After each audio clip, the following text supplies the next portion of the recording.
It is yet another lovely day here in Switzerland. We are right now live from Biel, the bilingual city of French and German communities located next to the shores of Lake Biel at the foot of the Jura Mountains. We are at the heart of the city. This is Biel Congress Center, which under its roof hosts the 57th International Biel Chess Festival, a combination of 15 tournaments. The main event, however, are the Masters and Challengers triathlon tournaments that have no equals all over the world. Your host for the event, as usual, I'm Grandmaster Artur Nations, together with the ever-charming Angelika Volkova. Angelika, it's great to have you back. Thank you so much, Artur. I'm happy to be here as well. We are going to see some exciting chess, as always, here today, and I'm looking forward to it. Awesome. Right, so let's jump immediately to the action and check out what is this tournament all about. As you can see, it is an actual triathlon, a unique tournament which consists of 3 tournaments combined: the Classical, Rapid and Blitz. The Rapid tournament is over. The Classical tournament today, we are following round 4 out of 5. Blitz tournament is still to be played, and then at the end of the triathlon there will be the grand finale when the top players will battle out who is going to take the honors to become the winner of the tournament. Angelika, which is probably your favorite section of this triathlon so far? I mean, for sure, we've seen a lot of action in the Chess 960 and the Rapid tournament, but I find myself this last round of the classical portion are the most exciting ones, because there we're going to have established who is coming forward in the final stage of the Grandmaster Triathlon. I think it's also a good idea for us to check out the current standings of the triathlon so far, because the Rapid tournament is over, a couple of games in the Classical tournament have been played, and here we see in the Masters tournament, it is rather surprising, the youngest participant from United States, the youngest Grandmaster in the history of chess, Abhimanyu Mishra, who is leading the charge with 13.5 points, 1.5 point ahead of the 2-time winner of the triathlon, Lim Lei. Ike Matriasyan is also not very far behind with 11.5 points. In the meantime, Vaishali is the surprise leader of the Challengers tournament as well, scoring 3 victories in a row. Salem Saleh is 1.5 points behind with 15.5 points, and then we have the former leader Alexander Donchenko with 12.5 points. I mean, Angelika, if I would have to pinpoint one of the biggest surprises from these 2 tournaments, which would you select? I would select for sure the Vaishali's performance in the last 3 rounds of the classical portion. She has also had some good times at the Chess 960 and Rapid, but no one expected her to score 3 wins in a row against top-rated player, her being seed number 6 of the tournament. Yeah, her yesterday's game against Savenkov, that was quite something. And even though that was a mistake that she did against Igor Savenkov, the refutation was just unbelievable. So you would have to head out to the actual game and check it out. Savenkov was winning, he missed it, and then Vaishali was able to capitalize on his mistake. All right, now let's go and check the current pairings for the round 4 of the Classical tournament and try to make some predictions what we can expect today. As you can see, the top seeded player, the world number 8 in the world, Pragananda in the Masters section, he challenges Shankland for a very exciting game. The tournament leader, Abhimanyu Mishra, is going to try to capitalize on his white collar versus Vincent Keimer. Lim Lei, the 2-time winner of the triathlon. Today he faces one of the favorites of the tournament, Ike Matriasyan. In the meantime, in the challengers, we have interesting matchup between Alexander Donchenko against Marc-Andrea Maurizzi, Savenkov against Biel, Vaishali against Salem Saleh. All right, now let's head straight to the playing venue and check out what's happening there. So here we see this is the spacious Biel Congress Center, which hosts a total of 15 tournaments. The triathlon of both tournaments is being held on the stage, the Masters and Challengers. There's also some other very exciting events like the Masters Open Tournament, like the Amateurs Open Tournament. There's the tournament for youth, for physicians, etc. And that makes it a really exciting place to be. Angelika, have you ever played yourself in Biel before, or just mainly commentating? I actually last year have been participating in the rapid tournament of the, it was actually named like Swiss Rapid Championship, and it was happening here in Biel, and as well the Blitz Swiss Championship I was playing, and I had some really good times here and also meeting with the players straight after the Grandmaster Triathlon finished. Wait, actually, now the word is that this is really funny. This is the actual pairings for this round. I apologize. All right, this happens. So this is the actual pairings for the round number 4. Sam Shankland faces Lim Le. Ike Matriasson plays against Abhimanyu Mishra. Vincent Keimer takes on Pragananda. And in the meantime, in the challengers, the World Junior Champion, Marc-Andrea Maurizzi, is going to take on the overall leader of the challengers, Vaishali. In the meantime, Salem Saleh also is going to try to take down Igor Savenkov. And then we also have the very, very important matchup, Jonas Biel against Alexander Donchenko. Angelika, if I would have to ask you to pick one of these games you're interested the most, probably I know the answer already, kind of. It's probably Vaishali. Anybody else, really? In the Masters, there are actually two very interesting pairings to me. And first of all, we are having this clash of Vincent Keimer and Pragnananda. The two players with the same age have been playing in a lot of tournaments together. And the second one is, of course, current leader Abhimanyu Mishra against Ike Martirosyan. If we remember, Ike was the one who was leading the Grandmaster Triathlon after the Rapid tournament. But after a few draws and Abhimanyu won a few games, he actually surpassed the Armenian #1. So I would also keep a close eye on that game. All right. We're going to absolutely do that. So let's now go full screen to the playing venue where the players are getting ready for the start of the round. It is still 3 minutes. There we see Jonas Biel now is clearly in a better mood after yesterday because he started the tournament being the top-seeded player in the Challengers tournament with 2 losses, clearly not feeling the rhythm. Also yesterday, the Danish top grandmaster was in a major trouble against Marc-Andrea Maurizzi, but then he was able to turn the tables and score a very important victory. So we'll see how it's going to continue today for him. Here we see Vincent Keimer playing against Prague. Angelika, your expectations? It's going to be an exciting battle between both of the players because, as we remember, according to the current standings, Vincent is at the bottom. Now he has white pieces, so maybe it's a great chance for him to strike back. But it's not a very easy opponent, right, Artur? I mean, Pragnananda is super strong as well, but he's also not having such a great time here in Biel. Yeah, we tried to speculate a bit yesterday what was the reasoning of Prague's performance. Maybe he's been a bit busy lately, playing a lot of tournaments in a row. Still, the majority of the tournament is ahead of him because if he will qualify for the final stage, and I think he should, more classical games are upcoming for Prague, so he really needs to up his game. Here we also see Igor Savenkov plays with black today with Salem Saleh.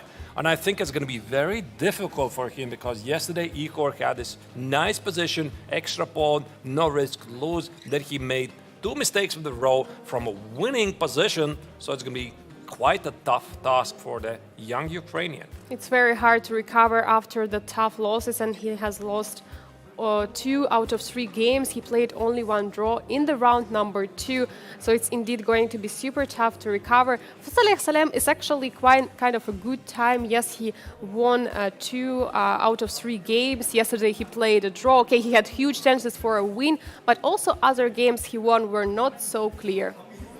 Indeed. So he was very close to win.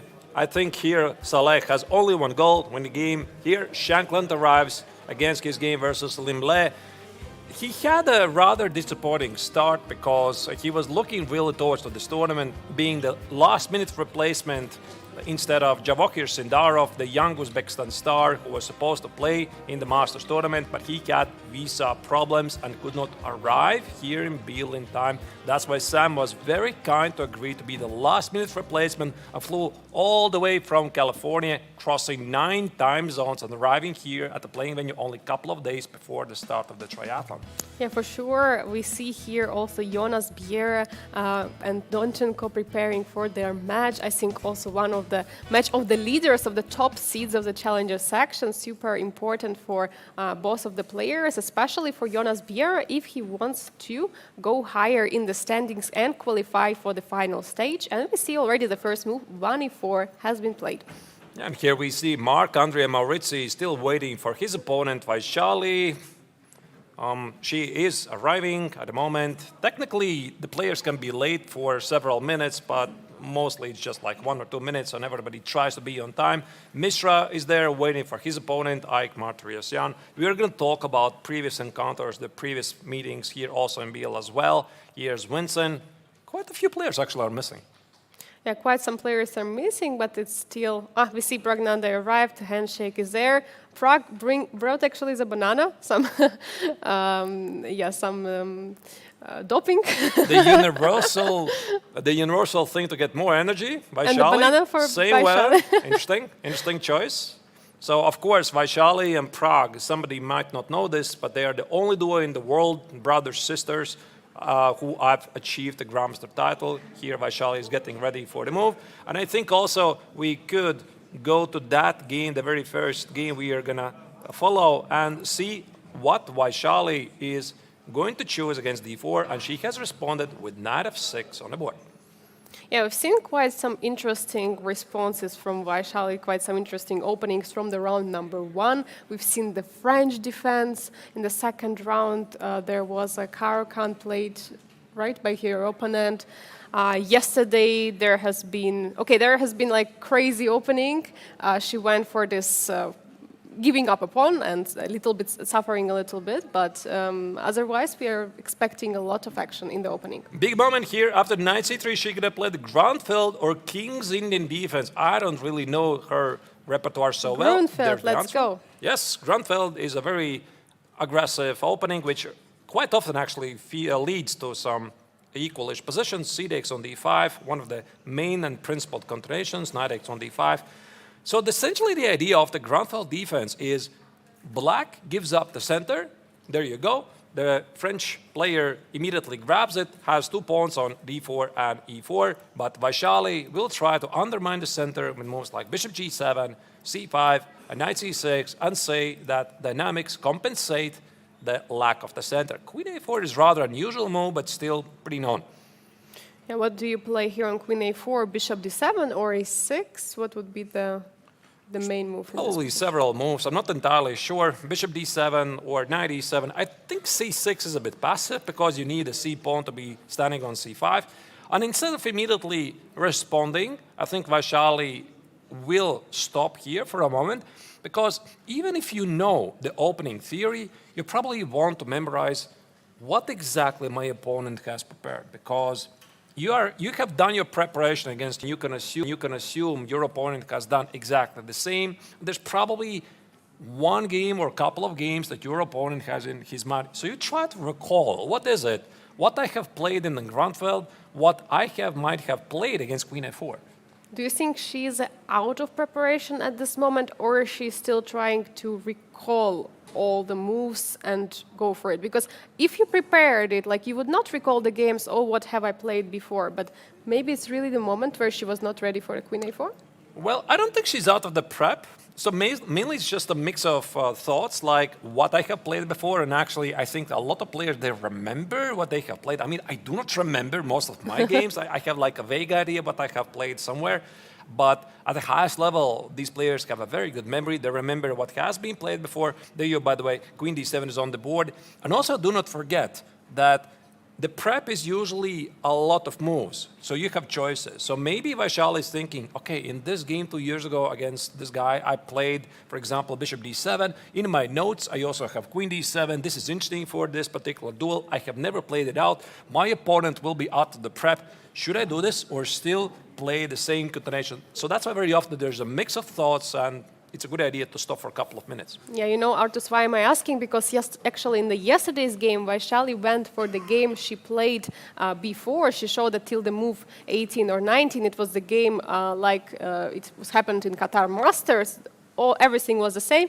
Just at the moment, Igor Savenkov deviated with some a3 move. So that's why I'm just wondering, maybe she's actually going for her normal repertoire here. It's really tricky because essentially when you're repeating the same opening, the same moves, you have to understand you're not playing against your opponent. You're playing against the cloud engine of rating 3,600. Maybe there's a brand new idea. That's why this desire to divert at some point and do it pretty early is very understandable. Yeah, for sure. And here we see Queen D7 was played. Queen A3 instantly responded by Marc-Andrea Maurizi. This is a move probably stopping some ideas of black to go for c5. So now c5 is not really possible. Queen is targeting the square on c5. And potentially also if black would push the e-pawn, but I don't think black would push the e-pawn, the castle would not be possible in this position. Right, so the main idea of the Queen A3 delay indeed the move c5, right? So that's why this queen on a3 stands a bit off. So black will have to somehow increase the pressure. Probably at some point b6 will be necessary, c5 to be incoming.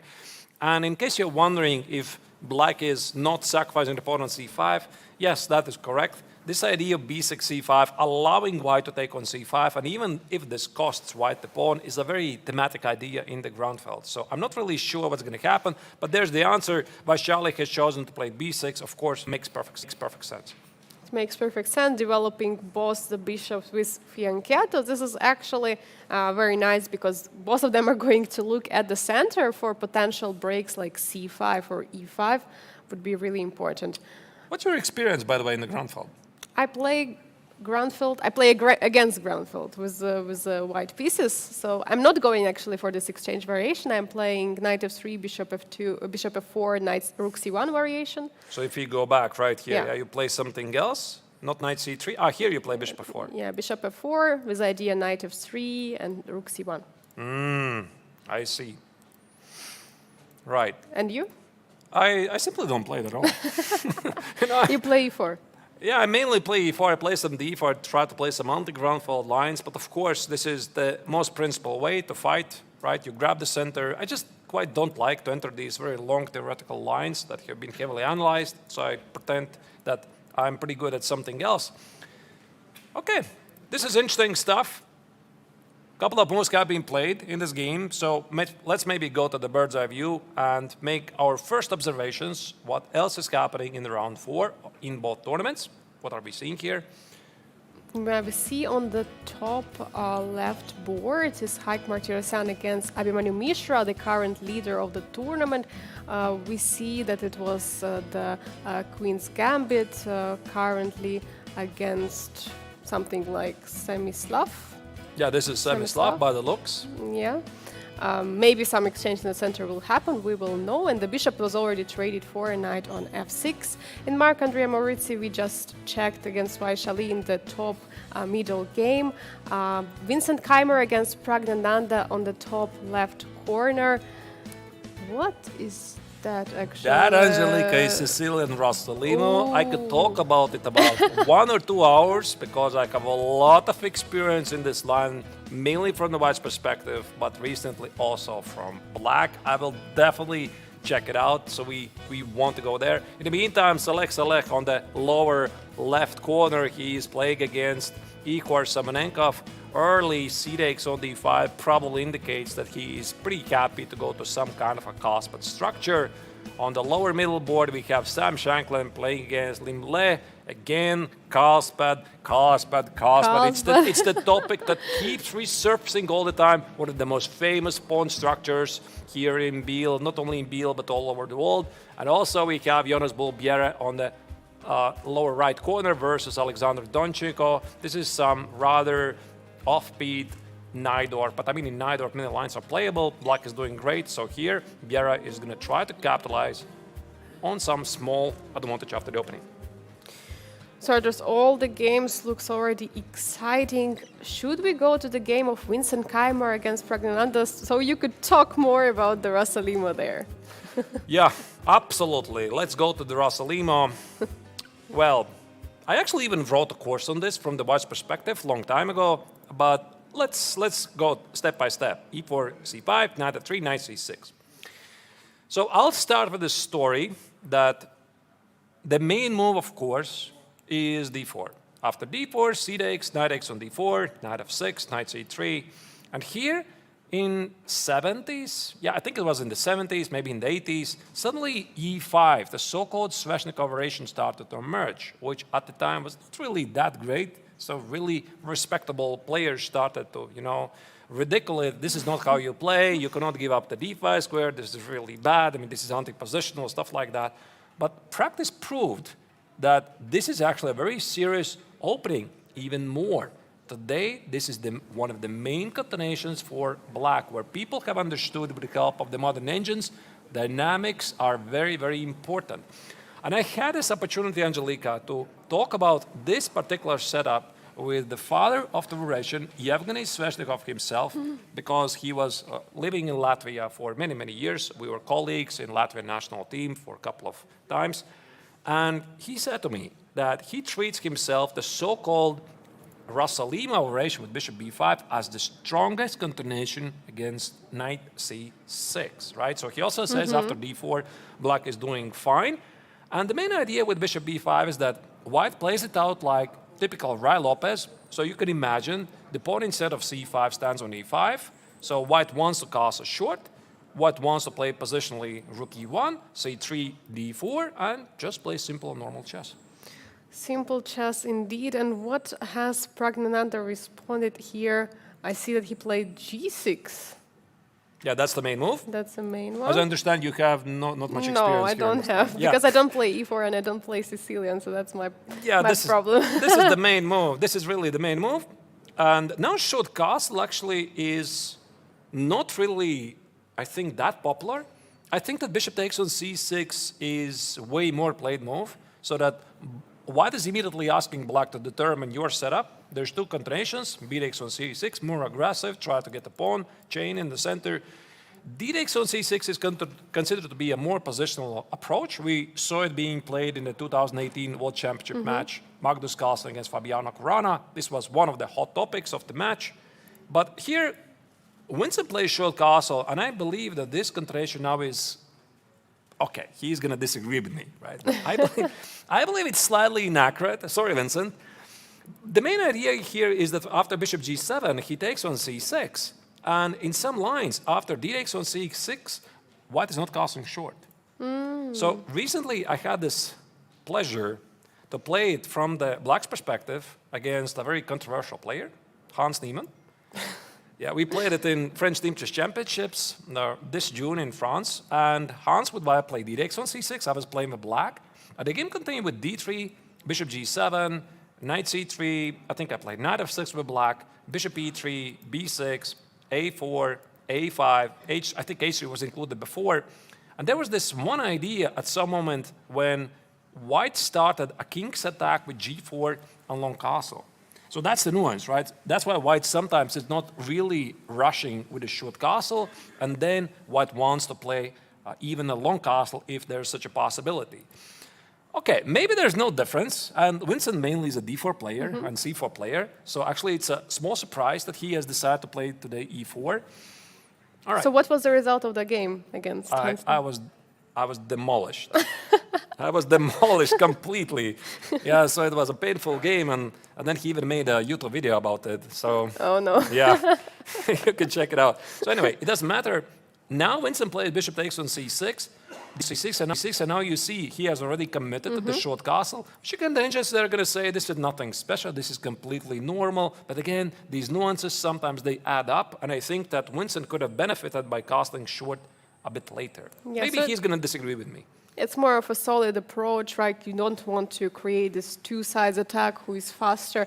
But then, of course, like if white is castling short, what could be an idea here? What does white want to do? Because I'm not sure white wants to play c3, d4, because that would create some kind of a pressure, some weakness on d4. Right. So here c3, d4 makes no sense. Yeah. Why is this? Because white takes on c6 to create double pawns. Yeah. So black plays d takes on c6. Black has two bishops. And if the position opens up, this means these two bishops probably are going to be really strong. So for example, if white would play here something like c3, for example, knight f6, e5, knight e5, d4, c takes, you see these bishops after black is going to play something like c5 could become really, really strong. So that's why white typically plays here a closed game. d3, knight f6, rook e1. Okay, rather interesting. I think mainly players here play h3 as the main move. Stopping bishop g4. Winston doesn't mind it. Rook e1 show castle. And now he And goes now for he plays h3. h3. It's interesting they first included rook e1, allowing bishop g4. What if bishop g4 was played after rook e1? I think that typically the idea, White is toying with this idea for allowing bishop g4. After rook e1, yeah. Yeah, after rook e1, bishop g4, White typically plays knight e2. Let's say black castle short, White plays h3, bishop f3, and knight f3. So I think also, I've also long believed about this move sometimes to be a waste of time because you also imagine this position from the black's perspective. So if I may, I'm going to go back right here and ask yourself, what is your bonus, your advantage from the black's perspective? The pair of bishops. Exactly. So why would you want to trade it on g4? Yeah. That's why it quite doesn't make sense. And I have played it many times from the white's perspective, trying not to play h3 at all, because it just kind of makes no sense today. And I suspect that my opponent is not going to play it anyway. So I can only imagine Vincent had similar thoughts. So he played as rook e1, hinting at the idea that you're not going to play bishop g4 anyway, right? Because I know you don't want to do that. And here, after the short castle, he does include h3, because in the long run, this bishop on c8 maybe is not really so great.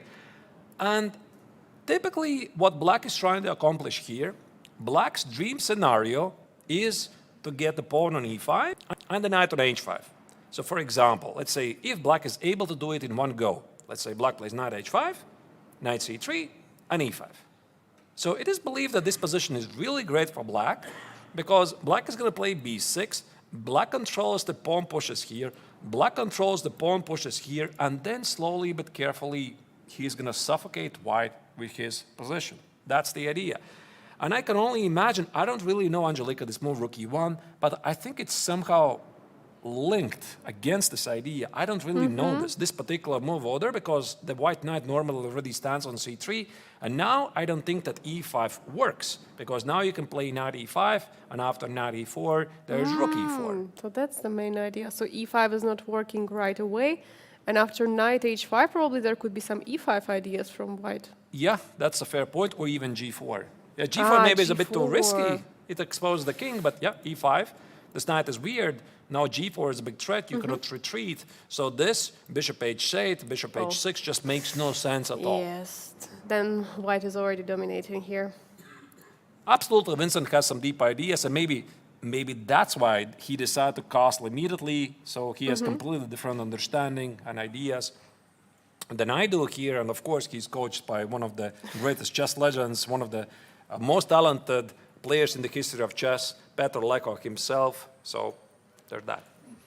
Yeah, that's why it's very interesting how, e5 was already played. So knight e8 and e5. Okay, the same idea with the knight on h5, but just knight is going on normal square where it cannot be trapped.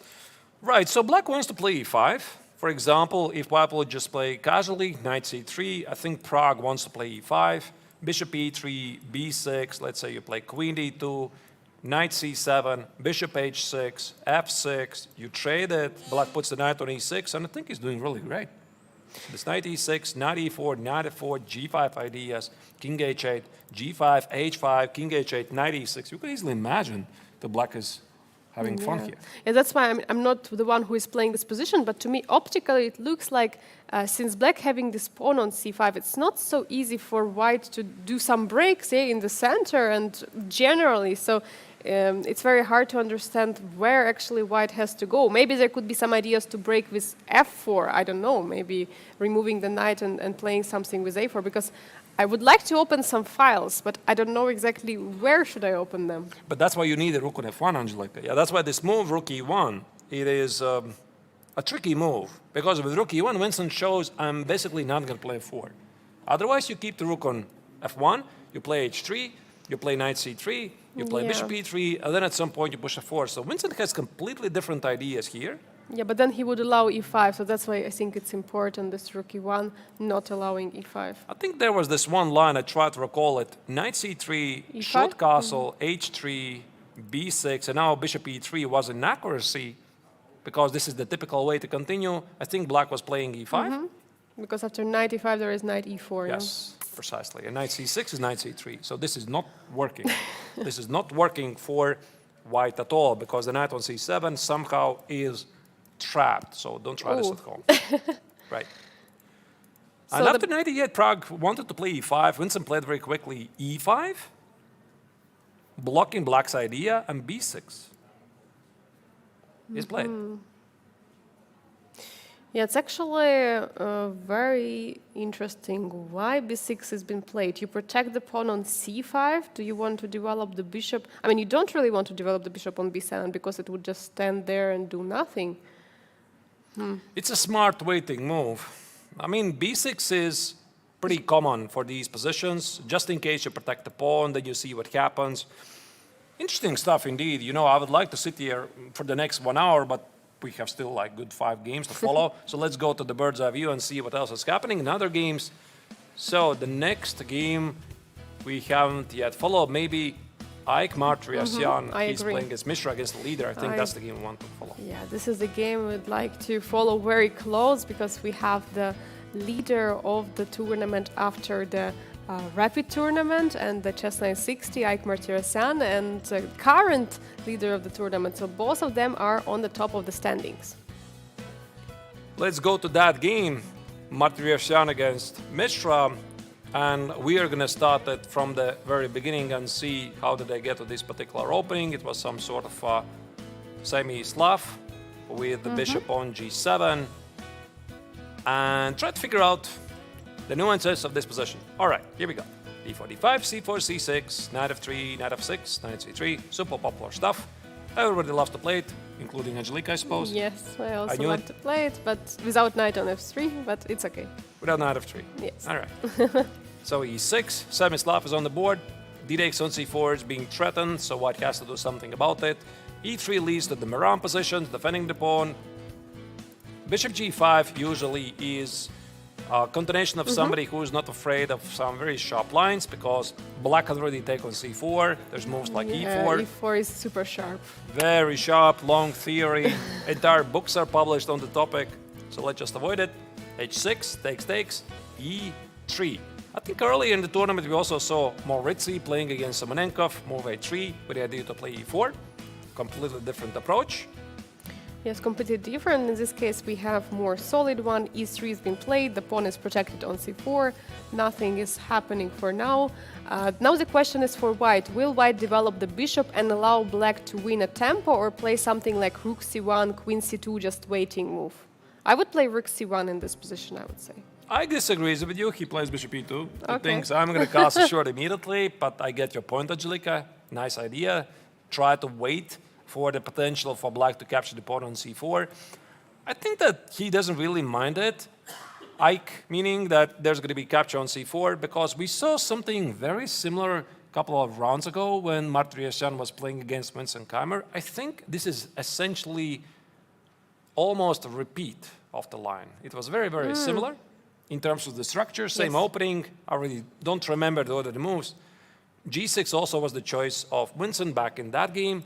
Castles, queen e7. Very deep move. So the idea is that you want to play bishop Maybe he wants to play 5. I'm not sure. f5, knight f6, knight e4. Some improved Create stonewall. outpost. Some stonewall, yeah?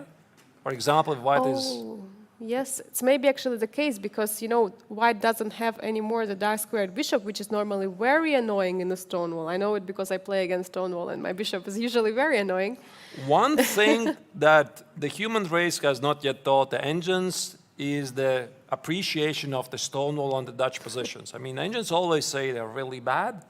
However, for the human beings, they are very interesting, because now you see black would completely control the situation in the center, position the bishop on g7, and then advance at the king side. But anyway, it didn't happen. Queen e7, e4, d takes, bishop takes on c4, my apologies, and bishop g7. This also looks very similar to the game of Marc-Andrea Moritzi versus Savenkov. I believe it was round 1, if I remember correctly, round 2 maybe. And also in in that game, I guess Savenkov took on e4. Yeah, he went for a different approach, And in this case, black decided to take on the c4, and currently bishop is being developed on g7. I guess black is preparing for the long castle. And what to do here with white, because these two pawns in the center are being a little bit targeted by bishop on g7, and sometimes there could be some rook d8. Yeah, I think also something similar was played in the aforementioned game. It's again a clash of styles, because when you look at this position, you see, yeah, I mean, white is doing great, right? So white has completely finished his development, has a beautiful center, pawn on d4, pawn on e4, space advantage and everything. But there's one problem. He's missing the dark for bishop. So if white would have the bishop on e3, for example, instead of the knight, I think engines would announce that white is much better, but black has this bishop here. And even though the bishop on c8 maybe doesn't seem much, again, Mishra is thinking long-term. All the positions at some point, they tend to open up, and then my two bishops, they're going to reign supreme. That's what he thinks, at least. And the pawn on d4 always can be targeted, as Angelika, you already suggested, with the move as short castle and rook d8, maybe c5 and e5, trying to capitalize on the power of those two bishops. Yeah, it's also not so easy for white to, I would say, find the idea to go for. I mean, do you really want to push for something like d5? I mean, I don't think you want to do it, but something like e5, knight, e4, knight d6 could be an idea to go jump there with the knight. Of course, it's a very double-edged move, because after you play e5, you have to understand what happens after c5. Immediately, black tries to undermine your center, and if you're not cautious, for example, you grab the pawn on c5, black will take with the queen, the pawn on e5 suddenly becomes very vulnerable, and just as usual are laughing at us, but you get the idea. Yes, exactly, and in the game, this is thinking. current position, So he's there thinking was no after moves. bishop g7. I think he's thinking about e5, maybe trying to recall the preparation. Yeah, you see, he's not sleeping. Ike, wake up. He's being focused, yeah, because he had actually all three draws in the classical games, so he's not winning the games so far, and he's losing points. You know, Ike also is one of the players, Angelika, who has really pleasantly surprised me in the tournament, because, of course, he is well known for his skills in rapid and blitz. He, for example, has played, if you talk about Vincent Keimer, a couple of times in junior speeches championships organized at chess.com, showing a clear dominance. He's a very, very fast player with the mouse. Also, I believe he quite recently got a medal in the World Rapid and Blitz Championships. Exactly, third place. I think it was 2021 or 22. Rapid. I think it wasn't rapid. All right, doesn't matter, but he's a very good Rapid and Blitz player. Everybody knows this. But on classical, it was believed that probably his opponents, they're going to have the better chances, and yet Ike proves them wrong. He played this amazing game against Vincent Keimer a couple of days ago, right? He was playing fantastic stuff, outplaying the opponent. And then there was this final mistake, very deep in the endgame at the 7th hour, so I really could feel for him, but he's in a great shape. He played a lot of tournaments, 4 tournaments in a row, starting from May to June, 38 games in 44 days. Artus, but what about the first round? He was facing such a strong preparation against Sam Shankland, and he went all the way till the end of it, not blundering any single move. I mean, that was really incredible performance. I think we could go to another game, and I'm looking at the game of Salem against Igor Savenkov. There you see, it's on the bird's eye view, the lower right corner. You're probably wondering, how did Savenkov manage to put his king on h8? We are going to find it out, because there was a very interesting maneuver I would like to highlight.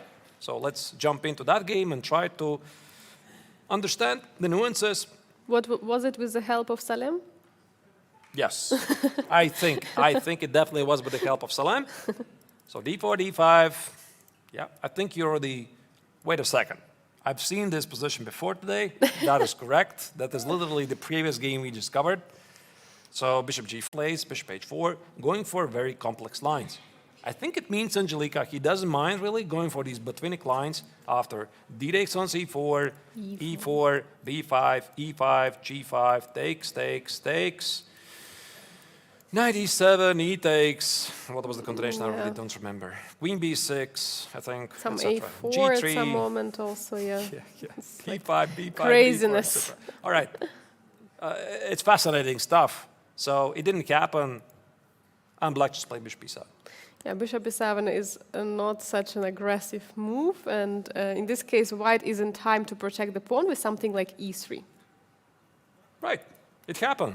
e3 was played, solid move, knight bd7, and maybe to somebody the c takes on d5 might seem to be a rather surprising move, because why not you develop a piece? Why don't you play something like rook c1, or bishop e2, or bishop d3, or queen c2? I think with knight bd7, Savenkov tries to keep the idea of the queen's gambit delayed accepted on the board. For example, if white will play bishop d3, he can play d takes on c4, he can play b5, he can play a6, and at some point push c5. So reaching a symmetrical position where black supposedly is doing okay. So that's why here c takes on d5 seems like a small concession, but Salem Salek immediately goes to one of the most famous pawn structures, which is the Kaspad, because after c takes on d5, if this was the response of Savenkov, here it quite doesn't make sense, because the knight here on d7 is misplaced. It should be standing on c6, not on d7, and typically in these positions, white almost always has a solid advantage. Yeah, it looks like exchange Slav, but with some awkward knight on the d7. Of course, that's not what Samonenkov wants to have, so he's recapturing with the e-pawn and getting the typical Carlsbad structure. And here we see that knight is already on f3. It means that we might see the minority attack a bit later. One of the typical ideas of the Kaspad is that these pawns, they show the direction where you want to play. White is typically thinking about some future ideas like rook b1, b4, b5, establish a weakness on c6, and then try to capitalize it. Then black is thinking about starting a kingston attack. They involve some short castle, rook e8, knight e4, at some point bishop g4, and trying to attack at the king side. But there's always exceptions. So here I think we're seeing an exception to the rule. After bishop d3, rook e8, castles, knight e4. So Samonenkov is playing textbook approach. Bishop e4, bishop h4, and now there's this tricky moment, bishop h7. What do you think, Angelika? Why does bishop h7 check is such a nice move?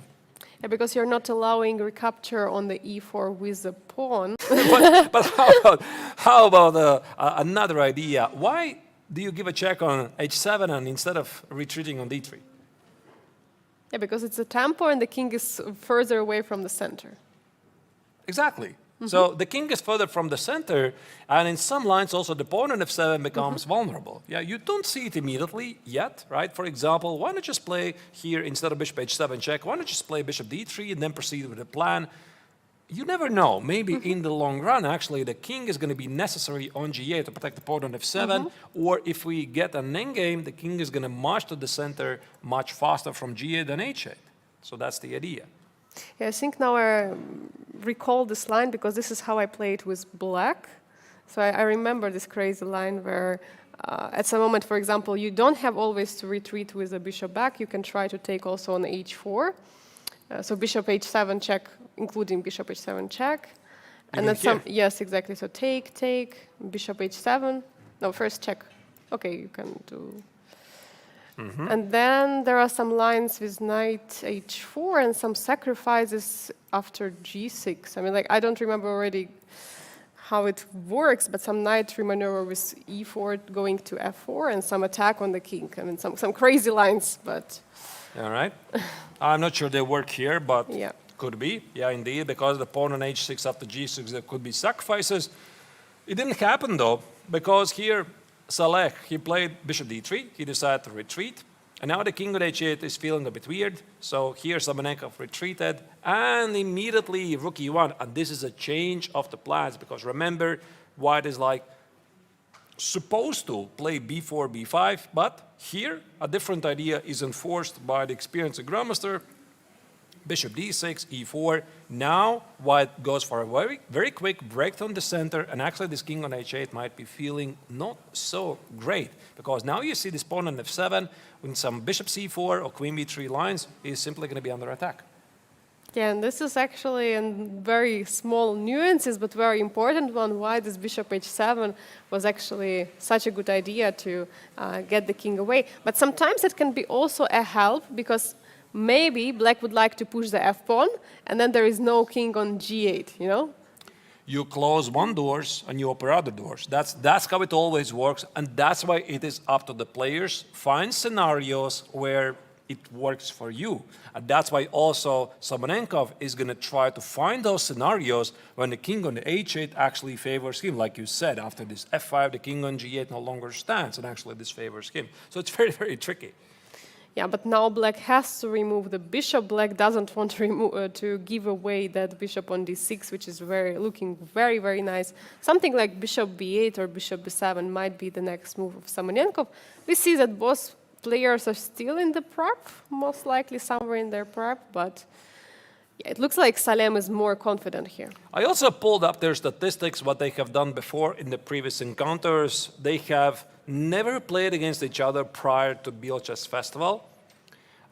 Here in Biel, they played 2 games, obviously, in the Chess 916 Rapid, and it was Salm who won both games. So also considering that he's playing with the white color, that Ihor still has to mentally recover after this very heartbreaking loss yesterday against Vaishali. I would rank him still a pretty big favorite in this game, considering, of course, that he almost started, Salem started the tournament with 3 victories in a row. Yesterday, he had a very good chance to win against Donchenko. He missed it, but he's been playing really great so far.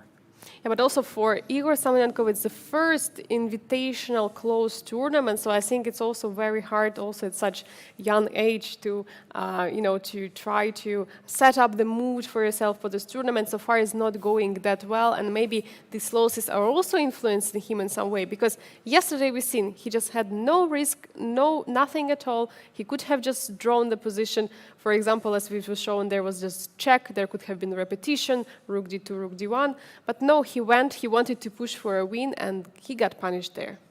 Indeed. So it's still a lesson. He's very young, and I think that Saleh is going to try to use his experience in this game and trick his opponent potentially in positions that the young opponent might not know. I think we are going to select another game. Once again, let's go to the bird's eye view and see what else is happening there. Just to give you an update from the other games, for example, on the lower middle board, we have some Shankland against Limble. I already think that Limble has played exactly this position before. It looks very familiar to me. I do not recall against who, probably from the Rapid tournament.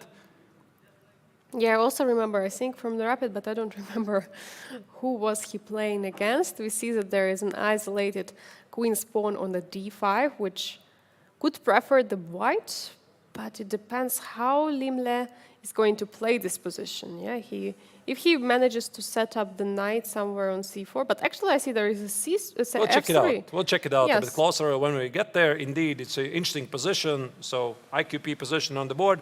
On the lower right corner, there's Jonas Buhler playing against Alexander Donchenko. There were a couple of trades included. Looks like a very nice, simple position to play from the white's perspective. There is a trick, you cannot take the knight. Right. What else? Okay, we have to choose. Angelika, your call. So we have already checked Taik Martirosyan against Abhimanyu Mishra. We check Mark Andrea Maurice against Vaishali, Vincent Keimer against Pragnanda. I guess I would go next to the Sam Shankland against Limble. Indeed, very interesting position. We have an isolated pawn on the d5, and let's see. Let's do this. All right, here we go. d4, knight f6, knight c3, Nimzo. No. We see Abhimanyu very close. He's not impressed. Abhimanyu blocks our view. Now you He was realize not it. impressed. He leaves. c takes, bishop g5. Guess what? Cospat again. Ah. Queen c2, h6, bishop h4. All of this is pretty much the same stuff. Maybe here at the moment, I would like to pinpoint a bit more closely. Instead of the automatic knight f3, instead of maybe the immediate move knight f3, what would you explain, Angelika, to the casual viewer? Why here? Why doesn't start with something like knight f3, e3, and why white starts with moves like queen c2 and bishop d3? The problem for black is the bishop on c8. This is a problem, the most problem of the position. And the bishop has to be developed. Normally, it is being developed to f5, very nice square. And that's why it's very important at the very first stage of the game for white to stop that idea with something like queen c2 immediately or bishop d3. For example, if instead of c6, if we go one move before, here bishop f5, bishop c5, bishop f5 was not possible due to queen b3. So there are some tactical opportunities for white. That's why black played this c6 move, preparing bishop f5. And here is a moment where we can already stop it with queen c2. Very nicely explained, Angelika. So that's why queen c2 is played. Yeah, so this bishop on c8 is not really great. On d7, e6 looks pretty weird. Sometimes black plays moves like bishop g4, bishop h5, bishop g6, but you probably get the point. It costs 2 more tempi, right? So that's why it's not really so great.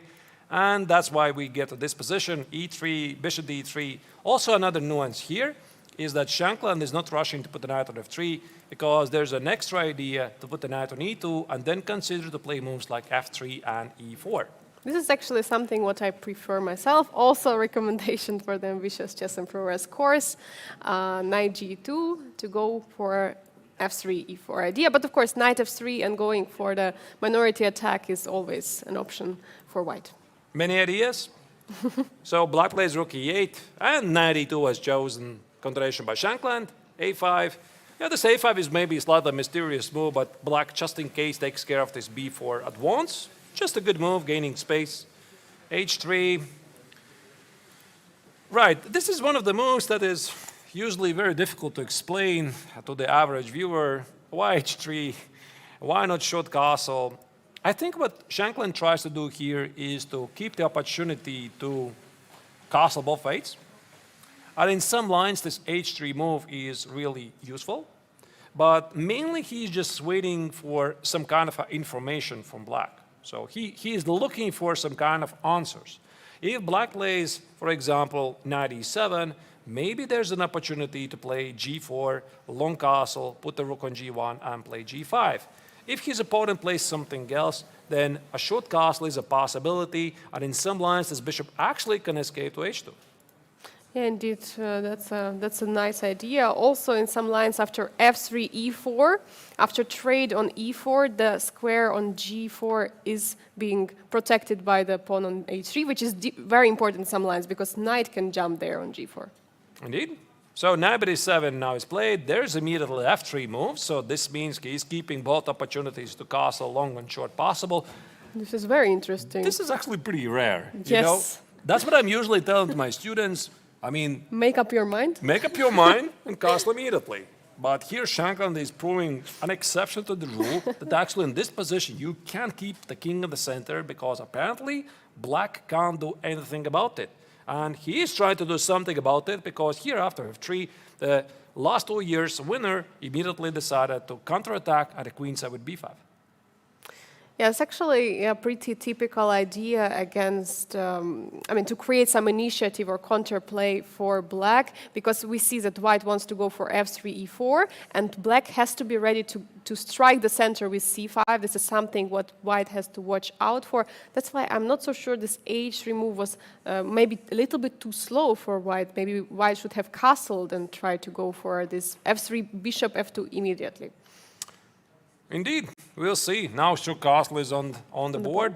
Bishop a6, bishop f2. White is prepping for the idea to play e4. And here, by the way, you see this usefulness of the g4 square that you said, Angelika. For example, black plays something like, I don't know, Savenkov style king h8. e4 takes, and now you see there's no more knight g4 because the pawn on h3 defends this g4 square. And the bishop on f2 is a very important piece to control a lot of dark squares on the board. So it's a very deep idea here. b4 is a very typical move, so you're trading the bishops, but then there could be at some moment some queen d3, using the fact that the rook is taking on a6 and using the square of the rook, which is not so good there. You can attack the rook with the queen on d3 immediately, but after c5, of course, it's not possible anymore. After c5, if you play queen d3, there is going to be c4. Right. So now we're entering some sort of an AQP position. Black temporarily sacrificed a pawn, Knight c5, knight c5, rook c6. This was not a blunder because the queen on c2 is under attack. e4 would allow to defend the knight, but black can always attach more pieces to regain the sacrificed piece. This is still opening prep. And after knight e4, rook takes on c5. Finally, here the American Grandmaster has a longer thought. He probably tries to figure out in which direction to take the game. Actually, I like his position. So queen d3 might be still a move that you suggested. The queen on d3 stands really nicely. And considering his pawn structure at the king side, there could be some interesting ideas to start the king side attack. For example, let's say queen d3, at some point play g4, maybe king h1, rook g1, h4, g5, put the knight at f5, and be very creative. And I would say differently, I don't really like, I would prefer black here in this position, Arturs. So my point of view is that since this f3 was played already, I would prefer in this position to have bishop somewhere on g3 or f4 and pawn on f2 to have more solid pawn structure, maybe try to create a pressure on the d5. And I see that black actually very much expanded on the queen side, and that's I like. No, but I don't see any way for black to crash through here. We'll see. Yeah, queen d3, by the way, is played. Nice move. Nice centralized move. Maybe Shankland, by the way, is not yet decided in which direction he's going to play. I will play at the king side, but we're going to see where this game is going to take us. I think we're going to select yet another game, so I'm simply immediately going to check somebody. For example, we haven't yet seen a game of Jonas Buhler. We haven't seen the game of Marc-Andrea Maurizi against... this we checked at the very beginning. At the very beginning, yes. So maybe we can go to Jonas Buhler against Yeah, let's go to Alexander Jonas Buhler Donchenko. against Donchenko. Let's do that. Oh, queen d2. Ooh, brilliant move. First brilliant move of the round. We arrived at the right moment. Yeah, actually, that's what we saw from the bird's eye view. Queen d2 was played. Of course, knight on d5 is not possible to take. Maybe we can show it. Takes on d5, queen d5. And there is a huge problem with the rook on b7. Yep, pretty basic idea, but okay. Just.com engine really likes it. e4, c5, knight f3, d6. What was played? The knight dwarf. Very popular opening nowadays. Everybody plays it. Bishop e3, one of the combinations that white has here. e5. Earlier in the tournament, I think Donchenko opted against somebody else, e6, or maybe that was a different game. Okay, knight f3, bishop e7, bishop c4. One of the million ideas that white has here is to control the d5 square. Moves like queen e2, maybe rook d1, try to occupy the d5 square. This is one of the major drawbacks that black has in the position. Also, e5 move. Yeah, this is a question sometimes people are wondering, why e5? You know, if we are looking at this position, why even create this weakness on e5? Why don't you then play e6? Why do you play e5? Why this move is necessary? Why create a weakness on d5, the one that you have to defend later? What I would answer is that it's all about the space advantage. And that's where the understanding of chess of the Sicilian defense has evolved. Because after e6, typically there's the so-called Keres attack. Wow. g4, g5, h4, bishop g2, f4. And there's like a common understanding that if black ever allows white to play g5, these positions are almost always much better for white. So that's like unanimous agreement between the players who have studied this. And after g4, here black would normally try to counter it with some counterattacks like e5, hitting the pawn on g4, or maybe h6 and then play e5. But that is one of the main drawbacks of this slow move e6, the so-called Scheveningen structure. And e5, the so-called knight dwarf, makes it simply impossible to be carried out. And now the question is, you're putting the knight on f3 or f5? I was actually wondering if f5 was possible. Again, I'm not playing this, but maybe some different line. Yeah, not f5. I think it's a playable move, but it doesn't really give anything to white. So here we have a positional approach, short castle, bishop e6, black is challenged to the center, fighting for the d5 square. So bishop takes on e6, here Buhler gives up the d5 square. He's like, okay, I mean, you're going to fix your pawn structure. But I think he's thinking a bit deeper, Angelika, because now these pawns, they're a bit, what's the word, static. Yeah, they're too static. I mean, I feel that black would like to push for something like d5, but the problem is a pawn on e5, which is being attacked by the knight. So it's like There are 3 pawns, but only one single pawn is holding those. I mean, this was not really a forced choice. He could have played something else. He could have played bishop b3. He could have played queen e2. Apparently, the Danish grandmaster is perfectly happy with this choice. We are going to see if he was right or not. Knight a4, an actual pawn sacrifice. Knight e4, I suppose there's some tricks with knight b6. The rook a7 is going to be under attack, like knight e7. Knight e7 is actually nice. Or knight e5. Maybe knight e5. And oh, you have this very beautiful bishop b6 and knight c7. Checkmate. Wow. Checkmate to the rook. Indeed. So that was the idea. So the pawn on e4 is not under attack. Knight g4 instead was played by Donchenko. Now knight b6 is impossible because the bishop on e3 is lost and the knight on b6 loses support. So queen d3 was played. Knight e3, queen e3, b5. Now you go back. No, you don't go back. You go knight b6. Now I understand how the position arises, because I was wondering how could knight be on d5 being under attack, and it was just a discovered attack on the rook. This is super nice sequence. It's very odd, is it not, right? So the knight goes from a4 to b6 to d5, and probably it's going to go back to c3, and still one's doing fine. Yeah, look at this. Yeah, it's amazing stuff, how the modern chess is evolving. b5, knight b6, knight e5, hitting the rook at a7 by the queen. So black plays here. And now queen d2. And queen d2. And the knight is getting back. But why? Yeah, I thought actually knight goes to e3, so queen is getting removed from the e3 square, so the knight can jump there. I was thinking that could be an idea. Or you don't want knight? I don't know. I don't know really what the knight does on e3. Maybe what Biel wants to do is actually kill the bishop on e7, because I can't imagine any role for the knight really. For example, black plays whatever, let's say king h8, yeah, so that e takes on d5 becomes a threat. What is the knight doing here? So it has no squares here to follow. It just does nothing. Also, the pawn on e4 now is a bit more difficult to defend. If black somehow decides to attack it with moves like rook f4, or queen e8, queen g6, hitting the pawn on e4. That's why I think what actually he's trying to do is kill the bishop on e7 so that he has some pressure against the pawn on d6. It's actually a perfect point here, because bishop is the only piece which is standing there on e7 and protecting this d6 square. So just taking it and building more and more pressure on the d6 pawn makes perfect sense. So is there a game we haven't yet checked, by the way, from all the games?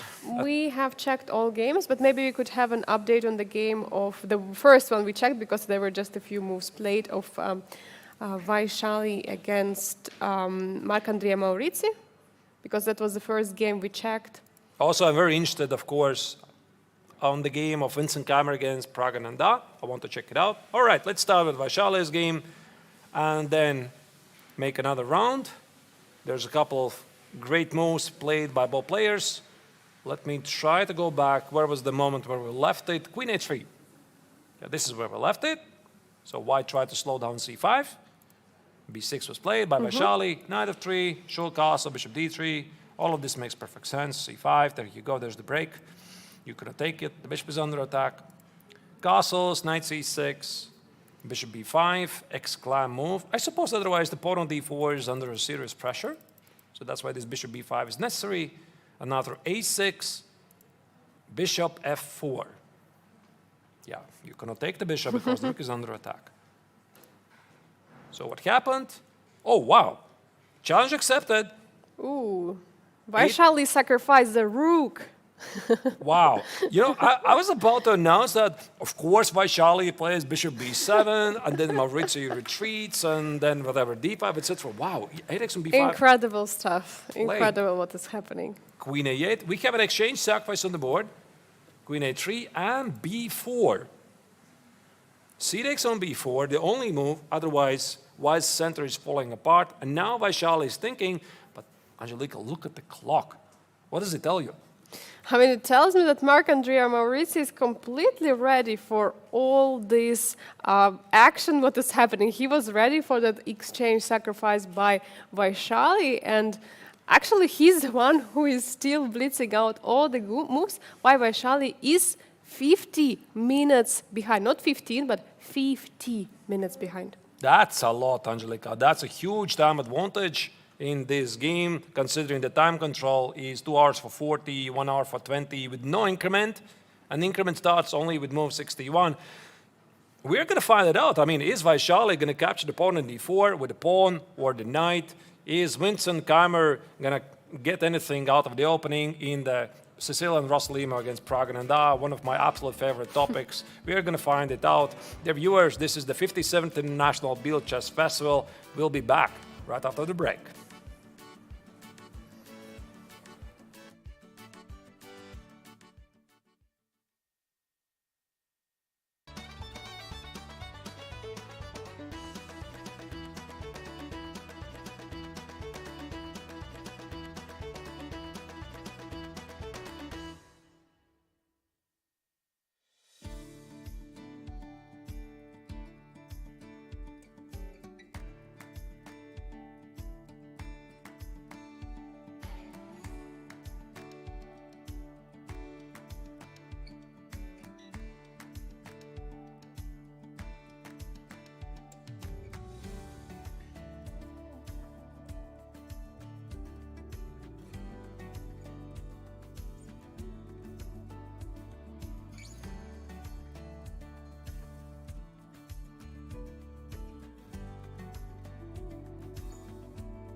We are back live from Biel Congress Center here in Switzerland, following the action from the 57th International Biel Chess Festival. As you can see, this is the playing venue that hosts a total of 15 tournaments. There's a lot of open tournaments, the Masters and Amateurs open tournaments, but of course, the main event is the Masters and Challengers Triathlon. The event has no equal all over the world. Angelika and Arturs, we're back to serve at your pleasure. Angelika, maybe something that immediately sticks in your mind watching the first hour of the round 4 of the classical. Yeah, I've seen a lot of Carlsbad today, that's for sure what sticks to my mind. But also a lot of different interesting approaches. And as we saw in the game of Vaishali, she sacrificed an exchange, even though she knew that it was a preparation by Marc-Andrea Morizet. This is something exciting. Well, you would imagine I'm leading the tournament. I have 3 points out of 3. I'm doing great. I'm playing with black against world junior champion. I should be solid, right? Wrong. You sacrifice an exchange. So that's the game we were immediately heading to. Vaishali playing with black against Marc-Andrea Morizet. One of the biggest surprises so far in the tournament. Yesterday she was objectively losing, but this refutation that Savenkov had, it was very, very stunning. Make sure to check it out. Go to yesterday's games available at the official website. And here, by the way, after B4, c6 on B4, Vaishali still has not decided what to do. So just to roll back what happened a couple of moves ago, it was a typical Grunfeld, and here after bishop b5, a6, bishop b4, here Vaishali, instead of the simple and normal bishop b7 move to develop the pieces, she decided to sacrifice an exchange. Queen a8, bishop b7, the queen on a8 is seemingly trapped, the only move is queen a3, b4 to demolish white center, and after c6 on b4, Vaishali has a longer thought. Yeah, Arturs, I think it's a moment to explain why is this actually exchange sacrifice has a huge compensation here, because normally if it would be just if he would be just an exchange up for nothing, then he would be already much better, almost winning the position. But here we see the 2 bishops, and one of them is on g7, looking all the way to the a1 rook. Right, I just played c6 on d4 and the bar immediately disagrees with me. I have no idea what the engine says here, but to explain the concept, at least so that we have an idea what Vaishali might be thinking about. So she sacrificed the exchange, not for an immediate attack. She has the so-called positional compensation, which is she's planning to have a strong pawn center. For example, if she would be able to play moves like e5 and f5, then you see there's going to be a mass of pawns in the center. And this bishop on b7 has no equals, right? So that's why, of course, in a normal situation, you would think rook is always stronger than the bishop, right? Yeah, normally, of course. But the rook on a1 right now is not doing anything. It doesn't have any open files. But the bishop on b7 in the long run could be a really powerful piece. And maybe in some scenarios, even a better piece than the rook. Yeah, I think also one of the key moments here, if we go and move back instead of taking on d4, Arturs, could we go and move back? Yes. So if we take with the knight on b4, not on d4, but on b4, I want to On take. b4. Yes. So my idea is that the pawn on d4 is pinned because white cannot take on the c5, so bishop is basically X-raying this rook on a1. White cannot go d5. White cannot take on c5. There is a threat of knight c2. All kinds of threat on the position, and there is not a single open file. Yeah, when you say white cannot play d5, I feel I'm challenging immediately. I want to play d5 because I noticed the possibility to sacrifice something. Of course, it's completely ridiculous. You want to sacrifice back? Yes, I want to sacrifice back. Bishop a1, rook a1. Knight I thought c2. knight c2, queen c3, knight a1, bishop h6, but probably it's a bit too much. But you also can start with knight c2. So I can start with knight c2. I was not really sure about the move order. Yeah, maybe knight c2 is a bit more precise because now you have no access to the c3 and b2 squares. And, okay, I think we can just discard it. It's probably ridiculous because black is just going to take on a1 and I wanted to sacrifice it. Just ignore it. So, but could be an idea for sure. Not here. Not here. Not now. How about... Yeah, this knight x on b4 is a very serious move. To be honest, Angelika, I was only looking at knight x on d4. And the idea is that after knight x on d4, I thought black is going to play... I'm not sure actually what. Maybe bishop d4 with the idea to play e5, open up this long diagonal, you cannot easily play f3. Maybe there could be moves like rook e1, some sort of a f5, take. You need to watch out for some Queen d5. queen d5 ideas, getting to the mate on g2. Rook f5 might be also there. Queen f5 might be also there. And these pieces are looking really great. And let's not forget rook and a1 is also under attack.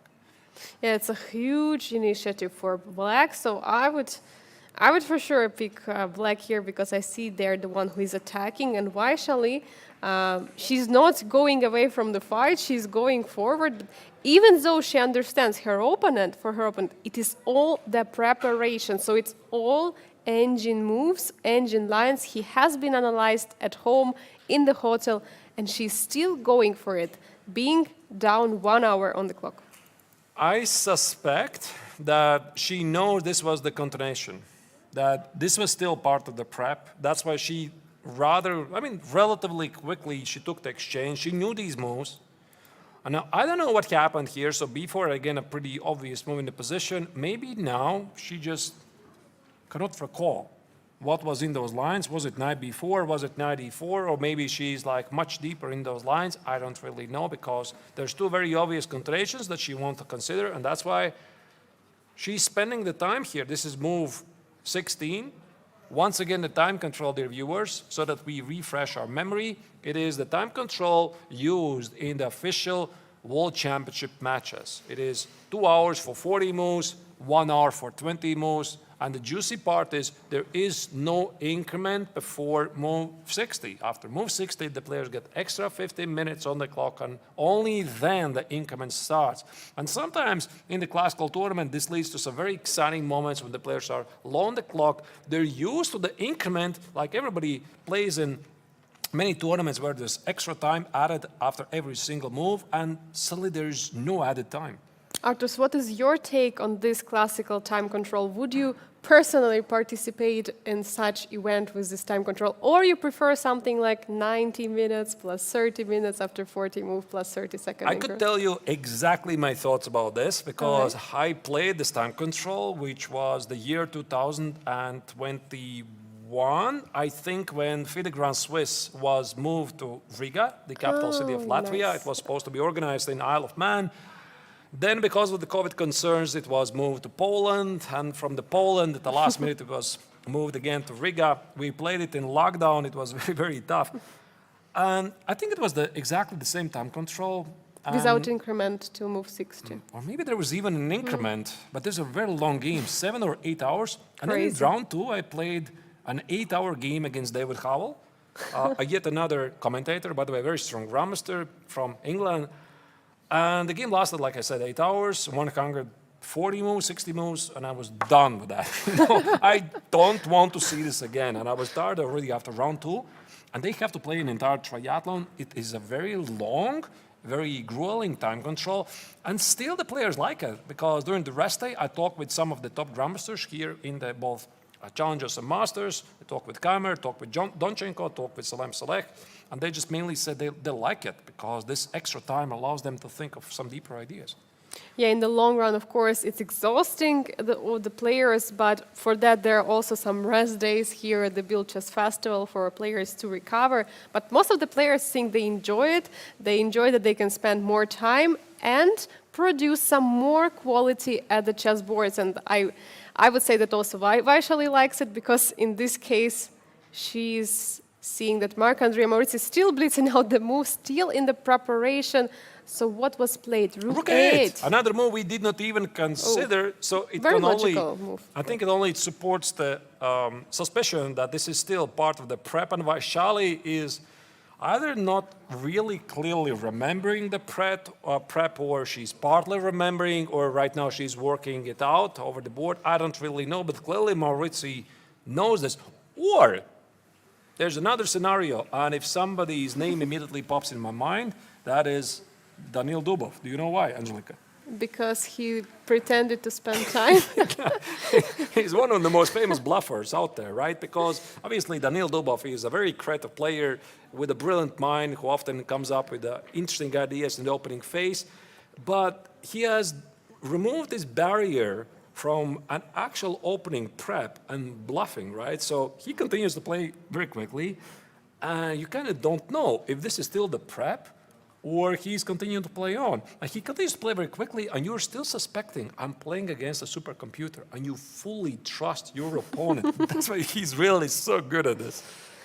Yeah, this is indeed could be something to use in the games, but of course, such psychological trick not always work out, especially on such top level. But I would say Vaishali here is indeed in the moment where she doesn't know exactly how was it in the preparation. She's trying to figure out all the lines because, you know, all pawns are right now hanging. There are all kind of ideas. And the most important, she's a down material. So she's the one who has to create something on the board. She's the one who has to create initiative at the position, to keep it up, to be ambitious, and to go for it. Because if she's not creating something dynamically, maybe in the long run, she's going to lose because of being down in exchange. This is a very tough choice, to be honest. I'm looking at both of these moves, and I'm telling you, I have no idea. You know, if you have like no idea what is the actual combination here, because these two combinations, they feel to be perfectly playable, and yet at the same time, they lead to very complex combinations. Somehow, I'm more inclined to grab the pawn on d4 because it's the central pawn, but also it leads to some trades. So I think that if you're not sure, you try to calculate some stuff, right? So I would be looking at knight x on d4 first, and then with the idea that after knight d4, there's always bishop d4. I get to open up along the diagonal. I want to play moves like e5, f5, etc. So I would think that the pawn on d4 is somehow more valuable than the pawn on b4. But then again, of course, I understand that after knight x on b4, the pawn on d4 still remains under attack. It's tough to say. Yeah, I prefer somehow, I understand, yeah, d4 is in the central pawn, but it's pinned for now, and it could be taken in the next moments. And when knight captures the pawn on the b4, it's creating a threat. First of all, knight c2 is a fork. There is another threat to capture the pawn on a2, which I don't think Vaishali is going to do, to open that a file over there. But knight c2 is a huge threat. And if white, let's say, plays something like rook c1, yeah, maybe. Yeah, but then I can take on d4. Then you can take I can take it here. Then there are simply too many pawns for an exchange. Yeah. Okay, maybe not too many actually, just 2 pawns. I don't know. I don't really know, honestly. I think that we're going to have to wait here for a while to see what Vaishali is going to respond, especially since this is a theoretical position. Both of these moves seem perfectly playable. Okay, we can try to analyze a bit. Maybe, for example, after knight x on d4, if we grab this pawn, is Mark Andrea going to take on d4? Like bishop d4, give up the exchange. Just an idea, like queen g3. Yeah, I just want to give up the exchange so that you're suffering because of those dark squares at the king side.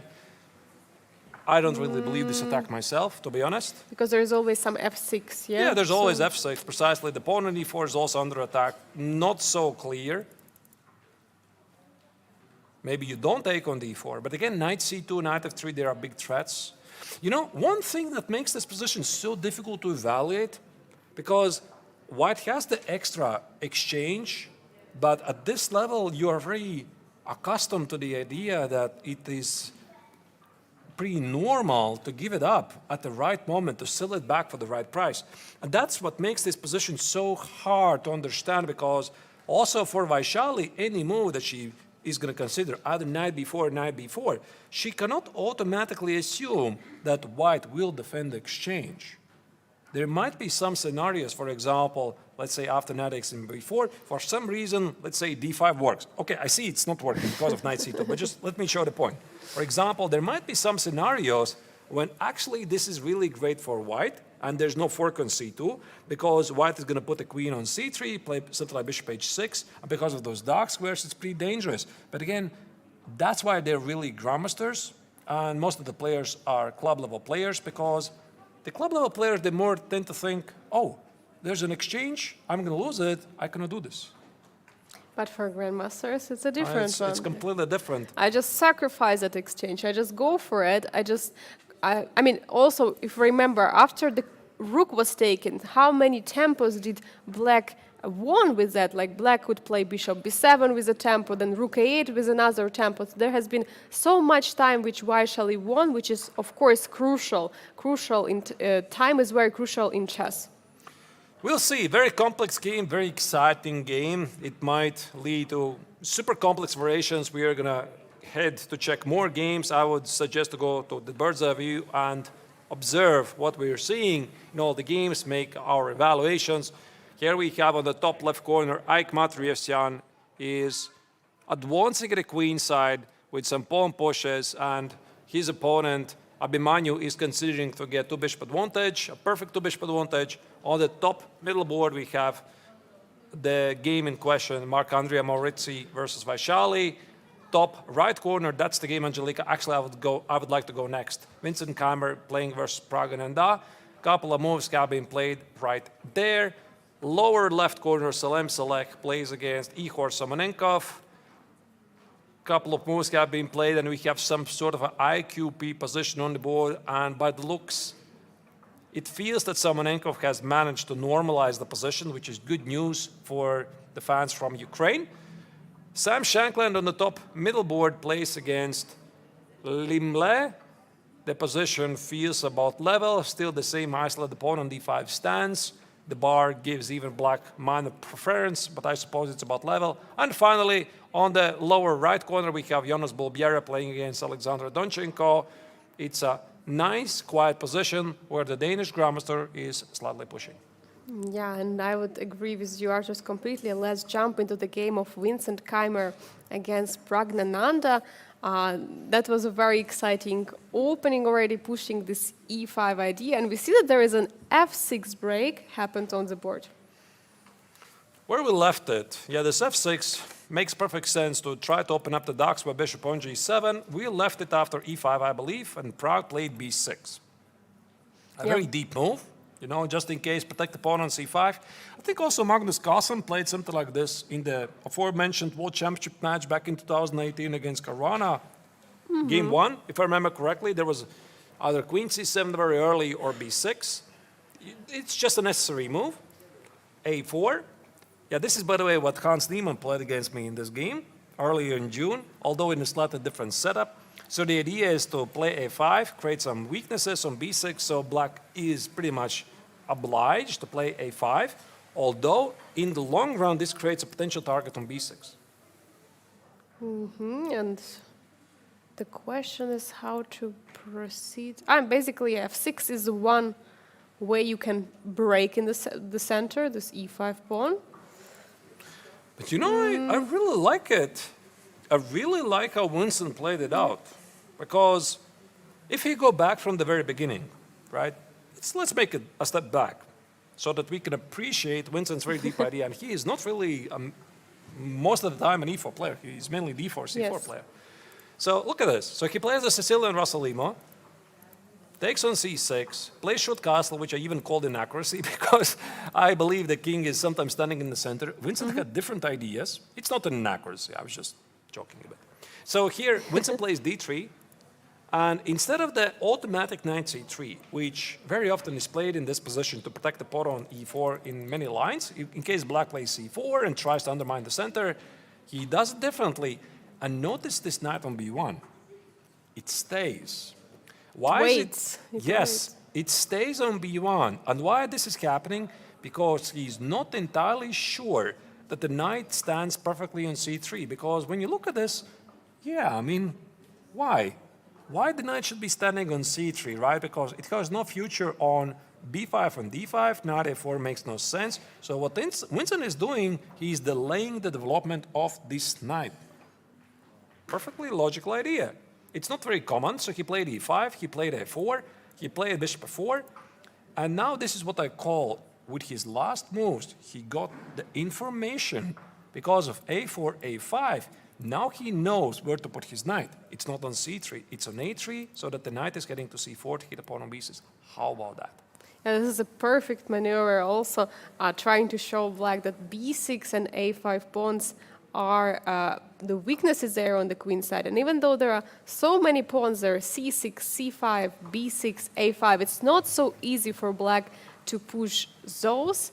And now knight a3 was played, and I think it's time to say that for Vincent, opening has been very successful. It's a success so far. I think he got exactly what he wanted. He probably should be feeling pretty happy about the position. Of course, the game is going to be very long. It's far from over. But it seems that White's advantage is there. Black has not achieved the equality that Prague was looking for. His two bishops at the moment don't really have an impact. So Vincent's chances at the moment look a bit better. Speaking about both opponents, I think that it's fair to say that they're not pretty happy how the tournament started so far. Unlike Prague had a very good start in chess 960. He won the tournament, so this means in the triathlon, if there's going to be a tie of the same amount of points, Prague always will have a higher place. There is this, of course, extra feature. However, the actual triathlon, Prague was not really that great because he lost in the very first round. A very strange game against Mishra, very untypical for the young Indian. And he's been struggling ever since. He made a couple of draws, not really getting the positions he wants. And maybe it's this tiredness that has been following him playing several tournaments in a row recently. So he is looking for ways to gain his form, gain the momentum. And at the same time, Angelika, for the Vincent, he's always playing great here in Biel, but this particular edition, I think he's also not very happy how it started. Yeah, he's indeed not so happy. He didn't have a good time at both chess 960 and Rapid, and also the start of the tournament. In the first round of the classical portion, he was losing against Lim Le. He had huge chances for a win. He was trying to push himself, and then in one move he blundered, and everything went the wrong way. By the way, speaking about this particular matchup, I'm going to ask you now a question. I'm not sure you know the answer, Angelika. When do you think these two players, Vincent Keimer and Pragananda, they played against each other for the first time? I know that they have some history in the World Junior Championship because they are the same age. That's kind of a hint to me. That is correct. So Vincent is 20, Prague is 19. How far do you think it goes? Let's say 10 years or something. That is a very good guess indeed. They played it for the very first time against each other in World Under 10. Back in 2014 in Durban, South Africa. And I believe there's even a picture floating in the internet. Maybe we could show you at some point where it is Prague, he's age 9, or it's Vincent Keimer, age 10, also Michal Sarin, age 10, Nodrbek Abdusatorov, I think it was also age 10, all of them sitting in the World Under 10 Championship. So it's really, really amazing to see out of those players in the picture. I would like to show you this picture at some point later, that four of the five players, in the end, they become super grandmasters. It is absolutely incredible, right? The players know each other from very first World Championship tournaments, youth championship, play against each other, and now they are all at the top, battling it out for the top spots of the top 10, top 20 rankings. This is incredible. Yeah, indeed it is. So the rivalry starts really early on. And they played against each other quite a bit ever since. Of course, they played it first time when Prague was just 9 and Vincent was 10. Ever since, in their individual games over the board in classical games, Prague is leading with 3 victories, 3 draws, and 0 losses. So technically, Prague has never lost against Vincent in a classical game. However, in the last 3 classical games, Prague always was playing with white.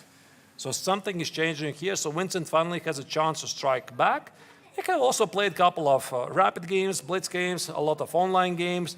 There were these Julius Baer, Julius Baer Challenges Chess Tour organized on Chess24 some time ago. So it was a pretty equal score. But here in Biel, in Rapid, Prague won both games, both in the Rapid and Chess 960. Yeah, but those were rapid time controls, and I think also maybe a confidence of the Indian young superstar has been slightly shaken from the first round of the classical portion, so we can expect here anything at this moment. All right, if you're here with black, you're getting this position. It's pretty weird. What do? You're Prague. Imagine you're Prague. Can you imagine? You're Prague. What do you do? I would say that maybe it's time to give up one of the bishops for the knight, because I'm just looking at some ideas to go with the bishop to e6 when the knight will be there on the c4 and capture it. You want to capture on c4. But I think bishop e6 is technically a bit flawed, because the knight on c7 might be lost, which supports the bishop on e6. And then you have to play something ugly like rook takes on f6. That doesn't look really great. There's a lot of problems with the pawn structure. But I mean, you're right in general. This bishop on e6 is a very common idea. Yeah, so you put the bishop on e6, you try to counter the knight on a3, and maybe in the long run, you put the bishop on d5, hit the knight on f3, and be a very happy person. However, not immediately. How do you improve the idea? Maybe playing first rook e8. e8 might be a move as well. My idea is I want to play bishop e6, and after capture on f6, you capture with the pawn, the bishop is protected. I like it, but I would be a bit worried if there's not an immediate problem. Like again, if I take on f6, take on f6, if I cannot take on c7, same idea. Yeah, so the rook is lost. So you have to take on e1, I take on e1, queen takes on c7, there's a nasty check on e8, I play bishop f8, am I not lost? Apparently not. And the next move is bishop b7, and I'm bringing out the rook. Precisely, maybe even queen d7, so the queen on e8 doesn't really stand for long. But these are the things you have to make sure that you don't blunder, and then you make sure if there's no other continuations. I like actually rook e8, it's a nice move. And then you are thinking about moves like knight c4. What if white includes knight c4, hits the pawn here? Maybe rook b8. And now again I have to check e takes on f6. Oh. You get it, right? Again, the same idea, you want to make sure you're not blundering anything, and the bar says, hello, you are blundering. So it's not a good idea, but you have my support. Bishop e6 looks great. Maybe also I'm thinking, Angelika, there's some aggressive ideas at the king side, something like g5. Wow. Hit the bishop wherever it goes. Let's say g3 or h2, I'm not entirely sure. Maybe play h6, threaten to play f5, f4, which is a typical idea in the Rossolimo. But again, you have to make sure what happens after e takes. Either you're going to be in time to play f5 because now you weaken the e5 square. If you don't play f5, what do you play h6, g5? You get it. I mean, there's a lot of ideas for Prague to think about, a lot of concepts to compare. This looks like a very committal idea for Prague. If he goes for it, he has to live with those weaknesses on the king side. Potentially, maybe king could be weak there because so many pawns were advancing, but indeed could be an idea if it's working in concrete situation here. But what else could be a move? Because there are actually not so many moves for Actually, I like black. this. You like? Yeah, kind of, because I could imagine Prague for going for something like this, because if there is some scenario where he gets to play f5, f4, and avoid bishop e5, he just simply takes over the game. My problem is in this position, knight c4. I'm attacking the pawn on b6, and I would like to play bishop d6. Yeah, I put the knight on d5, you play bishop d6, I play something like rook f7, I could bring out the bishop, play it on g6, maybe future ideas h5, g4, maybe future ideas f5, g4. g5 is on the board, I called it. Ooh, Arthur, you went for it. I know something. Very nice. Yeah, very nice, aggressive move. I mean, of course, it's very committal because you give up the f5 square. You're creating potentially some weaknesses on the king side, but he is going for it. g5. Very nice move. Right. Now I'm not really sure where's going to be the response. Bishop g3 or bishop h2. I think here, yeah, look at Vincent's bottom line. He's like, what is that? You know? He's not impressed. He's essentially copying Nepo, because you could look at Nepo's expression all day long. I mean, Jan Nepomniachtchi, one of the strongest grandmasters in the world, he's always very famous for his facial expressions. I mean, Nepo, Hikaru Nakamura. I mean, it's amazing what they're doing there. So g5 is played. Vincent seemingly is surprised, so he is not sure this is such a great move. We are going to see what's going to happen. I think that here Vincent is going to spend like 10, 15 minutes on the move because he is still healthy, 1 hour and 16. minutes on the clock. So let's go back to the bird's eye view and select yet another game to follow. Yeah, we have exciting action today at the round 4 of the Grandmaster Triathlon of the Biel Chess Festival. So many exciting games are there. And here we see in the bird's eye view, we have already checked the game of Marc-Andrea Maurizi against Vaishali on the top middle board. We have seen Vincent Keimer against Pragnananda on the top right. There has been other interesting matchups, such as Haik Martirosyan against Abhimanyu Mishra on the top left board. We see that the pawn reached the d5 square already. I want to go to that game. Yeah, right instantly. now. I also. Right now, because there's some interesting stuff happening, and I'm not sure I understand it. We left it about here. About Yeah, here. e4 was played, similar to this game Marc-Andrea Maurizi against Samonenkov. Right. So a4 was played, short castle, queen e2, c5. So, I mean, black always has the choice to play either c5 or e5, try to open up the last square bishop on c8. c5 was played, d5, white claims the space advantage. Knight b6, a5, knight c4, and queen takes on c4. And now the next question I have about this position, Angelika, is... Oh, knights or bishops? What do you think? What do you think about this move? Wow. Okay, I mean, it's fully unexpected move. Like, you have the bishop standing there on the g7, which is looking so nice. Like, it's x-raying on the diagonal, and you're giving it up for the knight on c3. I mean, I would never do it, probably. Never. Never in my life.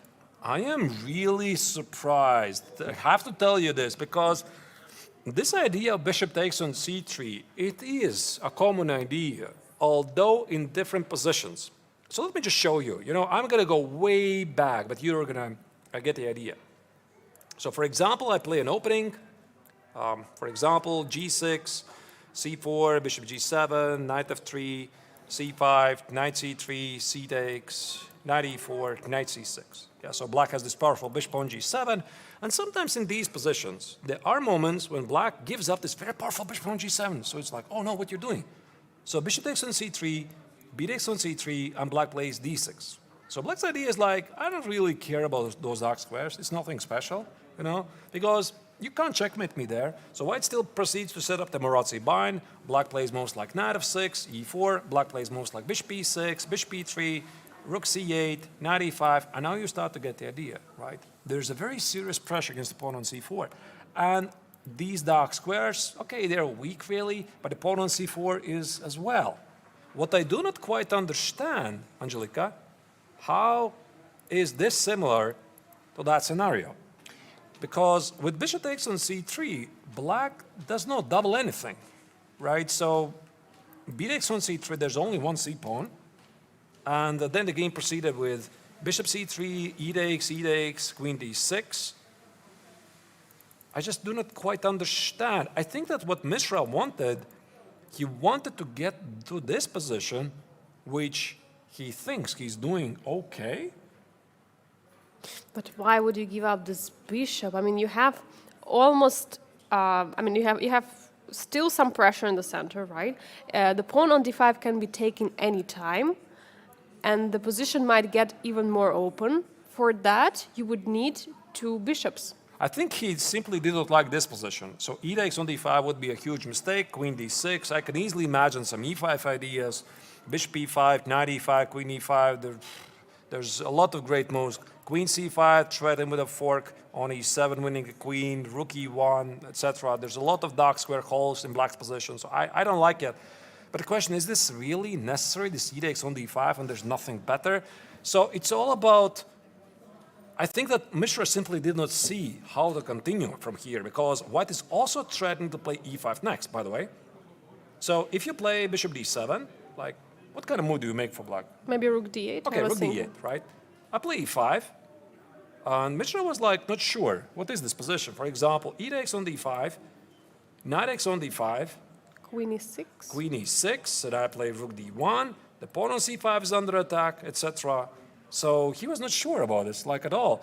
And I think that the young American, he's perfectly aware that bishop takes on c3 normally is a big no-no. I mean, you don't play like that. I mean, this bishop on g7 is such a powerful piece.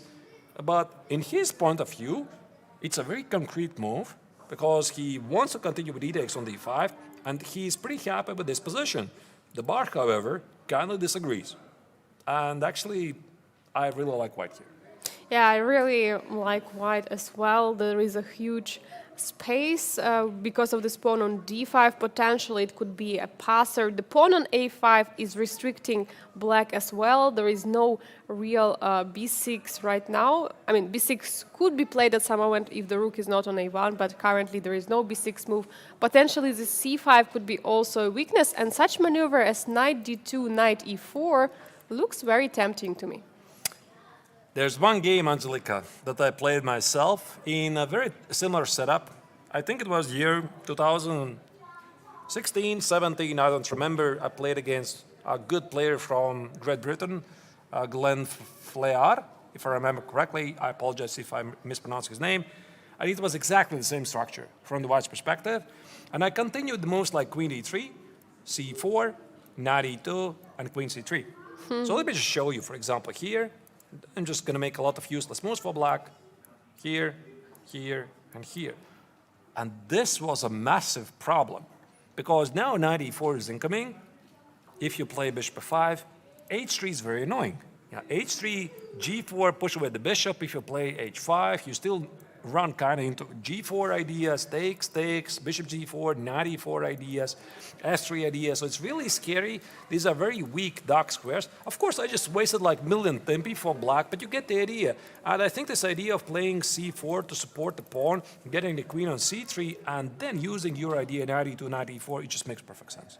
Yeah, it absolutely is a great plan. I would say that black in this case would rather prefer to have a bishop on d6, but not the queen, because queen is not the best blockading piece, as we know. Better, for example, for black would have to have the bishop, not the light squared bishop, but the dark square bishop, so to put it on d6 and try to blockade this pawn. But it's not possible because there is a light squared bishop in the position. All right, we'll see if Abhimanyu is not going to regret this choice, because again, I would probably not do this. I would not do this unless I really have a choice. And Abhimanyu is pretty happy with this because he felt anything else is not really that great. But I mean, this bishop on g7 is a very important piece. All right, he's happy with that choice. Let's move on. Let's select another game. Let's go to the bird's eye view and see what else is happening. Maybe we're missing some exciting action from the other games. So, Angelika, is there something that pops in your attention? Maybe the game of Salem Saleh, lower left corner against Savenkov. Is this something we want to have a look at more closely, or there's something else that you want to see first?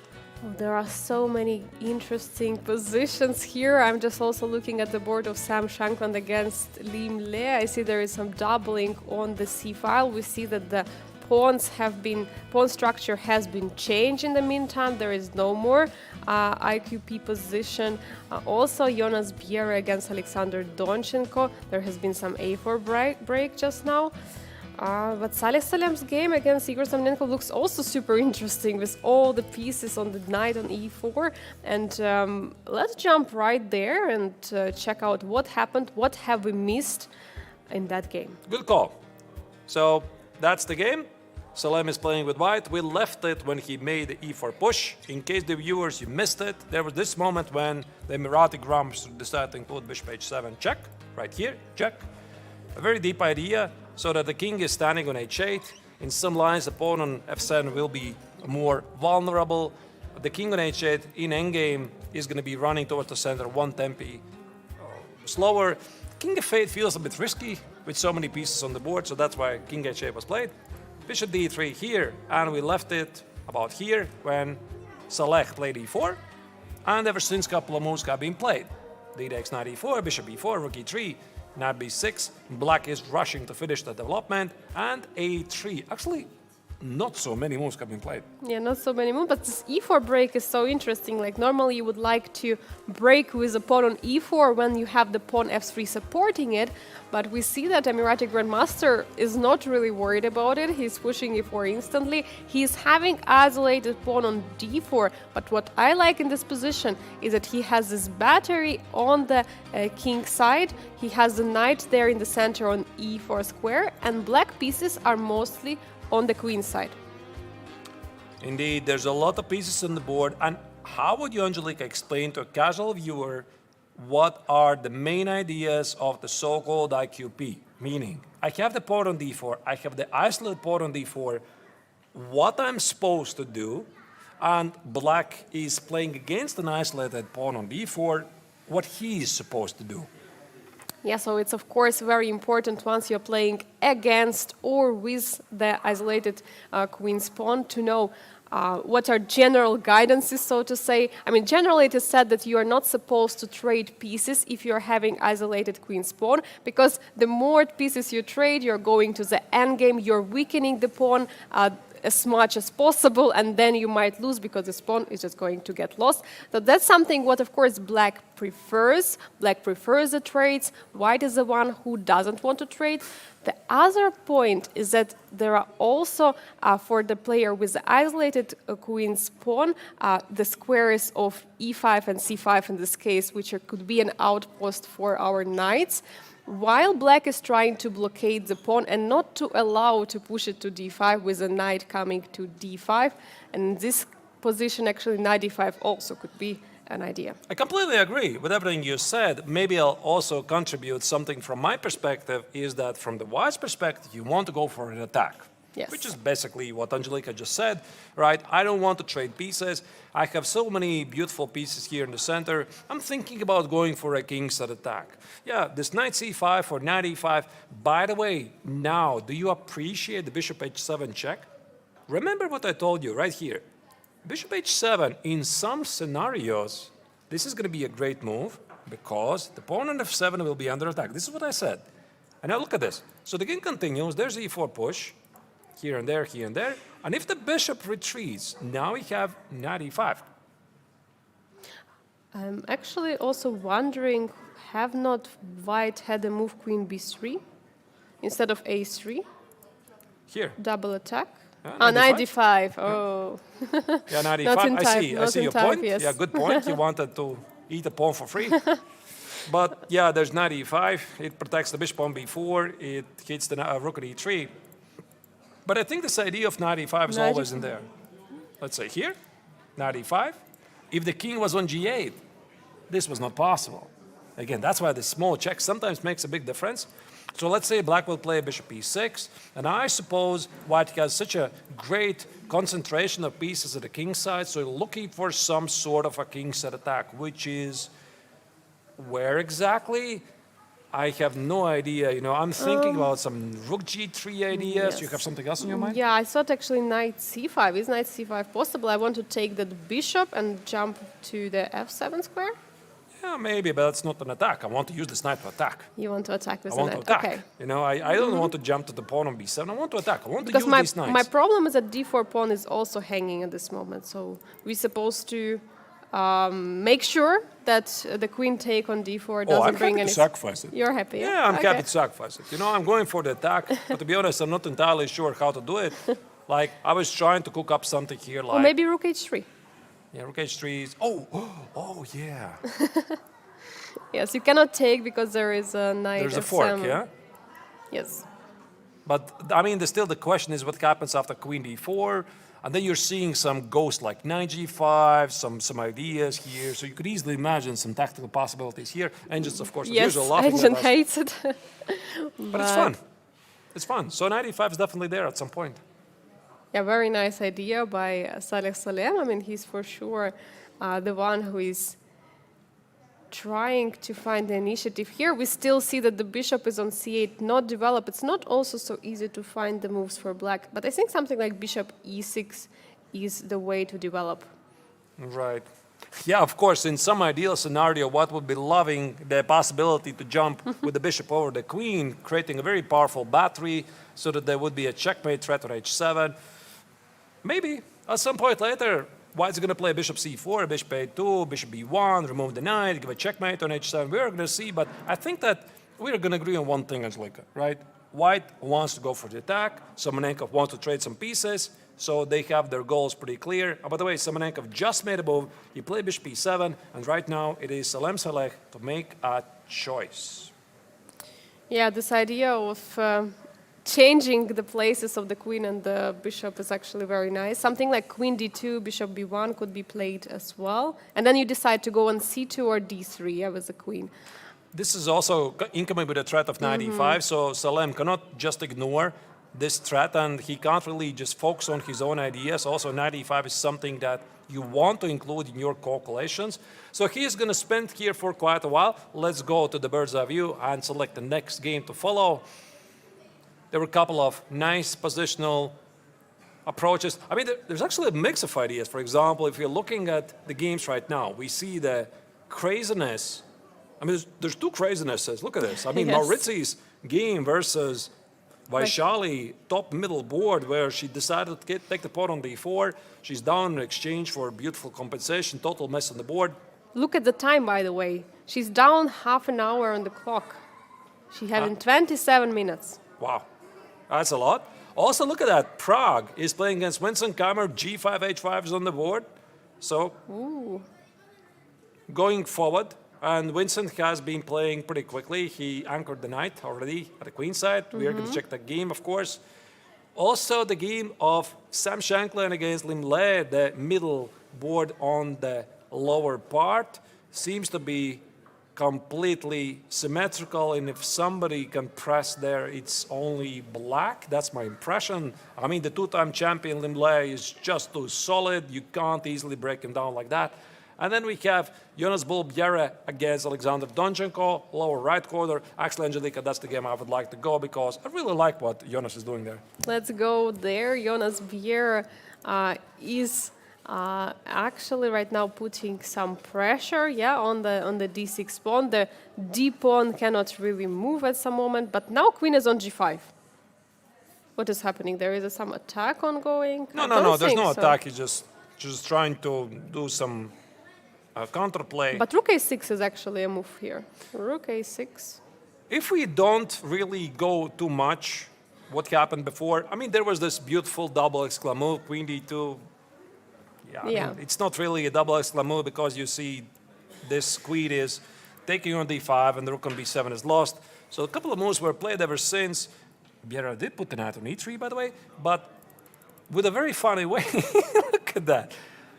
I thought he wants to take on e7 so that you could apply pressure against the pawn on d6 with your pieces. So what Donchenko did, He didn't allow that. he didn't allow that. He allowed the other knight to be traded on h4 because he thought for some reason that knight a3 will be impossible, and Biel plays it anyway. So he plays knight a3 anyway because queen e4 drops the pawn on d6. A very funny way. I thought this knight will be traded for the bishop, not the other knight. Really weird. I'm just recalling queen h4 by Donchenko a couple of games ago, if you remember, against Vaishali. He also played some queen h4 ideas. Yeah, indeed, yeah. Queen h4 against Vaishali ended badly for the German Grandmasters. Now he's trying it again, probably trying to prove a point, right? It's not the bad move itself. It was just a bad move in that particular position. So Biel is slightly pushing. Why is this? Because black has 3 pawn islands. This is 1, 2, 3. White has 2 pawn islands, 1 and 2. The pawn on b5 is a target. The queen on d3, knight on d3 stand really nicely, but I suppose with just one weakness, it's simply not enough. And also, of course, there's a bonus that the white controls the a file. At some moment, this could be pretty important. Yeah, I think this a file is already playing a huge role here at the position. Also, it's not so clear to me what is black's next moves, like what is actually the plan for black in this position, because I'm looking at this queen on g5. Does actually Donchenko want to create some attack against the king? Because it looked that knight on e3 perfectly protecting everything. I looked up their scores in the Rapid and Chess 960 portions here in Biel. The score right now is 1-1. In the Rapid tournament, Biel won with the black color. But in chess 960, Donchenko was victorious with white, where Biel was actually winning. So Biel had a very good chance to win both games. He did not. So it's 1-1 tie. In the classical over-the-board games, they have played it twice before, but already quite a while ago. So the first game, they played it back in 2019, Sunway Sitges Open, when Biel was playing with the white color. 5 years ago, Biel was only, 15 at the time, right? So pretty long, and Donchenko was a pretty big favorite back then. Now they're about the same rating. Biel already is higher rated. So it's going to be fun. While they're battling it out, Angelika, I think that we are going to get for a small break. What do you think? Yeah, I agree for sure. We have a lot of action here to follow in Biel at the Grandmaster Triathlon. I'm looking forward for more in this round. Yeah, there's a lot of action upcoming. There's the two crazy games of Vaishali against Maurizi. Also, the game of Winsenheimer against Prague Randa is really heating up because Prague is trying to change the course of the game. If he is going to succeed, here you see him on the screen. You're going to have to find it out after the break because, dear viewers, we'll be back shortly. This is the 57th International Biel Chess Festival. Stay tuned, don't go anywhere. Be back right after the break.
And we're back live from Biel here in Switzerland, following live action from the 57th International Biel Chess Festival. The round 4 of the triathlon in both Masters and Challengers has already started, well, about 2 hours in the round. So here we see Prague. He's thinking about his choices. He's playing right now with black against Vincent Keimer. He has managed to get a very sharp position. Engines slightly don't approve with him, but this means a lot of exciting action is upcoming for us. I'm Arturs, this is Angelica. As usual, we're your hosts, and let's delve back into action and see what is happening in these games. Yeah, and I see immediately that Frank was shaking on that video, like he was under huge pressure, and also position is showing that as well. I mean, he created this interesting idea of g5 and then pushing h5 pawn, but is it enough for him? Because it felt like Vincent was very comfortable there. Also, you can see a couple of moves have been played in the sharp game against Marc-Andrea Maurizi, the current World Junior Champion. He's playing against Vaishali, which is upper middle board, as you can see. Those are the two games I would like to follow the most this round because they promise the most action. But I think we are going to start with the game of Vaishali, try to estimate what are the chances of this position, where it might take us, and then gradually move on to the next games. So first of all, where did we leave the position? So I believe that was her decision of taking the pawn on d4 or b4, and we see she made her choice and took the pawn on the d4. That was the choice was made. Right. Knight x on d4 was played, rook d1, here pinning the knight, and I assume there's something probably wrong with taking on a2. Not entirely sure what it is because it seems like it's a free pawn, but it is also allowing white to simplify the position. Probably some sort of Bishop e5? Bishop e5. Yeah, maybe. I just wanted to include Bishop the e5 trade. is blunder, sorry. Why is it Or blunder not, again? actually not No, blunder. no. I wanted to include the trade to clarify the situation Yes. a bit and make some trades, include Bishop e5 as you suggested, to include trades right here. Now the point is after knight f3, queen f3, black is not in time to collect the bishop on e5 because the own queen on d7 is under attack. So this will be like a dream scenario for white. Now you see it's pretty obvious. White has the exchange for a pawn, but the pawn on c5 most likely is going to fall. And that's the reason why Vaishali decided not to take the pawn on a2, which apparently is just poison, and she played queen g4 for some tactical ideas. Yeah, now the problem is for white is there are no open files at this particular moment. Of course, white doesn't want to take on the d4 the knight because the bishop would join the attack. Also, at some moment, some problems with the bishop on f5 and f4 could be. So what was played in this position by Marc-Andrea? In the game, what was played here, white countered the threat of queen x on f4, white played rook d2, defending against the queen x on f4 threat. So if Vaishali plays knight x on f3, Marc-Andrea is fine with that because he has an extra exchange. Queen f3, g takes on f3. Maybe there would be something like c takes on b4, but again, the position is simplifying. It is opening up. Something like rook d1, trade the rooks, and then at the end of the day, you still have this extra exchange, so white should be much better. Now this prompted here after rook d2 for Vaishali to play knight d6 that the engines don't like it. Yeah, there is also some information from our chat. There has been a poll going on about this game. The question was, can Maurizi beat standings leader Vaishali? And what do you think the result was? Probably everybody's cheering for Vaishali. Yes, exactly. 56% saying it is no, but 44% saying yes. We'll see. She is really, if there's such a word, streaky player. She very often scores a lot of victories in a row, like the previous candidates tournament in Toronto earlier this year proved. Vaishali had a rather mediocre start. Then she pulled up, 4 or 5 victories in a row. It was quite impressive, finishing in a very high second place, missing the potential match for the World Championship title against the reigning World Champion Juve in June. But I think she's going to get there at some point if she's going to play exactly like this. Yeah, absolutely. And we see that computer, even though doesn't like knight e6, I mean, we learned from the past that it can be tricky. There could be some refutation lines which are not so easy at all. So that's why, I mean, knight e6 looks very logical move. You're attacking the bishop on f4. If bishop goes away, then the pawn on e4 is going to hang. So that's the main idea here. Bishop e5 being played. No. It didn't. It wasn't played. Yeah, I played it. Yeah, if it was If, played. yes, a big then if. I think it makes sense because Maurizi would like to trade some pieces off. So the bishop on e4 is under attack. The pawn on e4 most likely will fall. So he's like, okay, I mean, you can have that. For example, bishop e5, offer a trade. And if Vaishali plays, I'm not sure what she plays. For example, queen e4. Queen e4, bishop e4. Again, the position simplifies. Takes, b takes. And the only question is, can white win something like this? Okay, maybe not b takes on c5, exchange for a pawn. Is this kind of position enough to win the game? It's a huge question. Always these endgames can be tricky, especially if black is not trading all materials. So if, for example, rooks would be of... Wait a sec. Ah, yes. I was looking for a rook for white, and it was on f1. I was like, wait a second, Vaishali is up a piece, but there was a rook.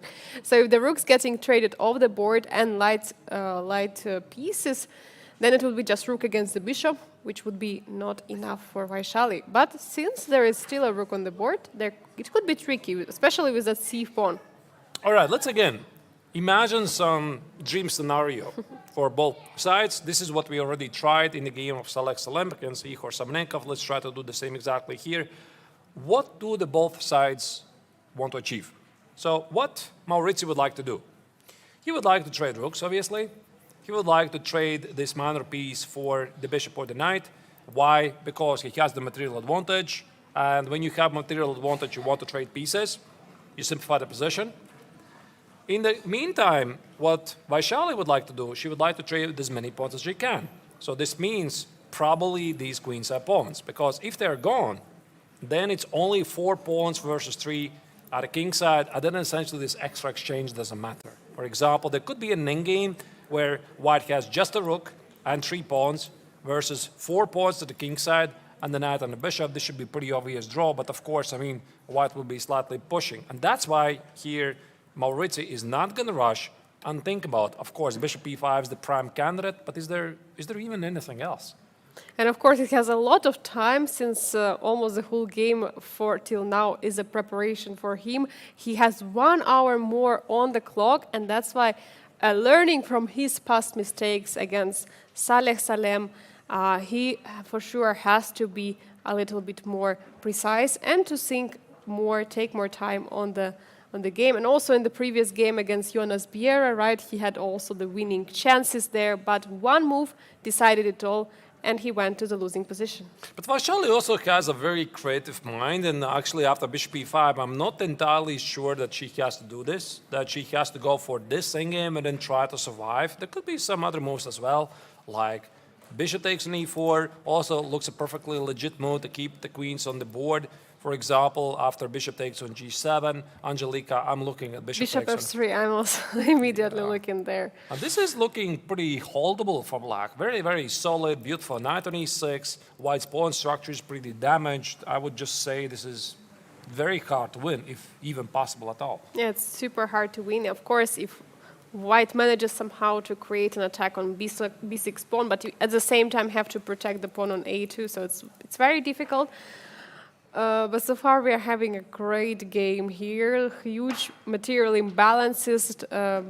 Vaishali being down in exchange, she's been very ambitious. Yeah, this bishop takes on f3, huge threat. It's a very big threat. I'm not even sure what white is supposed to do against it. Maybe h3? h3, queen f5. I'm not sure what changes. Ah, wait. You're right. What changes is that after bishop takes on g7, bishop takes on f3, I'm no longer threatened with a mate. So I could just retreat on the long diagonal. Ooh. And then let's say you play wherever you place until like bishop c6. And I play queen h6 and checkmate. almost. There is a knight. Yeah, you want to check, right? I see. But to be honest, there's not even a threat. The knight on Yes. e6 just protects it. But just play this position, and your pawn structure is more healthy. But I would still say this position feels more closer to a draw than white is winning, and I think they already played a move. Bishop e5 is on the board. Apparently a great move by a French grandmaster. He's following Arthur's your advice. Vaishali will have to play a bit faster because she is getting some pressure on the clock. Only 24 minutes versus 1 hour and 27 minutes for the Frenchman, which means an extra hour for white. This is a huge advantage, and he is trying to apply as much pressure as the current tournament leader he can do. I think we have to move on to the other game, the other most exciting game here we have been following so far today, Angelika. That is the game of Vincent Keimer against Prague. Very sharp game, so let's maybe step back a couple of moves and try to understand if this entire sequence that Prague played, we left it here. Prague played g5, h5, being very aggressive, which you could see actually on the screen. Vincent, they raised an eyebrow. He's like, what is this? Can you play like that? But of course, he understands that the Indian tries to complicate the game. And after knight c4, knight e5, queen d2, rook h7, this is the current position on the board. Yeah, and we see that actually our engine friend is liking the position of white, even though black is trying to create so many threats on the king side. There is still, I think, huge advantage in the space for white and also in the development. Right. What do you think Keimer should do here? What would be your next move? Queen e2 is played. You know, I'm not really sure Queen e2 marks as a mistake. Okay. I was thinking before I tried to explain white's ideas, I felt I probably would want to pay a bit attention what black wants. So why did Prague play h5, g5? Does he want to weaken his king for no good reason? No. I mean, he wants to use these pawns to generate targets. So his idea is to play g4. So that's why here, for example, after whatever move, let's say, I don't know, rook d1, Prague wanted to play g4. At least I think so. And after h takes on g4, h takes on g4, push away the knight. Let's say you play something like knight h4, and then maybe play for a kingside attack. I was thinking if there's a possibility to put a bishop on e6, play f4, let me make you another useless move, let's say bishop e6, f4, and it feels like it's quite something, right? I mean, Yeah. black is having pretty active pieces, the bishop on e6 is knight, the bishop on g7 is great, maybe there's some King craziness. h7, bishop h6 maybe. Yeah, king h7, bishop h6, maybe queen e8, queen h5, maybe f4 ideas at some point, but you get to appreciate black's ideas. So that's why here Vincent decided to play queen e2, and even though the engine doesn't like it, I think he is somehow preparing for this. Yeah, he's somehow getting ready for this g4 push, because you can't play f5, it drops the pawn on g5, this is just bad. And you can't play e6 because I'm just going to grab the pawn on f6 and your pawn structure makes no sense. So it's pretty obvious that Prague is going to play g4. And now the point is after g4 takes, I think Vincent wants to put the knight on d2. Yeah, and then maybe we maneuver it somewhere to e4. Engine disagrees with me. Yeah. But what about knight h4? Knight Idea h4. is to jump with a knight to g6.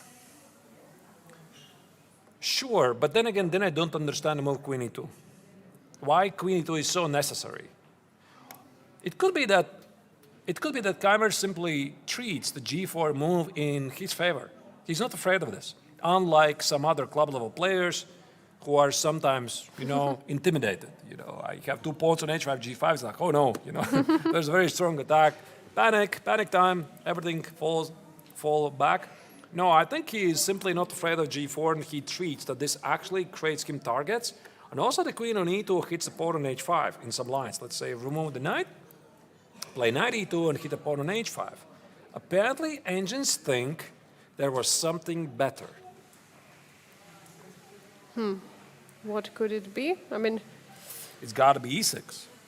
e6, blocking Yes. the bishop. It locks one bishop. It locks the other bishop. But what I do not quite understand, and apparently also Keimer couldn't understand, because I'm sure he looked at e6. Is this pawn on e6 not the target? Yeah, it's actually a huge question. Normally, when you're pushing pawns so far, it's a question if it's a strong pawn which is restricting your opponent, or it is a pawn which can be easily targeted and taken. Is it a weakness? So I'm looking at this. I'm looking, can I immediately target with knight c7? Right? I play knight c7, hit the pawn on e6, and immediately see the refutation of my idea, which is probably some knight b6. I don't think this is great. Black's pawn structure is terrible. Okay, maybe there's some knight e6, but it just looks awful. Yeah, but you can also always protect the pawn, so you don't have even to give it up. You can play queen. You cannot protect the pawn. The knight is under attack, and then some rook e4 ideas, or queen c3, queen c4 ideas. It's just terrible. So I'm thinking maybe Vincent quite didn't like something here. After e6, he quite didn't like maybe b5. No, b5 drops the pawn on a5. b5 takes, knight a5, and maybe... Knight c7. What? Knight c7. No, I thought even of queen b6. You know? So I think that there was something that he didn't quite like here, that this pawn on e6, he perfectly understood that it's really so great, but he saw knight c7, hitting the pawn on e6. He kind of calculated there's knight b6, and probably about here, I could easily imagine he was not sure what's happening here. Like takes, knight a5, queen b6. Because if he drops this pawn, for example, knight b3, bishop e6, makes some blunder. Oh, I'm blundering a piece. Oh, yeah. Rook a7, you have to take first. Yeah, I'm blundering a piece. Yeah, rook a7. Rook a7. All right. Let's not blunder. In an ideal world, let's say black is able to get the pawn on e6, remove it, and play e5. Now this would be dream scenario for black. Strong center, backed by two bishops. So apparently that's what Vincent did not like. He played queen e2, and engines, actually they say that e6 was the move. Yeah, and actually our chat was also taking part in the poll about this game, and actually the 53% of the viewers are saying that Prague is going to win this game. There is our featured chat that said that white has space, white has the knights, white has the center. What does Prague have? What would you answer to him? I would say that Prague has initiative on the king side.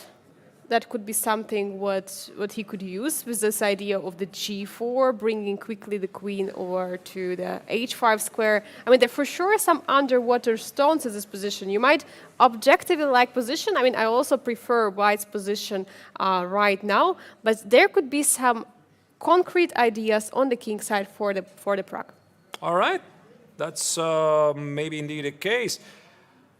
By the way, dear viewers, I would like to remind you of one very interesting thing, is that if you like what you're seeing, you like the Biel Chess Festival in general, and you would like to see it continue to grow, maybe the possibilities to invite here to Biel Chess Festival some other world star players, as we would like to see here, by the way, back Magnus Carlsen. We haven't seen him for many, many years. He has played here in Biel a long time ago.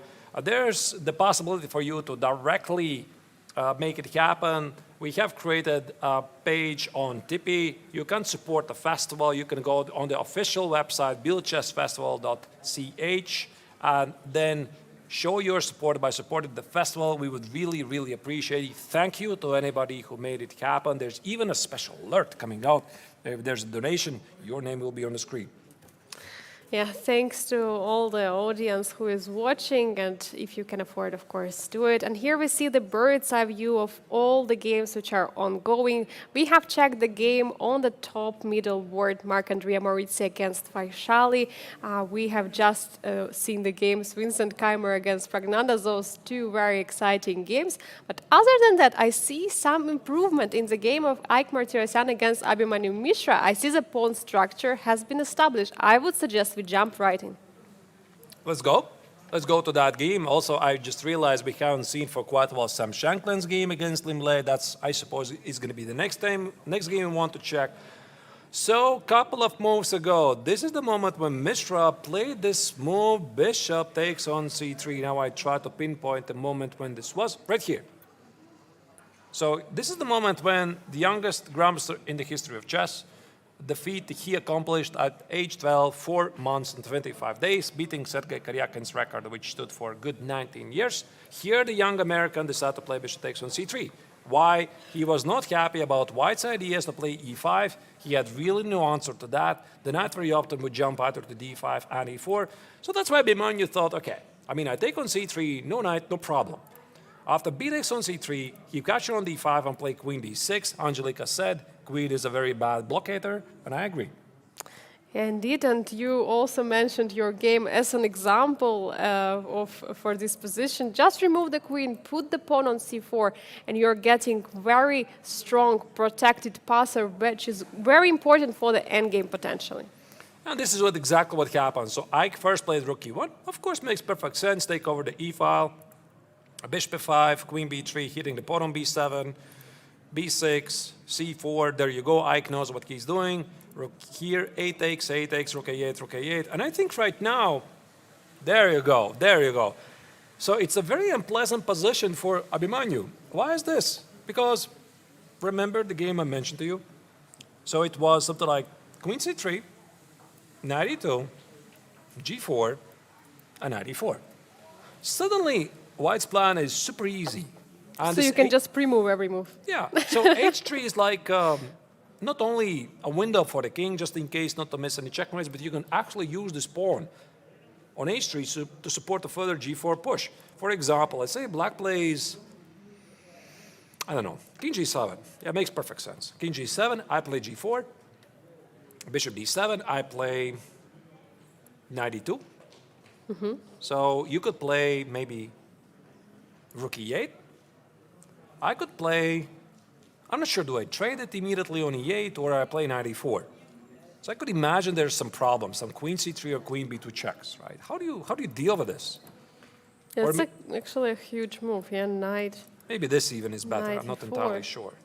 Yeah, how do you deal with this? Maybe Like queen e5. Yeah, queen e5 and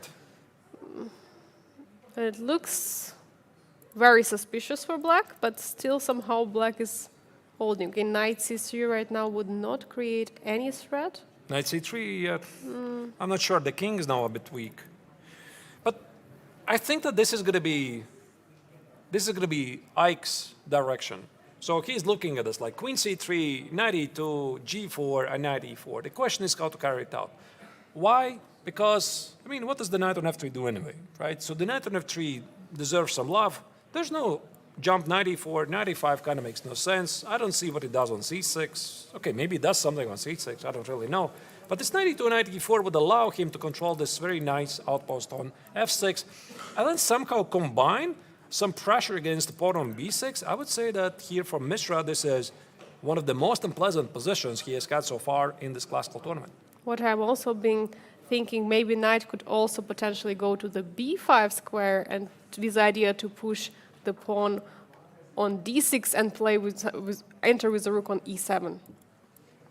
Yeah. It's too long maneuver, but it's a long road, but it's entirely possible. A road to b5 for the knight on f3, why not? Perfectly playable. So it looks very nice. I'm not really sure what Abhimanyu should do here. Maybe retreat with the bishop, trade the rooks on e8, and somehow try to survive. I think there could be some scenarios, Angelika, if he could trade the queens, if he could trade the rooks, the endgame actually could be pretty pleasant for him, because he has the bishop versus the knight, and these pawns are on the color of this bishop. So this means he can always target these pawns, and the knight has to protect these pawns. So he would be doing great. But I think it's just wishful thinking, really. It's just a dream for black, which of course Ike is not going to allow. He knows which position he has to aim for, that he doesn't have to trade any piece right now at this moment. Maybe actually the queen endgame actually maybe would be still preferable for Ike, because he has queen and the knight against queen and the bishop. All right, I got a word. There's something happening in Vaishali's game against Marc-Andrea Maurizzi. We have to go there immediately. We might go back to this game after some time. Let's see what's happening here after bishop e5. Vaishali just played f6. The tension marks as a big missed opportunity. And there apparently is something wrong with her position. Why f6? f6. Now this bishop here is feeling pretty weird. What could be the problem? I mean, the bar is like way up in the sky, so this means there's something very concrete for white. But what is that? Okay, what about again trying something like h3? I think I found it, like, pretty quickly. Maybe I'm wrong. You mean h3? h3 and queen b3. Yes, but I'm going to change the move order. Okay. So the point is, after h3, queen e4, queen b3, there's c4. Oh. You want to hit the knight on e6, I get your idea. So I'm thinking, can I start with queen b3? And then you want to play h3. And then I want to play h3. You are tricky. And I'm queen tricky. e4 is not possible because, of course, knight is hanging on e6. Right. Okay, so what do you play on queen b3? Queen b3, so h3 is a big threat. The knight on e6 is almost impossible to defend. Bishop c8 or king f7. Oh, wait, maybe there's king f7. But it looks very tense there on the king side. I mean, it looks like pieces are getting stuck. Bishop is blocked by the pawn. Knight is pinned. Yeah. Maybe just rook e1. I want to play h3. Maybe also h3. Like h3 allow you to take on e4. I wanted to play rook e1 now and somehow use the spin, but it feels very dangerous. There's also this trick, b takes on c5. I just see these ideas, but I just cannot connect the dots, right? I don't immediately see because I've looked at this position for like 1 minute. And the point is f takes on e5 is knight g5. Yeah, so Yeah, very beautiful fork. You can't take it. I cannot take it, and I can resign. But this is a big information, you know. Maurizi doesn't have it. And that's the big difference. Imagine this. You're playing a game, you are a student, and your coach comes next to you and he says, dear student, there's something in this position. You're like, oh yeah, there's something in this position? Yeah, okay, let me work it out. What is it? What is it? Oh wow, queen b3, h3, right? Yes. Huge information.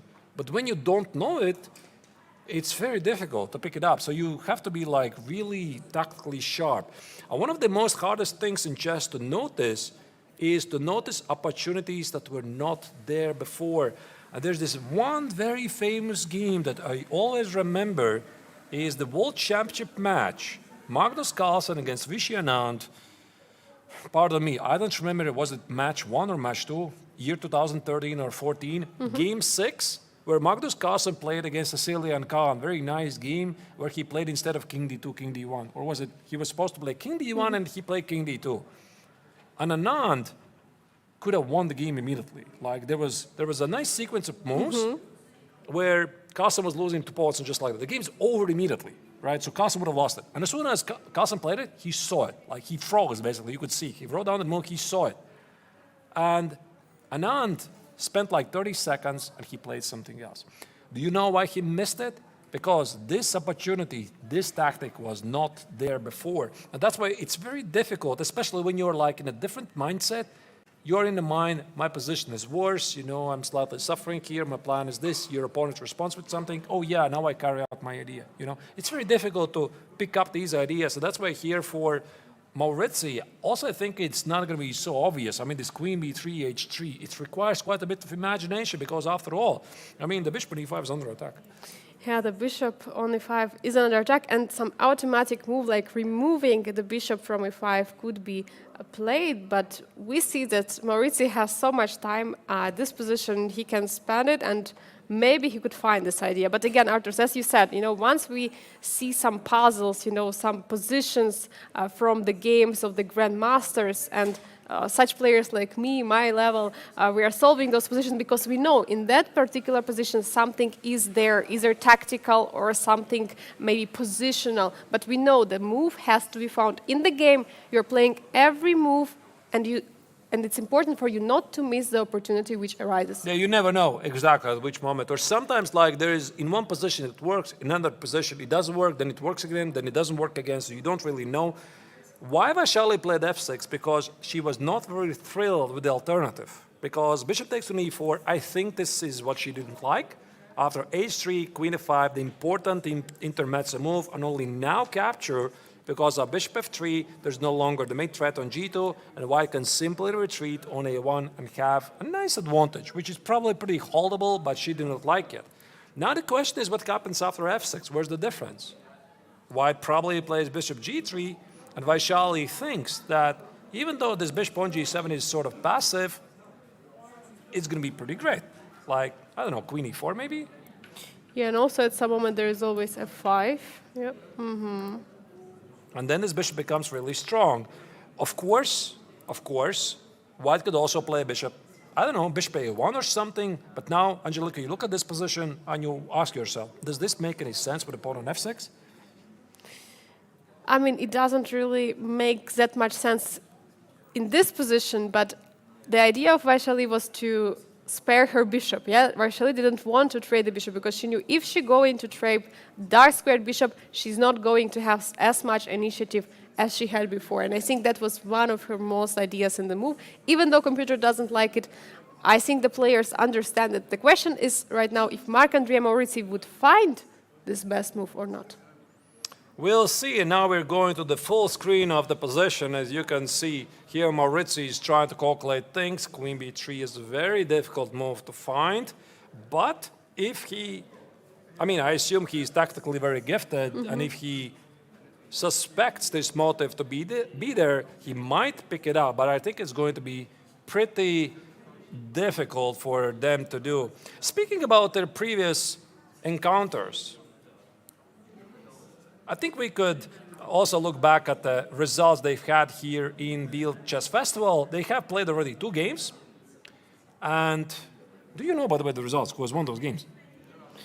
I would say that one game, I believe, was won by Vaishali in the rapid, if I'm not mistaken. Both games. Both games. Vaishali has won both games. So prior to Biel, they have never played against each other. And here in Biel, they have already played twice. And by the way, what you're seeing on the screen, that in the overall rankings, Vaishali is not only leading the tournament with 17 points, but look at the difference. She is ahead of Marc-Andrea Maurizi by 11.5 points, which seems like a huge margin, but again, we would have to remind you of the tournament regulations. In the classical tournament, every victory backs the player 4 points, so she is essentially ahead of Marc-Andrea Maurizi 3 classical victories. Yeah, it's a huge difference. This is a huge difference. I mean, Marc-Andrea Maurizi is someone who is currently struggling to stay at the top of the rankings in order to proceed to the final stage. And I mean, these final rounds of the classical stage of the Grandmaster Triathlon are very important for him. And for Vaishali, I mean, it looks like she's very, very confident with all the 3 wins she scored. But still, she shouldn't relax in this game. Yeah, in the featured chat, Manochi says that Maurizi is plus 2.7 according to an engine, but I think this is probably strictly only to this sequence, which is, by the way, still not super obvious because, for example, even if he picks it up, for example, after queen b3, you still have to calculate what happens after king f7. By the way, I don't think it's so super obvious what happens there. Maybe there's a direct sequence of moves. Not easy, so we are going to see. No, he doesn't reach yet for the queen. He's thinking about it. I'm not even sure if he's looking at the b3 square. Angelika, is he? Yeah, I mean, that's actually a good point you're saying, Artur, because sometimes in the positions you're looking at the one side, and in this case, I think that both players are focused on the king side of the board, and sometimes you just can forget that the queen side is still there, and you know, such moves as queen b3 exist. And that could be one also of the issues for the French Grandmaster. Maybe also Marc-Andrea feels that this is a critical position because clockwise he has a huge advantage, 1 hour and 60 minutes on the clock versus Vaishali's 10 minutes. Here Vaishali is in a serious time trouble because this is move number 20. So essentially she needs to make 20 moves in 10 minutes with no increment, and the position is really sharp. This is a dangerous ground, and probably here Marc-Andrea is just reminding himself that training, something he has received before, think. This is a critical position. There needs to be a very big move right here, so he's trying to calculate, and there you go, he missed it. I told you queen b3 is not an obvious move. It's not an obvious move at all. Queen G3, bishop G3 has been played, and Queen E4 instantly answered by Vaishali, who has 10 minutes on the clock. Huge miss by French Grandmaster, which could have turned the result of this game. Right, I'm not going to, of course, argue with an engine, so it was a difficult move to find. Also, the sequence probably also was very, very complex. So, yeah, maybe let me check. Let me show you on the screen what was engine's recommendation so that everybody is on the same page. So apparently bishop g3 is a big miss. So here the Frenchman should have continued strictly only one move. He had to play queen b3, ignore the bishop. So the idea here is that after f takes on e5, h3, as you can see, the queen on g4 no longer can protect the knight to e6. And here, queen e4, queen e6, king h8, everything starts to fall apart for black. Everything is incoming, rook d8 check, and black's last rank is incredibly weak, or even something like rook d7, hitting the bishop on g7 as well. So this is a really, really bad outcome. But we're wondering, for example, what happens if black will play king f7. After king f7, apparently white can play bishop e2, which maybe is not so difficult move, but the point is, after queen e4, you play rook e1, and suddenly it's very difficult to defend this knight, because white also is threatening to double rooks at the e-file. If black will play bishop takes on e4, there's something wrong. Oh my goodness. Knight e5 check. How about that? Knight e5? Wow. Okay, and you want to play f3, yes? Yeah, I mean, this is not the only sequence, but what a powerful sequence this is. Bishop takes on f3, rook takes on f3, king g8, queen d5, some super domination, etc. Wow. This is difficult. This is really difficult. But I mean, okay, knight e5 is probably not the only move. It's just one of the... No, actually, it's almost the only move in this position. So engine says h3 is the second choice. h3, queen f5, and then rook e1 is kind of also great. But even this position from afar... It's not so clear. It's not so clear. I cannot so quickly evaluate what is happening there.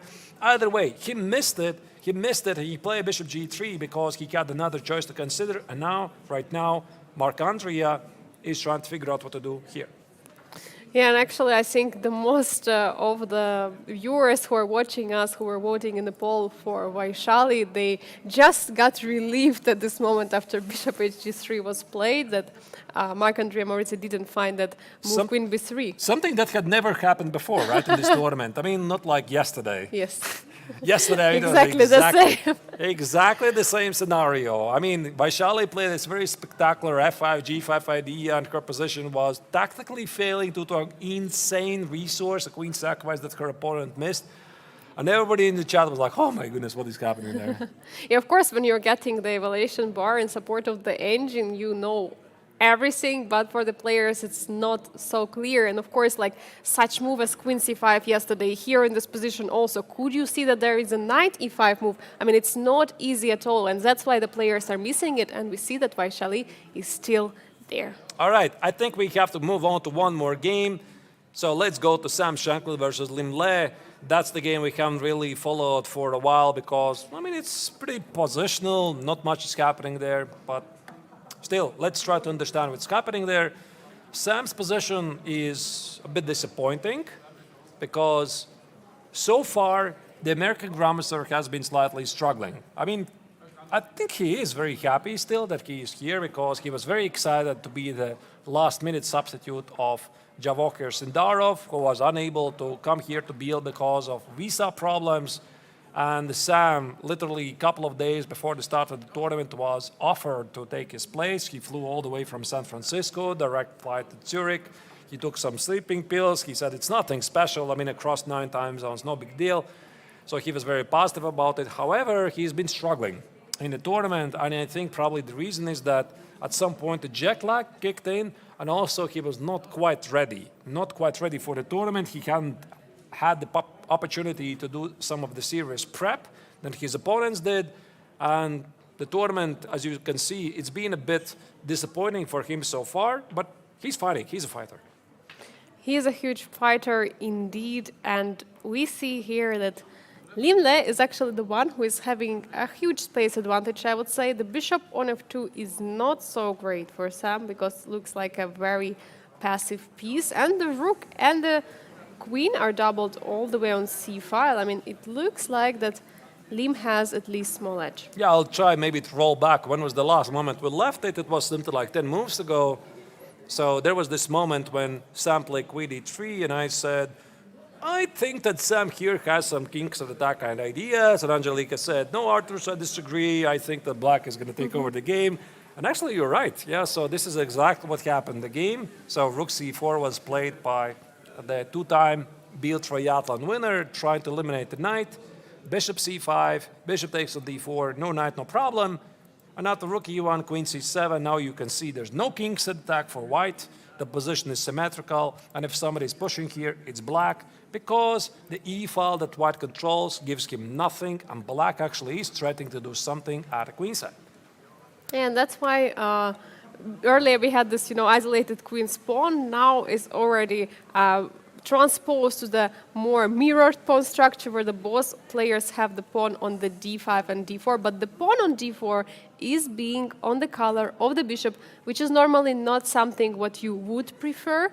And also, of course, we have these pawns on b4 and a5 very much advanced on the queen side, also the space advantage for the black, which could be also playing a huge role in the position. Yeah, and speaking about Limle's performance so far, the two-time winner has been showing some very nice chess so far. Also, I think last year he was not really that close to win the tournament until the very end, and then at the final round he finally scored the important points on the mound, and he was able to overtake Vincent Kammer, who was leading the tournament for the entirety of the time. So very impressive, and I'm really impressed, Angelika, by his showcasing with the black color, because with the black color, Liam he's unbeatable. He's super solid, and that's why, when was this? Yesterday or day before yesterday, when Abhimanyu did not even attempt. I mean, he had a rather nice position after the opening, the current leader of the triathlon. He played a couple of moves after the opening, okay, whatever. He even said in the interview, the guy is just too solid, I mean, I don't think I can beat him. Yes, indeed, and of course he's still the one who is trying to catch up with the leader of the triathlon, but he's for sure one of those players who we expect to see in the final stage of the Master. I mean, it's actually very tough to say who are we not expect to see.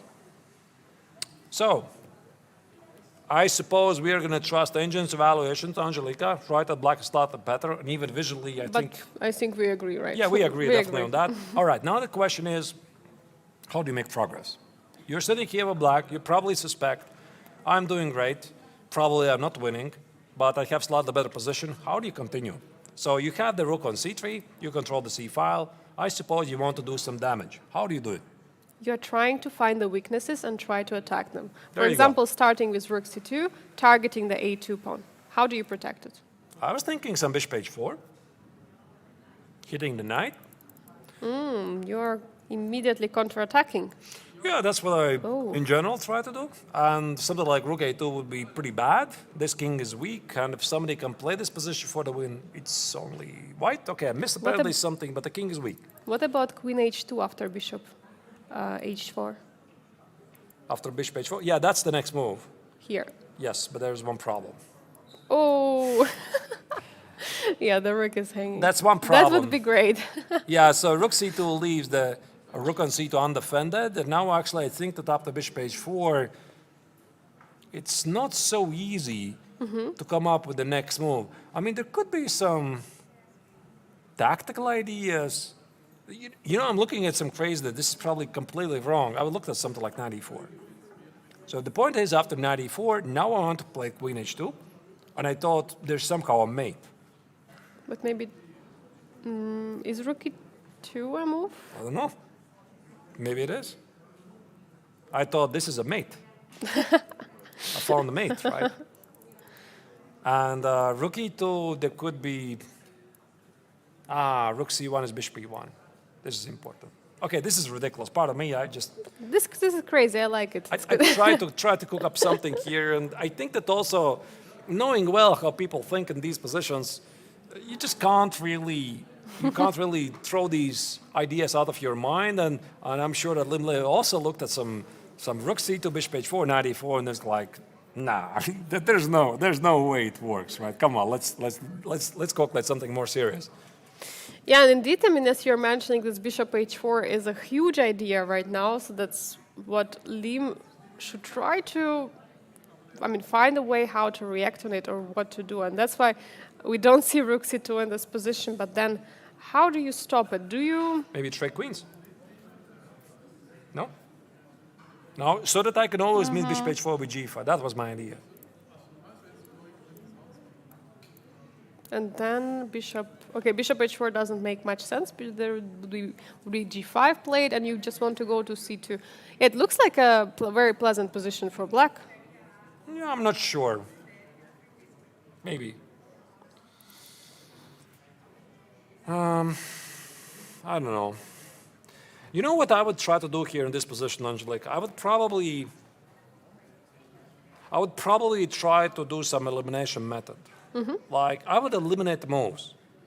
I don't think I would think I'm much better here, probably tiny better, because white's king's a bit weak. I control the c file, but I'm a realistic guy, so I understand it's probably not enough. So I would try to eliminate the moves. So which moves make sense to you? Knight move? No, no, no, no, no, no. Pawn, no. Rook c2 only move, and then there's bishop h4, so it's a queen move, right? Yes, it's a queen. So where do you go with the queen? I thought about trading the queens, and that's why I came up with this queen c8. Queen d7 allows white to activate the rook. I don't think this is great. No. And then the rook might go somewhere here. So what else? Something like queen d6. Where do you want to put the queen? I would like to protect the knight, maybe potentially. No, but where? Where would you like to put it? So I was thinking about queen b6, so that stops the idea of bishop h4. But I don't know if it's a good one. Me neither. Maybe the play somehow is linked with this a4 push. What about rook c6, by the way? Just Rook moving c6. rook back. So I'm preparing against bishop h4. To meet it with g5. Yes. So I protect the knight. Are you not afraid you're weakening the king? I hope that I don't think that bishop g5 would work, but bishop f2, yeah, maybe just king g7 protecting the knight. Okay, it looks a little bit weakening. I agree with you. No, I'm thinking actually black's only idea is somehow linked with a4, try to create a weakness here, so you need a queen for that. And the move has been played, by the way. What? Rook c1. We found an answer to our question where to put the rook or the queen. Okay. Okay. That is actually yeah, this interesting move. Now that I see it, I now that I look at this position, if black manages to trade the rook, black is the one who has the queen and the knight on the board, and queen and the knight is better collaboration of the pieces than queen and the bishop. Maybe, yeah. I'm not going to argue with that. It probably depends on the position, but yeah, I agree. But this looks like great position, yeah. It's a nice move. I'm not really sure if I would want to trade the rook here in general because it feels very active here, but apparently Limle is a bit concerned about white's counterplay here, bishop h4 and whatever, the e-file is under attack, so he's just going to try to be safe. First secure the draw in the pocket and then see what happens. For example, Shankland defends the queen side, plays something like queen d3, and I imagine he's going to trade off these pieces, like takes, but I mean, objectively, I don't think that Lim here has any illusions that he's somehow gonna crash through. So I think he might suspect he's tiny bit better, but White's position is so solid, and I don't think Shankland hasn't done anything wrong. So I would not be surprised, Angelica, that this game is heading to a peaceful outcome. Yeah, that's for sure possible. So maybe we should... Let's select another game. Check another game, yes. All right. So, let's go to the bird's eye view once again and see who is in the biggest trouble. Somebody is in big trouble, apparently. Yes, and his name is Pragnanda. He is in big Yes. trouble. There's a massive development, by the way, happening there. I already see we're totally going there. Let's immediately go to that game. Yeah, I'll just I very mean, quickly. I'll very quickly give an yes. overview of what's happening in other games. So select Salm, lower left corner. There's the game versus Igor Savenkov. Sort of balanced. He's trying to create some attacking chances at the king side. We'll see if he's going to manage. Also, on the lower right corner, Jonas Buhler has, I thought it's a slightly better position for him, but now I see black has the centered knight. Now I'm not so sure who is better there. Any other changes? Vaishali's game on the top middle board versus Marc-Andrea Maurizzi after queen x on e4, no more moves have been played. And on the upper left corner, Ike Matrosyan has a slightly better position. He has beautiful pieces. Mishra is trying to survive. That's the game also we want to check. So now I think it's high time for us to go to the game of Vincent Kammer against Prague. And Vincent is executing the next move. He's actually playing the e6 we have been discussing earlier, but in this position, this move actually comes with a tempo on the rook. Wow. H4 was played by Prague. This I didn't expect. Probably we'll leave it here. Queen e2. This was the last time we left it. Bishop f5 missed opportunity. So what is he missing? Let me check. What did he miss? No, I thought you had to play g4, right? Yeah, g4 looked like a nice hook. Yeah, maybe he was not happy about like knight h4, your idea, knight g6, Angelica, and then something like after f5, knight g6, knight f4. He simply didn't like it. Yeah, probably the pawns would have been just stopped, and he wanted to first play h4. He played even bishop f5 Wow, first. d4, counter-strike in the center, so Winston attempts to activate his pieces. C takes allows to put the knight on d4, massive pressure to some of the central squares. I just remember we discussed at the beginning of the game that d4 doesn't look like the break you want to do, but now that we have pawn on e5, we have all the pieces so active and black's bishop are just suffering there. I mean, d5 is a really great break. Yeah, that's why you have to always adapt your playing style, be able to adjust your plan to the particular position, and still nothing really changes from the pawn plays point of view. Because if you're not using the pawns, for example here, if Vincent is not using the pawns, so what is he gonna do? Like, he can shuffle the pieces here and there, but where are his targets, right? So that's why he is using the pawns. He's using the d pawn to open up the position, to generate targets, and get more information from his opponent. So what we saw here was rook d7, Ancient hates this move, rook d1, h4, okay, h4, yeah.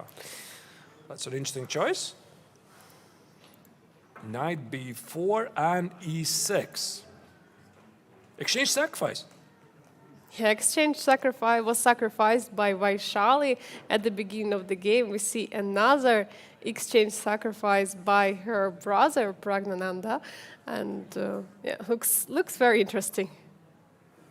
So it's actually a slight mystery here. Knight b4. Ah, wait, the pawn on c2 is under attack. I didn't even notice. So there's some pressure. And that's why I suppose white has no time to grab the pawn on c5. So Prague is trying to complicate the game. This is exactly what he wants to do. So Winston says, okay, let's do this. He plays a6. I suppose rook d5 would run into some knight e3 problems. And that's why Prague is like, okay, fine. I have to give up the exchange. Let's do it right now. Rook takes on d4. What happens after knight e4? After pawn take, I mean, there is nothing else. You have to take with the pawn. And now c3? Yeah, c3, of course. And some knight c2. But maybe it allows d3, actually. d3. Okay, maybe d3, yeah. I'm not sure. No, not d3. Yeah, two pieces are under. Oi. Yeah, it doesn't work. Okay, so let's play knight c2 first. Hit the rook. And after rook f1, I don't know, some queen d5, some c5. This is exactly what he wants. He wants a very complex position. I'm talking about Prague. The complex, the better, because he strictly followed the rule. By the way, do you know this rule? I'm sure you know it. When you are having a solid advantage and when you are much worse, what in general you're supposed to do? Yeah, when you are having advantage, for example, in the terms of a space and so on, you want to keep the position. You want to keep your advantage. I don't know exactly what How you're you keep it? referring. It's a big question. Probably not trading the pieces. I mean, that's one of the point, because if you have more space, normally the pieces of your opponent are standing more awkward. I suppose it really depends, It but depends, I get yes. your point. I think that the stronger side in terms of when you feel you have a large advantage, I think Winston feels it, you want to clarify. Okay. You want to clarify your position. You know, you want to maybe, I'm not sure about not trading those pieces, it really depends, but you want to get a simpler position which basically plays by hand, right? So your opponent has some weaknesses, the weak king, and your plan is pretty obvious. And now it works the other way as well. So if your opponent is in trouble or you're in trouble, so you know you're worse, and I think Prague knows he's worse, you try to complicate. So that's what you try to do, and this is exactly what Prague is. You know, he played this h4 to shut off the bishop on h2. There's no window for the king now. That's why he played rook d7, rook d4. He's sacrificing the exchange, make it really complex, forcing his opponent to think so that there's no easy moves. Of course, he's risking to lose the game. Prague is perfectly aware of this, but he has no alternative. Either complicate, take over the game, or play peacefully and be outplayed. So this is a huge game in the making. Yeah, and this material imbalance is also not so easy at all. Like, once you're creating the material imbalance, you have to be very careful. We have to be really precise if you're one of the side who is better or who is having the extra material, because actually that's the opposite side who might get the initiative in return for that material. So that's why Vincent currently is still taking his time about taking his rook or not to take. I mean, I guess we're going to see the take of the rook, and he's going for it. Knight takes d4 right away. He's accepting the sacrifice of exchange. What do you expect here? Yeah, knight takes d4 marks a mistake. Really a mistake? I mean, taking the exchange is a mistake. Really? Are you kidding me? Wow. Wow. Why is it a mistake? Maybe c3? No, but why? All right. So engine says knight e3. Come on. Oh, so you first Come want on. to attack. Who plays like that? I mean, knight e3, ignore the rook. I mean, I understand, hit the bishop d5, protect the pawn on c2. And if I retreat, then what? Oh, then you play c3. Oh, wow. So apparently for Winston, this is a missed opportunity. Knight e3. You know, I had a thought, Angelica, that he might have the opportunity not to take the exchange and play something else. But knight e3 is such a sneaky move. I did not even see. And by the looks, there's nothing wrong with the move knight e4 itself. It just feels very natural move. There's all kinds of c3 ideas. By the way, knight e3 might still be there. Yeah, knight c3 actually is very nice idea because, okay, not anymore. But maybe knight e3 and then bishop. Then there's the pawn on e6 under attack. But now c3. But what is the difference? If I go here, bishop e6 right now? Okay, this makes no sense. No, I think the difference is that there is no square on a6 for a knight to jump back. No, it just makes no sense, Angelique. I mean, c3, rook d1, there's knight e5. You have to calculate c4 that your opponent is, in some lines, willing to sacrifice the piece for a huge center. I mean, look at this avalanche of pawns in the center. So, wow, very, very huge game in the making right here. And even though Keimer apparently, according to an engine, has made a mistake, I think he's playing pretty human chess, and also Prague is making things really exciting. And while they're thinking about their choices, their viewers, I think we are going to make a very short break, and we'll be back in several minutes to follow this action live here from Biel, following the action of 57th International Biel Chess Festival. Stay tuned, be back in several minutes. See you soon.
And we're back live from Switzerland following the live action from Biel Congress Center, which hosts the 57th International Biel Chess Festival, 15 tournaments in total under one roof. But the main event is the Masters and Challengers Triathlon, a unique tournament that has no equal all over the world. Here we are seeing Vaishali, the surprise leader in the Challengers section, playing against Marc-Andrea Maurizzi, World Junior Champion. The game is very complex. Earlier, Maurizzi missed a very interesting opportunity, and now the game again is very unbalanced. So, Angelika, what do you think about the game? Yes, absolutely exciting game with the exchange sacrifice by Vaishali. Some missed opportunities by the French Grandmaster Maurizzi. This is really exciting matchup we're having today. And also some other interesting matchups. For example, Vincent Keimer against Pragnananda. That game is actually looking like the one which is going to be finished in a decisive result. Yeah, here we once again see the pairings of this particular round. Round 4 out of 5. This is the second tournament of the triathlon. Just to refresh your memory, the viewers, Classic, Rapid and Blitz. This is the triathlon and Chess 960 tournament, which was held at the very beginning of the festival, serves as an appetizer, aperitif, as they say here in Switzerland, just to determine who will have the best tiebreaker. Here we are seeing the bird's eye view of the current game so far in round 4, and also the game of Vincent Keimer on the upper right corner is looking very exciting. 96, wow. It was a piece sacrifice? I think actually there's some issues with the move, E7. so we are going to go to that game in a moment. Looks like absolute craziness is happening there on the board. Is there something else in the game of Marc-Andrea Maurizzi, middle upper board versus Vaishali? Oh, Vaishali is creating a passer. Wow. C4, Who's even C3. better there? I can't even understand. Who is better there? I am picking the attacking side. Really? Yeah, probably. Wow, does it mean that Vaishali is getting for 4 out of 4? I mean, it could be. I mean, it's like a huge chance for her, right, in this game. And then we have top left corner, my apologies, Ike Matariasan playing against Abhimanyu Mishra, the current leader in the triathlon. Mishra is trying to hold on. The Armenian #1 player has been trying to press on for a while. And then, of course, also Salem on the lower left corner. He's playing against the youngest participant of the Challengers tournament, Igor Semenenko from Ukraine. Here, White has a minor advantage, not a better pawn structure, but probably it's still about level. Sam Shankland on the lower middle board is trying to survive against the two-time winner of the triathlon, Lim Le, where the Vietnamese grandmaster is trying to press on in a rather equal position. And finally, we have on the right corner lower part, which is Jonas Buhler, the Danish #1 player, the top-seeded player in the Challengers tournament, playing against Alexander Donchenko, and C3 was just played on the board. Angelika, you choose. I want immediately to jump into the game of Vincent Keimer against Pragnananda. We need to get an update there. I see the knight is on D6, such an exciting move, sacrificing a piece, but you cannot really capture it. So, how did we get here? It was the move E6, which prompted the Indian player to sacrifice an exchange. Rook takes on D4. This is what we saw before we went for the break. Apparently, Indians think that taking exchange is not always the greatest idea, and the simple knight E3, hitting the bishop on E5 with the idea to play C3 was the best choice. However, I'm not even sure if bishop takes on E6 is really so obvious, because black gets a lot of pawns for the sacrifice material. So, here, what happened? Knight x on d4 was played, and here, knight d6. Wait, what? Engine is not giving this a double exclam move? We are going to change it. Then you should give it. I'm going to give it... What should I give it? The double exclamation Double mark. exclam, there you go. I fixed it. There you go. Chess.com, don't do that. This is a great move. Point is, e takes on d6 is e7, and white wins yet another exchange. And this is, of course, something what Pragnananda doesn't want to do. But how does he remove the bishop from f5? Where does he go? And the knight, is knight going somewhere to f7? I mean, potentially it could be there. Right. I mean, actually, there's a greater problem. The pawn on d4 is under attack. So with this knight on, I mean, actually, Winston accomplished a couple of things. So not only he is creating a beautiful move. And we say, clap, clap. Well done, Winston. E takes on d6, e7 is a beautiful fork. But it also hits the bishop on f5 and make it even worse for Prague. The pawn on d4 now is under attack because you can see the queen on d8 no longer is protecting the pawn. And we have a move on the board. Bishop g6 is played. Now the question is Winston going to play rook d4? Because I still see Angelika, the fork on c2 is being threatened as well. Yeah, the fork on c2 is a problem there, and we just seen that Chess.com engine just given the knight d6 move and brilliant move. So not only you Arthurs gave it, but also Chess.com engine confirms knight d6 is indeed Really? a brilliancy. I thought it's just me, no? No, also No. when you see this blue color of the this square, square. exactly, of both squares, then it's also Chess.com. All right, all right. I thought it was me. So bishop g6, now the question is how Winston is going to continue. The knight on d6 for the moment is under attack, but Prague cannot really take it because e7 is a big threat. Doesn't mean that knight might not be under attack on d6 at some point later. So do you take on d4, allow the fork on c2 for some mind-boggling continuations and complications, or something else? Let's first maybe check what happens after rook d4. Is this really so bad? Rook d4, knight c2, and now how do you continue here? I mean, there is rook e to d1. I mean, if you want to sacrifice Do I want an to sacrifice? exchange. But what is the move then if you don't sacrifice? No, I mean, I don't know. I thought there's going to be some huge move, next huge move, but I don't really see it, right? So this fork simply allows black to collect exchange, so we can probably discard it. So how do you deal with knight c2? There's a lot of moves. I mean, I'm looking for some sharp, aggressive moves. Like, I'm looking at queen c4. I'm looking at rook d2. How about a simple rook d2? Does it really solve anything? I'm going to take on c2. Yes, that's a huge problem. You don't want to blunder that. What about something like c3? Is it possible? Yeah? I mean, d3 is of course always an option, but Or knight is c2 it as good? well? I'm not sure. I'm sorry, not knight d3, obviously. Yes. Yeah, d3? Then queen f3, yes. Yeah, unclear. I mean, You see how easy it is to misplay this position. I'm just making normal moves and the bar immediately drops. I'm not even sure why. Like knight e1, rook e1. I think the idea is there's some intermezzo of d2 and now you collect on d6 because you no longer have d7 threat. That's why I said the knight on d6 in some lines might be under attack, for example, right now. So Winston should be very careful. And Prague is a brilliant tactical player. So he calculates really well. And I'm not really sure if he go back to the first round when he played against Mishra, he sacrificed his piece. What was happening there?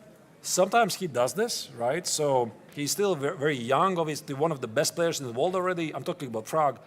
And yeah, he sacrificed his piece and then nothing was there. So here, I actually like this game, what he's doing much more than what he was doing against Mishra. yeah, because in this case, he's actually defending with the sacrificing of a material, and he sacrificed an exchange, because we know if we sacrifice a piece, it can be really something what could make us lose the game. But once we sacrifice an exchange, we still might have an initiate in the position.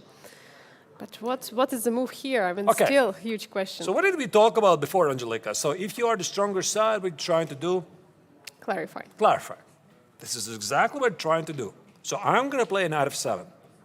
So my idea is, so if you take it, which is a big if, after e takes an f7, rook f7, I play something like queen c4. Have I managed to clarify the position? Yes. I think so, yeah. So the pawn on d4 is under attack, the pawn on c6 is under attack, the bishop on g7 is silly. So yeah, I have achieved something. And then you remember what I said about if. After knight f7, what if? Black just ignores it and plays, I don't know, queen d5 maybe? What is the knight doing with f7? Yeah. That's why also for Winston this is not so obvious. He knows what he wants to do, but what he wants to achieve. But how do you achieve it? All right, there's another idea. The knight on d6 controls the f5 square. I'm thinking, can I simplify the position by putting the knight on f5?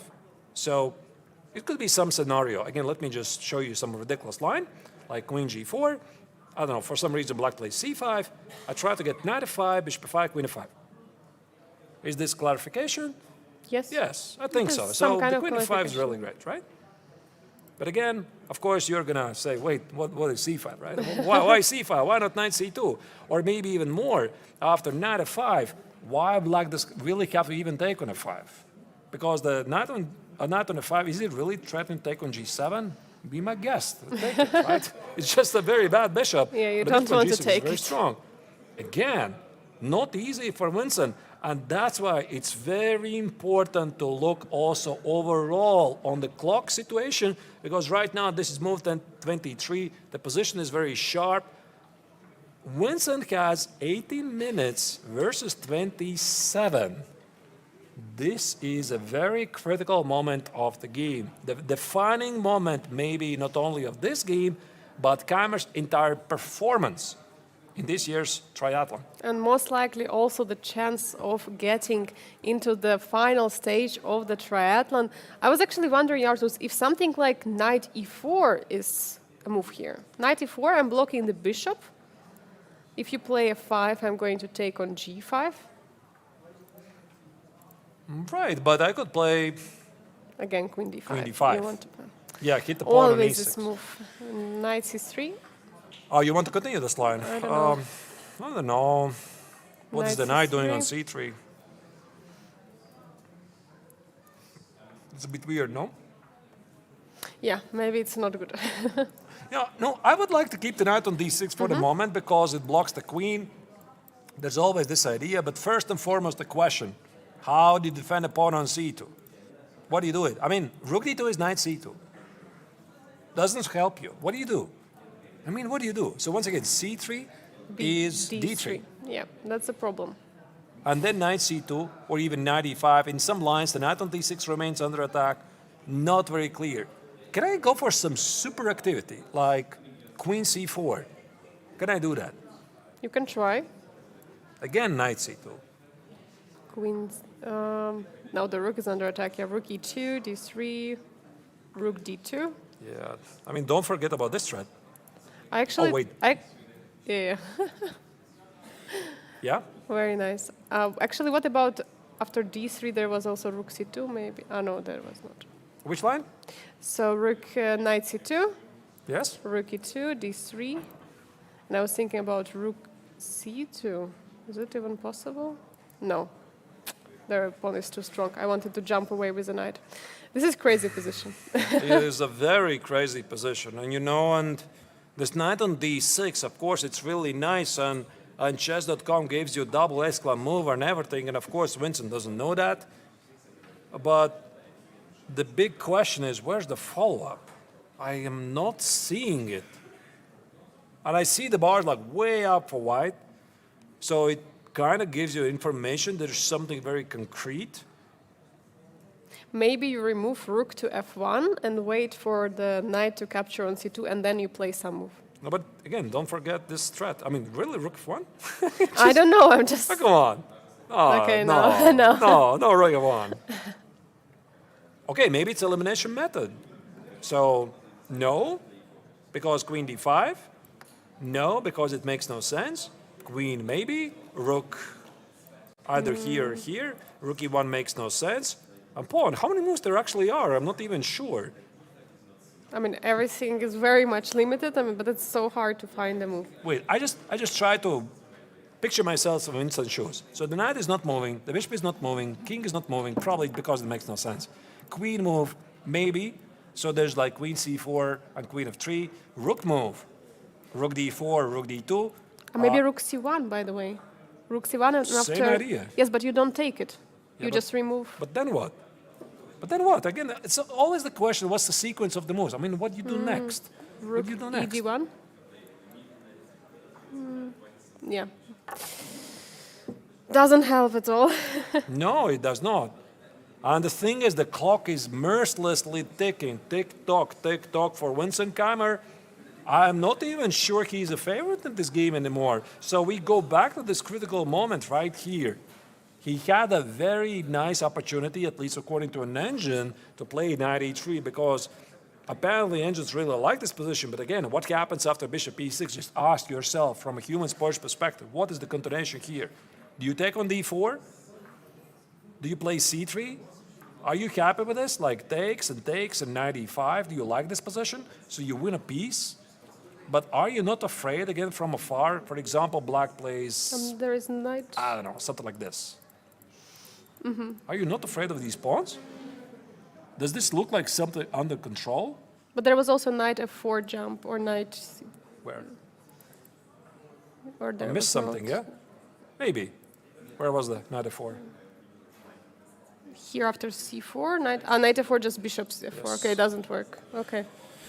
Right, so the queen remains under attack. Wow.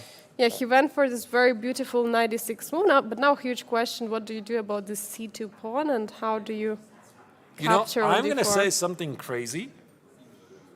Even though the bar says this position is so much in favor for white, I think Prague is the favorite in this game.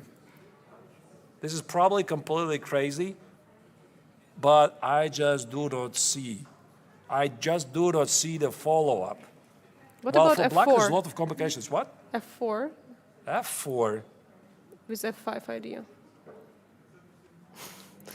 Is this crazy? Okay, it's I crazy. take Computer is saying it's crazy. I don't know. Also, you have to calculate queen d6. What happens after f5? And I just play some queen c5, discovered checks and everything. The Okay, it pawn doesn't is under work. attack. It's just insane, yeah? It's crazy. Which move is No, holding up? I'm already favoring black here. Totally favoring black because I'm seeing all these complications, and this is the defining moment for Vincent in the tournament right now to figure out what to do. He doesn't know that the bar favors him. Actually, that will be like a huge information for the young German that there's something here, but where is it? Where is it? So he's trying to calculate it, but we are going to keep a close eye on this game. But let's now go to the bird's eye view and check other games as well. Of course, this is right now the game of the round so far. There's more games here in Biel. I think we have not checked long time the game of Marc-Andrea Maurizi against Vaishali, who actually has 7 minutes on the clock. We see that the queens have been traded on the position. It's on the top middle board. But also we have other games like Jonas Biel against Donchenko on the bottom right corner and Saleh Salem against Savenkov at the bottom left corner. I don't know, it's your choice, Arturs. Where are we going? I will fully support you, Angelika, so let's go to Vaishali's game. And this is the moment where the world junior champion from France was having a very nice resource earlier. So in case you missed it, the viewers, I'm going to remind you what happened before. So it was a crazy opening where the Frenchman had about 1 hour clock advantage on the clock. So here, after f6, he missed a crazy idea. Look at this. I mean, try to judge yourself how easy or difficult it is. He had to ignore the bishop on e5, play queen b3, with the idea to play h3 and the knight on e6 is under attack. Easy? I'm not so really much. sure. Not Not so so much, right. Now the point after king f7, you remove the bishop, let's say on a1, which is pretty understandable because after queen e4 there's rook e1 and there's all kinds of tactical ideas at e5, and after bishop takes on e4, how easy it is to see from afar knight e5. It's not easy at all. I mean, Just to give a check, and then the fork this piece here, f3, bishop takes at f3, rook takes at f3, king g8, and queen d5. Is this easy? No, it is absolutely insane, to be honest, right? It's a very, very complex line, and this was missed by the Frenchman. If we can continue with rook d8 and queen d8, more sacrifices are incoming, etc., bishop f8 and rook f8, and bishop e8, and whatever. So all of this was missed. The young Frenchman played the human move bishop g3, which allowed Vaishali to get back in the game, and after a couple of moves, he started to lose a lot of time. Vaishali was adding the speed to her decision-making, and right now, after f3, that's what we have. But by the way, you're already seeing the bar says black is slightly better. Yeah, we see that the engine is preferring the black in this position, but of course you should not forget black is down in exchange, so it means that there should be a dynamic play by the Indian Grandmaster. The question is, where do you put the bishop? I mean, you cannot put it on d3, but the question maybe also is if you want to go somewhere on b7. By the way, actually, maybe bishop e5 is a Yeah, I'm move. thinking about bishop e5. I want to control the d3 square. Like bishop e5, and bishop d3. Play king f7 and be safe.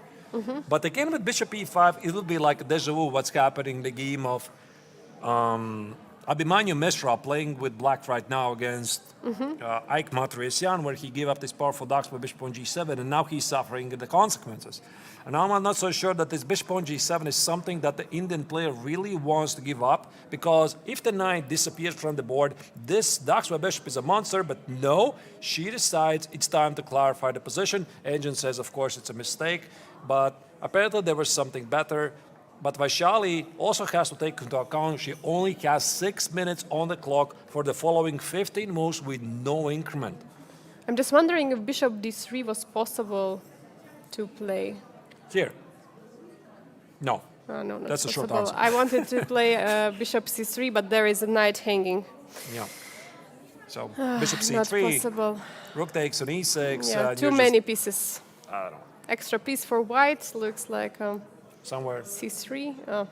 Somewhere put the knight. It didn't happen. We could, of course, check what the mighty beast was saying here. Was the move c3? This was the Okay. right move. Okay, c3 actually is a threat. It's not so difficult, but of And course, if I go here? yeah, of course, you have to make sure that once the rook is arriving to d7, there is nothing there. But looks very dangerous. Yeah, f4. No problem. f4, no problem. Yeah. You sure? No, that's what engine says. f4, rook takes on e4, f takes on g3, everything is good. This is crazy. So h takes on g3, C, c2. rook a2, Okay. everything is good. I mean, I understand the pawn on c3 is dangerous, but I mean, these are very difficult moves to find. So you see c3, the pawn might be lost in the process, also f4, not so obvious, although, I mean, it does make sense, hitting the knight on e5, for example, rook e2, then, now you play bishop d5. So this was the best move according to an engine. Vaishali, the tournament leader of the Challengers tournament, she missed it. She played bishop takes to d5 so that there's some clarity on the board, and bishop d3 with king f7. This is simply much easier position to play in the time scramble. Especially considering the fact that Vaishali is the one who has the bishop or the knight, I mean the light piece for the rook, she has to make sure there are the least open files as possible, because the open files would prefer the side of the white, but she's just closing it with bishop d3, not allowing any entrance on the 7th rank, I mean, which looks super logical, and she would like to push the c-pawn in the future. This is still everyone's game. I'm not sure I even agree with an engine here. The engine says that white is like much better here, because for black the next moves are pretty easy. You know, there's moves like king f7, maybe b5, maybe improve the knight. Some could try to, okay, maybe not through c7, get it on d5. And now you look at this position and ask yourself, where's what's plan? Like, where is it? So there's got to be something concrete. And I'm thinking there could be some bishop f6 move. You know, I'm offering to take the bishop. I want to take the knight on e6, But but then I'm going to king ignore it. f7 just protecting. Exactly. So what do? I mean, black's next move is king f7. Very easy move. What do you do? Yeah, there is no bishop d4, there is no bishop c7. Okay, let's say you play bishop c3. King f7. I play king f7. Now what? There you go. The bar is immediately back to equal. Bless you. Thank you. So king f2. I play something like rook a3. Who is even pressing here? No, it's black. I still prefer Yeah. black. I like this choice. So this was a good practical choice. Maybe there's some tactical problems with this. I just had accidentally checked what it is. You have to pardon me. And what is it? I forgot to switch off the engine. We checked it in the previous position. a4. Wow. You want to What push? is this even? a4, rook a4, and now Come on, nobody plays like that. A4, rook A4, rook D to D1. No, I can guarantee you, Maurice is not even looking this direction because there's a second pawn under attack, and why would I even want to do that? To do rook A1? To do what? I mean, to trade the rooks, But but I'm going to take on B4, right? So, for example, king f7, rook A1, rook B4, rook A7, and now bishop this is a big D6 threat. Oh, okay. So it's like something very concrete, but like you have No. you have to calculate it move by move. I mean, it's No, very there's- concrete. I mean, he might pick it up out of the lack of other ideas. But this is insane. But giving up 2 pawns in order to get the rook on the 7th rank, that's already difficult to pick up. He did not pick it up, so he played rook A1, so perfectly logical move. He wants to play A4, but not to give up the pawn. Now Vaishali can play B5. Vaishali can play rook A4. These are perfectly logical moves, not to give White the possibility to create a pass pawn. Perfectly logical move by the Frenchman. Yeah, I like this B5 move just to stop any ideas of the white with the A4, because after the B5 being played, she's going for the A4, rook A4. Okay, it's the same. All right, let's go back to Keimer's game against Praga and Da before we delve into the other games, because there's a huge update. Apparently, the valuation bar has dropped, and here Vincent's position versus the Indian now is simply equal. So this is a missed opportunity. I told you I already prefer Prague's position better, even though Engine preferred White's position more. Now we can check what Engine was suggesting here. So instead of queen c4, the Silicon B suggests rook d2. So where's the idea? I suppose knight x on c2 still is a thing. Rook c1. Rook c1. Okay, but if we had something like this. And what? Ah, wait, you're threatening to take on c2. But there is also d3. What about d3? Rook d3, bishop d3, queen d3. You give back an exchange and you claim that you have a great position. I mean, good luck with that, right? No, the point is e6 and d6 is e7. Still, there's this possibility. This was strictly the only line that the German had to pick up. It's very difficult. And I was thinking something like, playing for domination, playing queen c4 makes perfect sense. And immediately bar drops and says, here, black is perfectly fine and maybe even better. I think Prague is becoming the big favorite. I already told you this before the previous move. Yeah, the queen c4 looks like a very natural one. And after knight c2, actually, what is White going to do? Knight c2, the rook has to be moved somewhere, yes? You have to move his rook, but you cannot play rook e2 because d3 is always a threat. But should you play a rook f1? I mean, isn't it too passive? Rook e2? Yeah, maybe. And knight c2 is played and Winston blitzes out rook e2 because he feels he doesn't have a lot of time. This is move 25. 7 minutes and 16 seconds for the German #1 player to play 15 moves in a very sharp position with no increment. So it means that he's having only half a minute per each move. This is absolutely insane. This might be potentially one of the biggest dramas so far, because in the previous rounds here in the classical tournament of the triathlon, everybody managed to get to the next time control sort of without a lot of drama. I think this game potentially you might see a lot of slamming on the clock. You're going to have to follow this very closely. Yes, for sure. And we see that immediate c5 has been played, establishing the protected passer on the d4, not even pushing the d3 pawn, but just going for it. Huge question, first of all. Rook c2, bishop c2 doesn't work because of e takes d6. I can't imagine how Winston expected this move. It just looks very unlikely, because when you play rook e2, you just expect there's going to be, instead of c5, there's going to be d3, there's going to be knight b4. No, he did expect it. So Vincent is already firing out the next moves. Rook takes on c2 is on the board, and the valuation bar just keeps changing in favor for black, but not anymore, by the way. Why not? Bishop takes. Maybe there is some knight. Now it does. b7. Knight c2, queen c2, e takes on d6. The major development on the board. I mean, look at those pawns. I think that there's only one thing that Prague has to do to have a pure perfection in the position. he has to play queen e7 and king h8. Yeah. Then he will have successfully positioned everything on the dark squares. I mean, look at those pawns. 5 against 2 on the queen side. I mean, this looks so massive. Very, very dangerous for the German #1, Vincent Keimer. I mean, how is he going to escape this? What's the material balance even? 1, 2, 3. Black is extra pawn. An extra pawn, yeah? I'm not really sure this. Yeah, you're right. No, wait, what?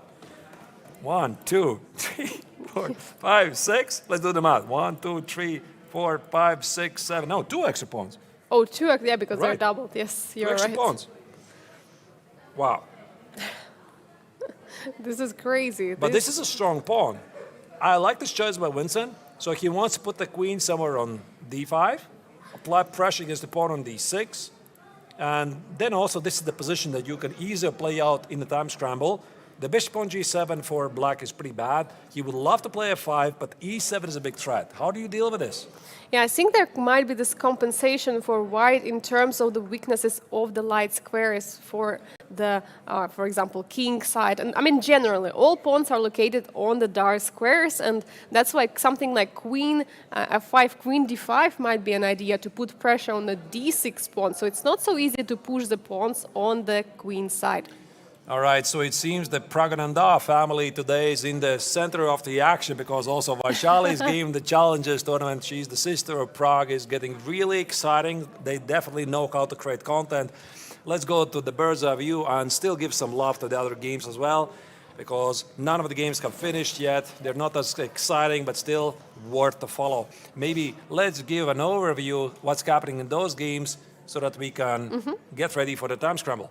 So we see on the top left corner the Ike Martirosyan's game against Abhimanyu Mishra. We see that there is still the pawn on the d5 trying to become a queen. But what is happening on the queen side, by the way, the king side? There is an h4 being played. I think that Abhimanyu wants to try to find a perpetual there with some queen g3, queen e1, and go for a draw. But actually bishop e4 could be also.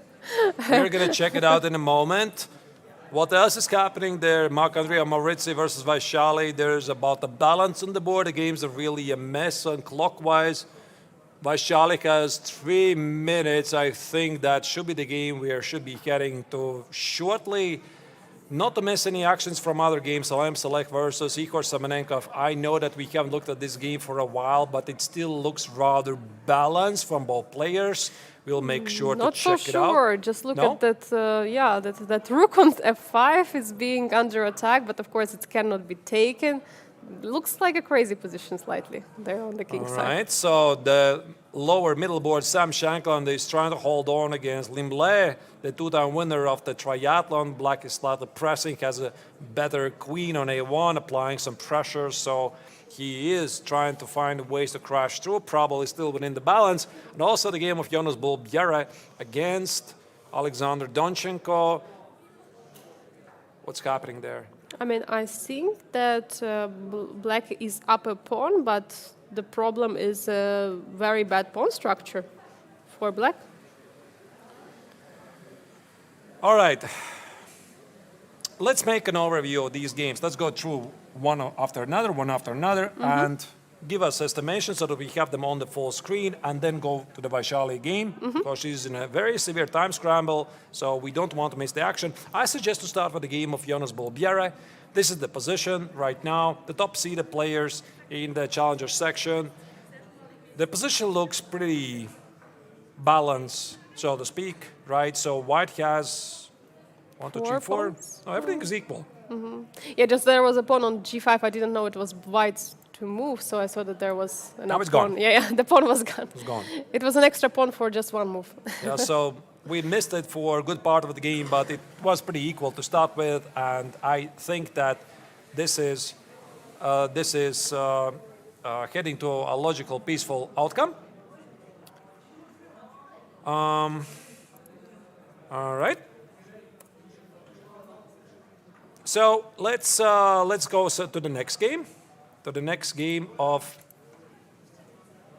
Sam Shankland against Limble. Here we have this game of two of the most experienced players of the Masters tournament. So the American Grandmaster is trying to hold on, and it is Lim Le who is attempting to find some progress. He has the knight that has the maneuverability, knight f8, knight e6, or knight g6. The bishop on e1 doesn't have such properties, so Shankland is trying to figure out what to do. Both players have 10 minutes on the clock. Still, I would say within the balance. What do you think? Yeah, I would say around balance in this position. Of course, there is not much can be done. We go to the game of Saleh Salem against Igor Samunenkov. There has been some action here. I mean, we see also Engine prefers slightly the white in this position. Why? Because there is simply too many active pieces. Still no time scramble, 10 minutes each. This is move 30. So Salem has managed to make some pretty significant progress. He has the better pawn structure. He has the bishop, maybe put the bishop on b1. He has enough pieces to go for a successful Kingston attack. We're talking about moves like h4, h5, queen e4, build a battery. Maybe even rook f6, e6, try to demolish the defenses.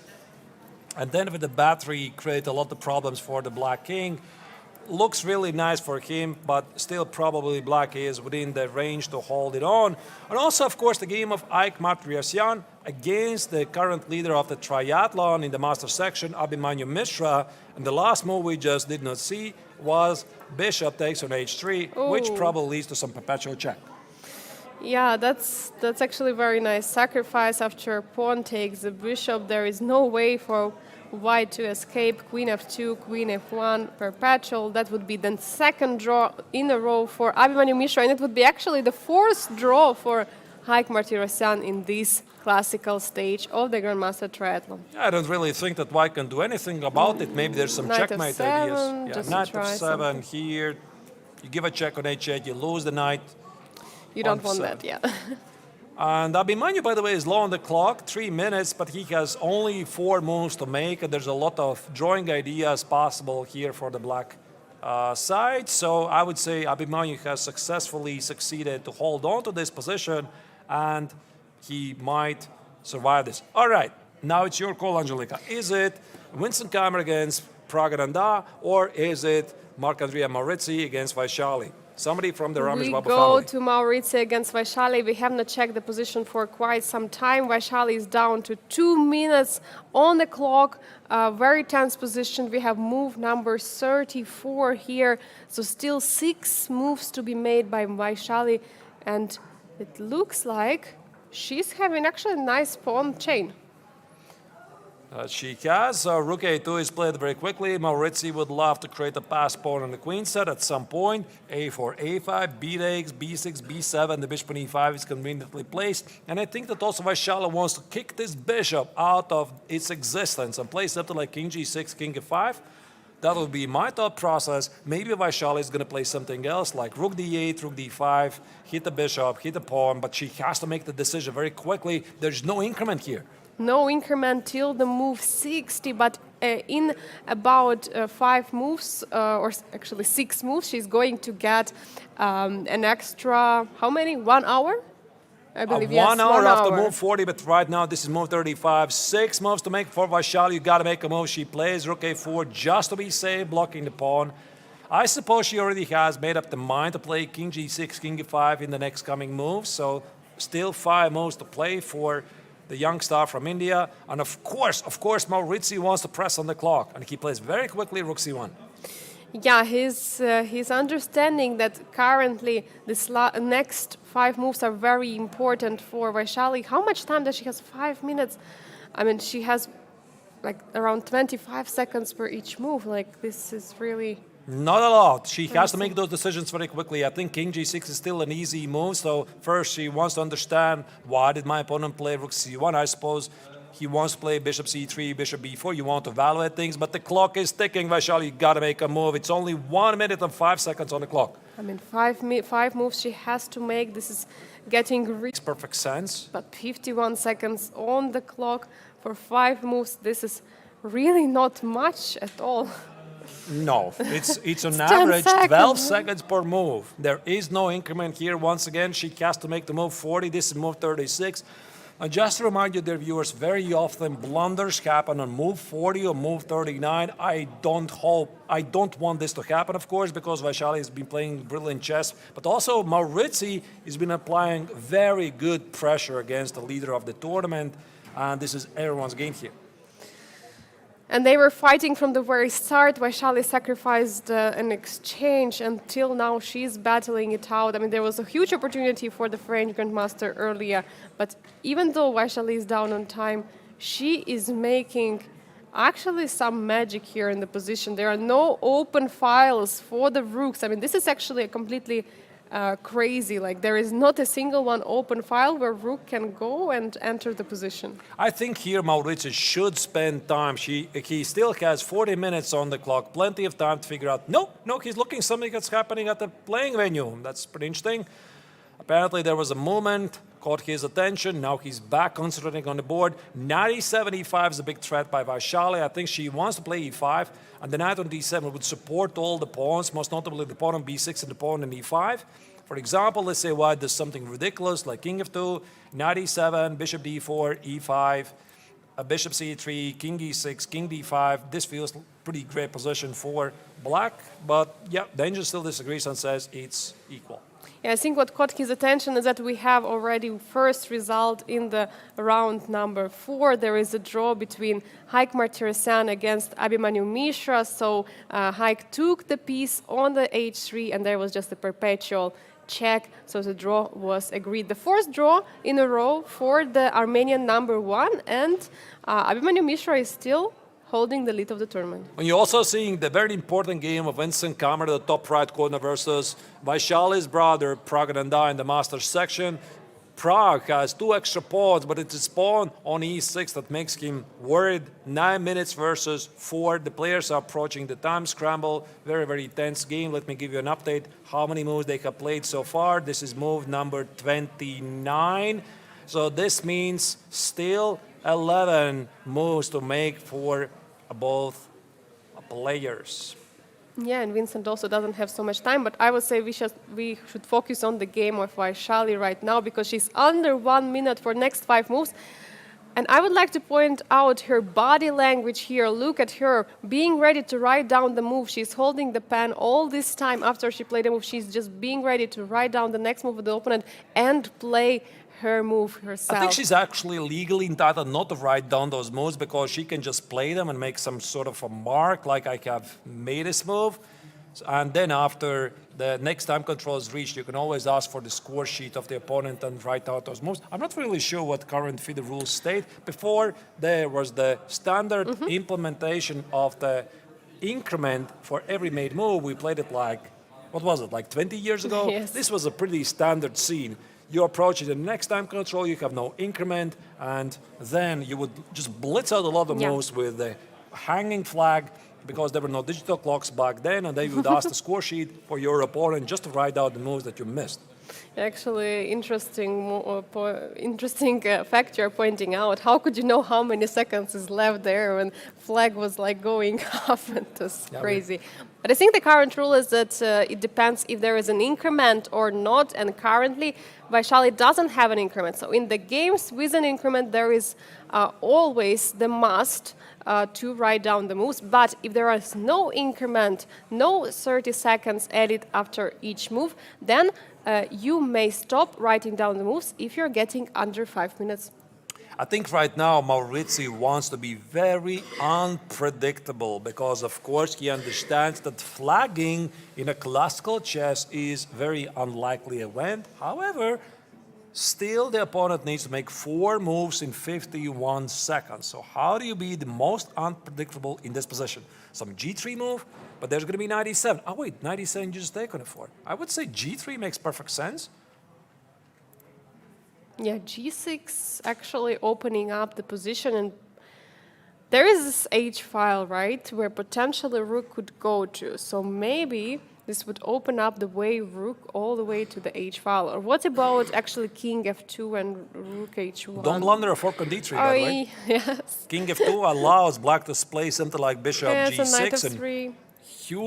huge blunder. So there you go. It's not so easy to parry it. So that's why king f2 probably is not going to work. I would say something like g3.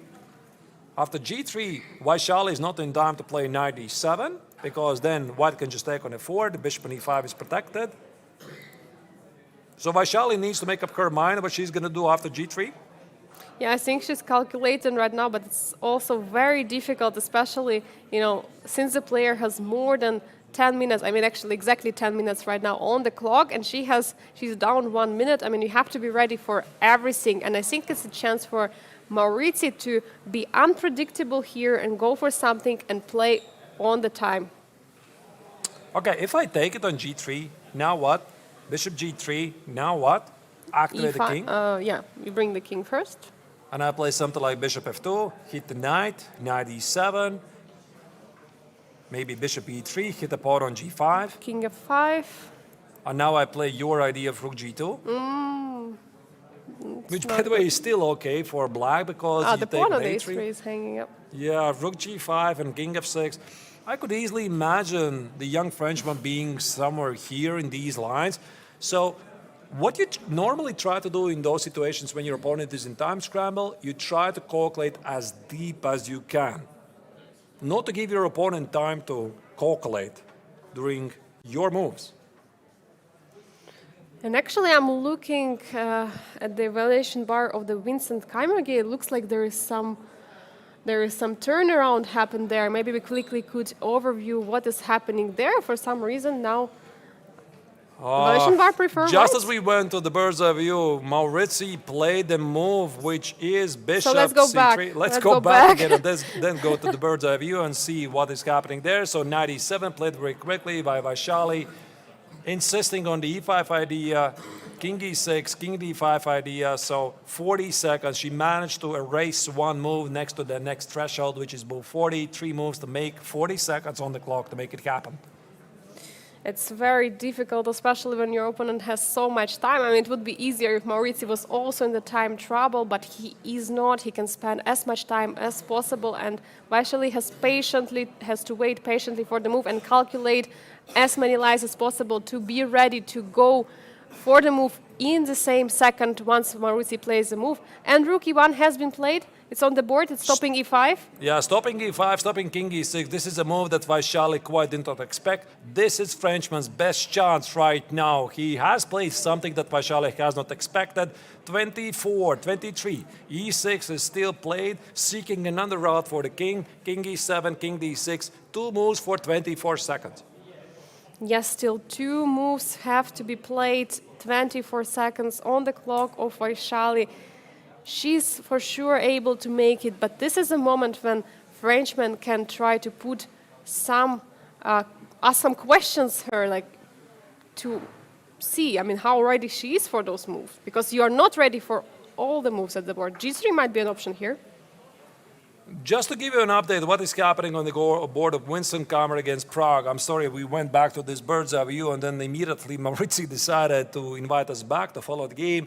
Both players have 4 minutes on the clock, as you can see. So the game we are following, the other game we want to follow is Vincent Keimer on the top right corner. He is playing against Prague.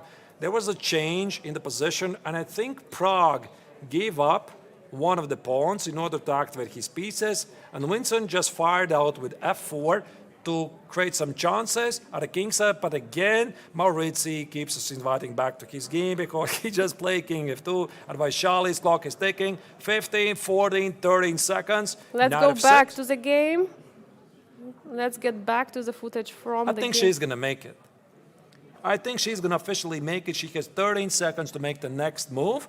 I think the next move basically inevitably is knight e5. Actually, very nice outpost there for the knight. So now we can focus on the other game. I think. Did the move 40 happen? No, this is move 39, and Vaishali still has to make 30 moves, but okay, now the next move is very easy. Yes. Knight e5, she's not going to blunder anything. And g3? g3 still knight e5, you're not going to misplay it heavily. All right. Bishop on c3 is under attack. Now let's go to the game of Vincent Keimer against Prague, because this game is not yet this close to the next time control.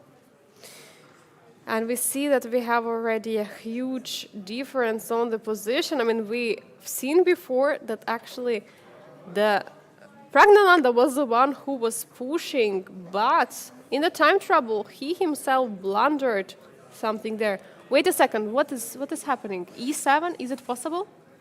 E7, I play rook E8, and what happens then? Queen Maybe B5? queen check, queen here. Wait, Here? E7? Not so easy. Not so easy. Everything Oh. calls. The rook on E8 is not lost. Not so easy. All right, the bar says that White is like closely winning here, but it's only 3 minutes versus 2 minutes and 42 seconds for both players, and they still have to make 6 moves each in a very complex position. So I think if I'm playing with White, I suspect my pawn on E6 is very strong. I'm not in trouble. How do I control this game and get to the next time control, get the 1 hour on the clock, and then figure it out? There's also a bishop C7 move. Try to pick up those pawns at the queen side. Yeah, bishop c7 actually looks very nice. How do you react on that with black? Like you put the rook on e8? Rook E8, play queen G6, try to eliminate this pawn. I think this pawn on E6 is something that Vincent wants to keep at all costs. Yeah, but the problem is that pawn is on the light square, and it's easily protected by the queen. So it's Yeah, not for so example, tough. let's say you play bishop C7, rook E8, queen C4, queen G6. You start to collect these pawns. You need to calculate some counterattacks with D3 and bishop D4. You pick up the pawn. There's queen also D3. there was also a7 check. Yeah, I mean, I'm just Okay. very quickly Yeah, showing the I know. idea just to give you a Yes. glimpse in the player minds that they have to calculate. I'm, of course, not very precise. Bishop C7 is on the board. Bishop 7 is on the board, and rook e8 looks like a only move. You're stopping the pawn push. Now Kammer is pushing. It's already becoming pretty apparent that despite the fact what happened before, there were some missed opportunities for both players. Kammer made a very nice decision to sacrifice the exchange to get a very strong pawn on b6. There you go, one pawn less problem to think about. And maybe after queen g6, he's just going to pick up all the pawns on c4, c5, and d4. Yeah, it's easier to play for White. Now Prague, I think, here is in big trouble. So maybe he would like to organize some counterattack at the king side. How do you do that? I mean, queen g3, bishop b5 ideas, but the queens get traded. By the way, queen g3 is a possibility. Is this good? Queen g3, I would say there is queen c4. There's also queen f5. Oh, wait, the rook is hanging. Also after Oh, queen c4. wait. Also queen c4, You queen cannot f5. play it. You can play it. I mean, queen g3 takes it, bishop c5, some sort of a d3, e7. You have to calculate these things very quickly. So we're not going to shuffle the pieces, just follow the action live. How much time, how many moves is left? Arthur's Both players have to make 1, 2, 3, 4. For Winston, it's 3. For Praganada, it's 4 moves. still not so easy with such complex and dynamic position. I mean, all the pawns are hanging. It's very easy, very tough, sorry, to make the decision. I think he's going to play queen g3. I'm not really sure. I'm not seeing anything else. Maybe not. While the clock is ticking, he needs to make the decision very quickly. Maybe some bishop h6, queen e2 ideas, try to activate the queen. How do you get the pawn on e6? I think you need to trade the queen so that you can get the pawn on e6. And Prague is trying to figure it out. 1 minute on the clock. No, he plays bishop f8. He's protecting the pawn on c5, giving up the pawn on the a5, and he would like maybe to go for an attack with the queen f4 and bishop d6, because why not? Why not? And I think Winston is going to pick up pawns. No, bishop c7. He doesn't want bishop d6 to happen on the board. Mark says a mistake by an engine, but I really like it. It's a very human move. Yeah, he's keeping his advantage in this position, and he's not allowing counterplay by black. Immediate rook Whoa! e7 looks like a blunder. Bishop d8. Is this Bishop a move? d8, Bishop he just d8? blundered. He just blundered bishop d8 and it's playing on the board. You can see the Oh my disbelief in God. Prague's face. Oh my goodness. Huge blunder happened. He cannot believe it has happened. Yeah, so I guess he was only expecting bishop d6, and after bishop d8, rook on e7 is pinned, the queen on g5 is also under attack, and now the position is just dead lost. 30 seconds for the Indian player, 3 moves to make, impossible to recover. 25 seconds on the clock of Pragnananda, just blundering. This bishop d8 was so unnecessary for him. But 17 this is what seconds. happens. 3 moves to make. He's going to resign, most likely. No, I think he's going to continue. Queen He's of playing 6. queen of 6. Still, the game continues. Maybe he creates a battery, bishop d6, queen of 4, something. But now, of course, the pace is completely different. White is in complete control. And the Vincent just needs to get the game to the next time control. And that's it. Nothing else. He checks the score sheet. He makes sure he has made move 40. There's an electronic score sheet. He knows he's going to win this game. Yeah, absolutely unnecessary blunder by Pragnananda. I mean, this is incredible. This is incredible. This happened. He was just a few moves before. He was the one who was dominating the position. All right, let's go to the bird's eye view and check if we are missing more action in Prime Scramble. Maybe there's more games that have not reached move 40. What do we have? 1 hour, 1 hour, 1 hour. And it's Marc-Andrea Maurizzi versus Vaishali. That's the only game, apparently. Yes, he has not yet played the move, but right now he's playing rook c1 and knight d5 instantly being played. Both players are reaching the 45th move, and they are both getting the 1 extra hour on the clock. Yeah, wow. Actually, it's very interesting, you know. All the games reach the next time control basically at the same time, and we are at the edge of our seats following Vaishali's game. She was in a very, very severe time scramble, and yet she reached the next time control as the last one. I mean, everybody else reached it before her. It was not this particular game. So it's pretty interesting and unique because Maurizzi spent all of his remaining time trying to figure out how he's going to combat knight e5. Angelica, what do you think about this? I mean, this was absolutely incredible action by both of the Indian players, by brother and sister duo we have here in the Masters and Challengers action. I mean, such a crazy position. Vincent against Pragnanda. I mean, this was absolutely incredible outcome after the 40th move to me. Yeah, a lot of drama indeed was happening here in round 4, which of course still continues. The players all of them have officially reached the next time control, which means 1 hour on the clock now. The pace is going to be slightly slower, but it's still not over because Prague just blundered an exchange against Vincent Kammer. He might be losing. Vaishali's game against Maurizzi is super unclear, and everybody else also we want to give a huge estimation what's going to happen there. So in the meantime, dear viewers, stay tuned, don't go anywhere because we're going for a short break. This is 57th International Beach Chess Festival. Stay tuned, we'll be back right after the break.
The temperature here is very high, and we are not even talking about the weather outside. Of course, it's a beautiful summer day here in Biel, in the heart of Switzerland. We are right now in Biel Congress Center together with Angelika Martors. But I'm talking about the action that happened over the board, because what you saw before the break, that was just fascinating. Two very tense games in the Vaishali's game against Marc-Andrea Maurizi. Also, of course, we just saw the huge blunder by Prague playing against Vincent Keimer.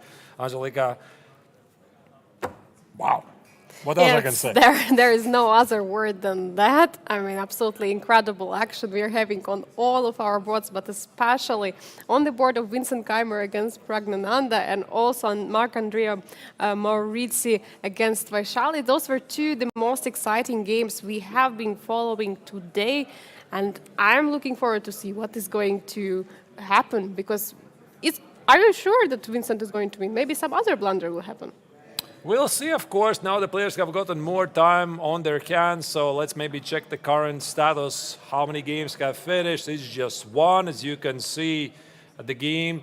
Aikmat Versian against Abhimanyu Mishra, the younger Armenian, the top one player from Armenia, was pushing for the entirety of the game. He was slightly better, but it was the tournament leader, Mishra, that was very safe. He found a way to escape the draw, sacrificing a bishop for perpetual check. This means 1.5 points for both players. Everybody else is still playing. By the way, in case you're wondering, why 1.5? Is it not just a half a point for each? Well, this tournament, the classical tournament, is part of the triathlon.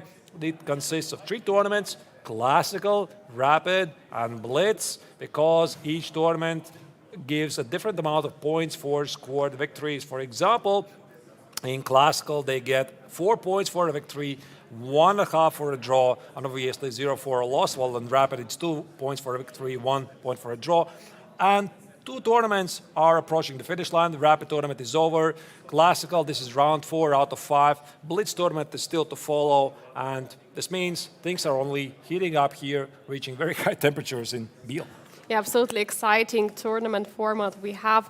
It encourages players to fight every game for the victory, for those 4 points, because if you play 2 draws, you will get 3 points. And if you play 1 win and 1 loss, you will have 4 points. So it encourages players to fight it off on the boards.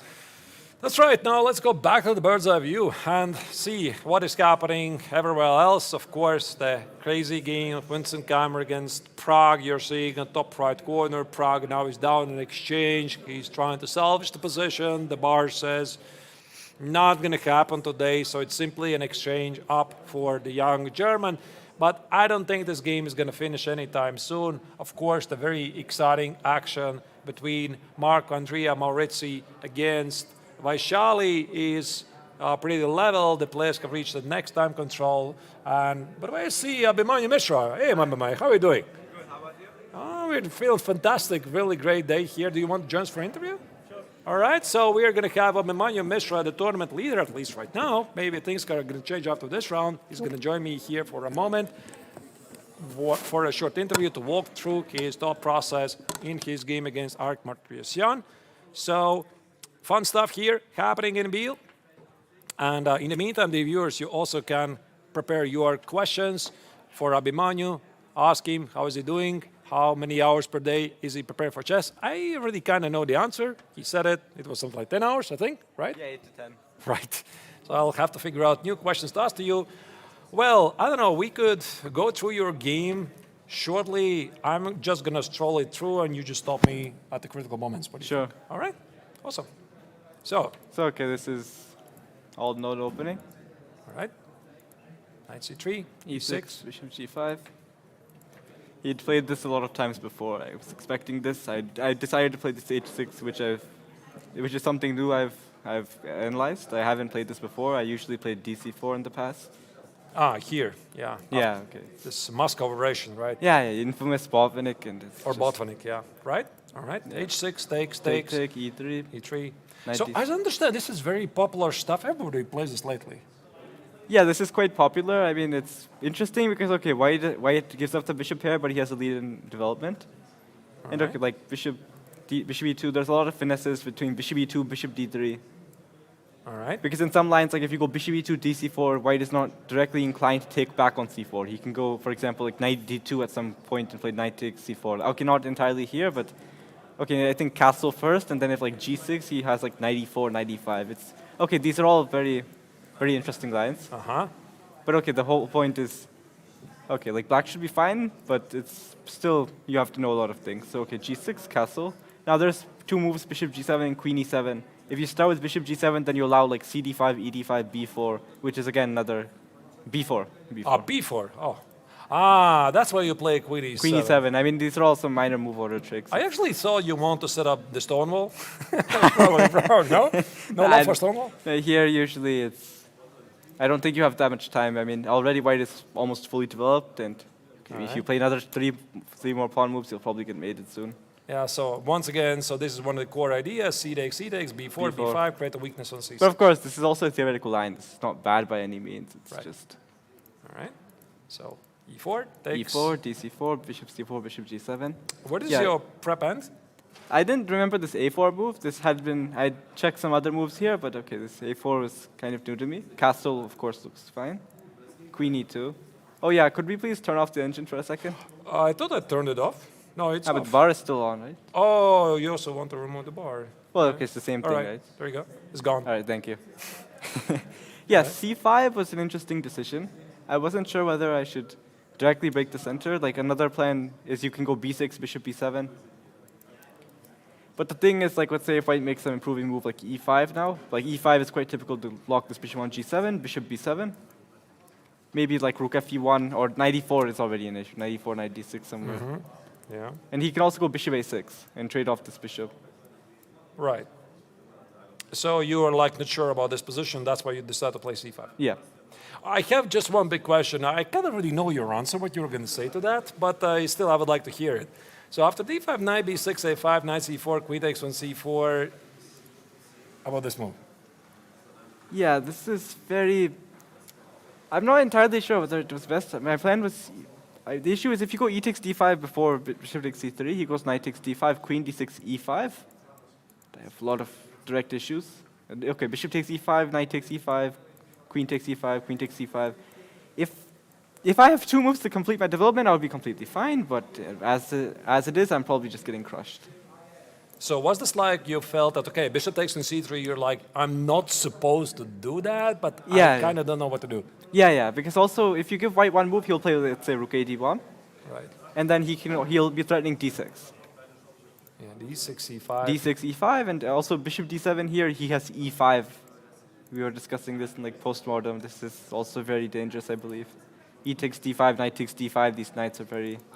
Right. I'm sorry, in the meantime, I'm sorry to interrupt you. The game of Jonas Buhler against Alexander Donchenko has finished in a draw. All right. Now let's go back to your game analysis. Sure. Yeah, I'll probably... So were you happy about this move, or you like felt, okay, I'm still fine? Yeah, I thought this, because this is kind of similar to some structures you get in the Grunfeld, this ed5 positions, and I thought this is probably a bit worse, but it's defendable. But okay, I mean, I actually came under a lot of pressure in this game, like bc3, ed5, ed5. Okay, queen d6 I think is really nice, because if I go bishop d7 first, he has queen f4. And I think everything about this position is this control over d6. Yes. If white gets control over d6, you're probably just lost. And if black gets control over d6, you're probably worse, but okay, you can still fight on. So what were your biggest fears here that you were trying to avoid at all costs? Knight coming to e4, f6. Yes. So knight d, like for example, if white goes knight d2, the best move would be bishop f5. Knight to f6. Yeah, by the way, I'm sorry to interrupt you. We have another game finished just right after the next time control we can see. There's on the screen Vaishali against Mark Andrea Maurizzi. I can't really make it out what's the result, but I think it's a draw. I think the kings are on the e4, e5 squares, which indicate the game has finished with a peaceful outcome. All right. Yeah. All right, let's now go back. So, yeah, queen d6, and what happened here? He played rook fe1, put the rook on an open file, which is quite normal. I developed my bishop to f5. Bishop d7 was another candidate move, but I was worried that knight e5 gains the tempo, because now he's threatening knight d7, queen c5. Right. So okay, bishop f5, queen b3. Now he gets the pawn to c4. I couldn't really stop this. I was considering b5 for a bit here, but b5, let's say queen takes b5. Queen takes d5, let's say rook a d1 even. It's just, if I have to go queen a2 here, this is probably not the best idea. Like he can go queen takes c5 at worst, and just it's just a pawn. Yeah. All right. Okay, b6, c4, rook f8, ab6, ab6. There was a funny moment here. Queen e3 is possible after a takes b6, a takes b6. I saw this. I thought, okay, black should still be fine after rook takes e3. Rook takes a8, king g7. Now, if rook takes e3, b5, black is okay. Yeah. So f takes e3 was another candidate move. Now, if b5, e4, white is better. So I think you should go bishop d3. And now, okay, now black should be fine. If e4, bishop takes e4, you win this pawn, and okay, otherwise you get b5, and you have a lot of counterplay. Right. Yeah, very interesting and a very unusual move. I don't think this is a very common move, like at all. Did Ike see it? No, I mean, we were discussing this. It's interesting, I mean, but I don't think objectively it yields white an advantage. And Right. okay, here we're playing chess to win, not chess to play beautiful moves. All right. Takes, h3, queen f6. Queen f6. Queen f6, again, I'm threatening rook a1 to trade off some rooks. I think the more pieces that come off the board, the better it is for me, because I'm trying to defend this game. And he has a lot of pressure, so knight e5, rook e8, queen c3, queen d6, rook e3. Yeah, here rook e7 is just to prevent like knight takes g6 tactics. I don't know, let's play h5 just to demonstrate this. Yeah. Knight takes g6, now okay, rook takes e3, queen h8 is made. And rook e3 was to make sure that rook takes e1 is not check. Right, because the king's on g1. Yeah, that was smart. So okay, I played rook e7 just to keep the rook defended. And yeah, I mean, this position, queen a1 was interesting because now he's always coming to a8. He's always infiltrating, so yeah, f6 was a very double-edged decision. If this works, the game will probably end in a draw. If this fails, this is like just resigns.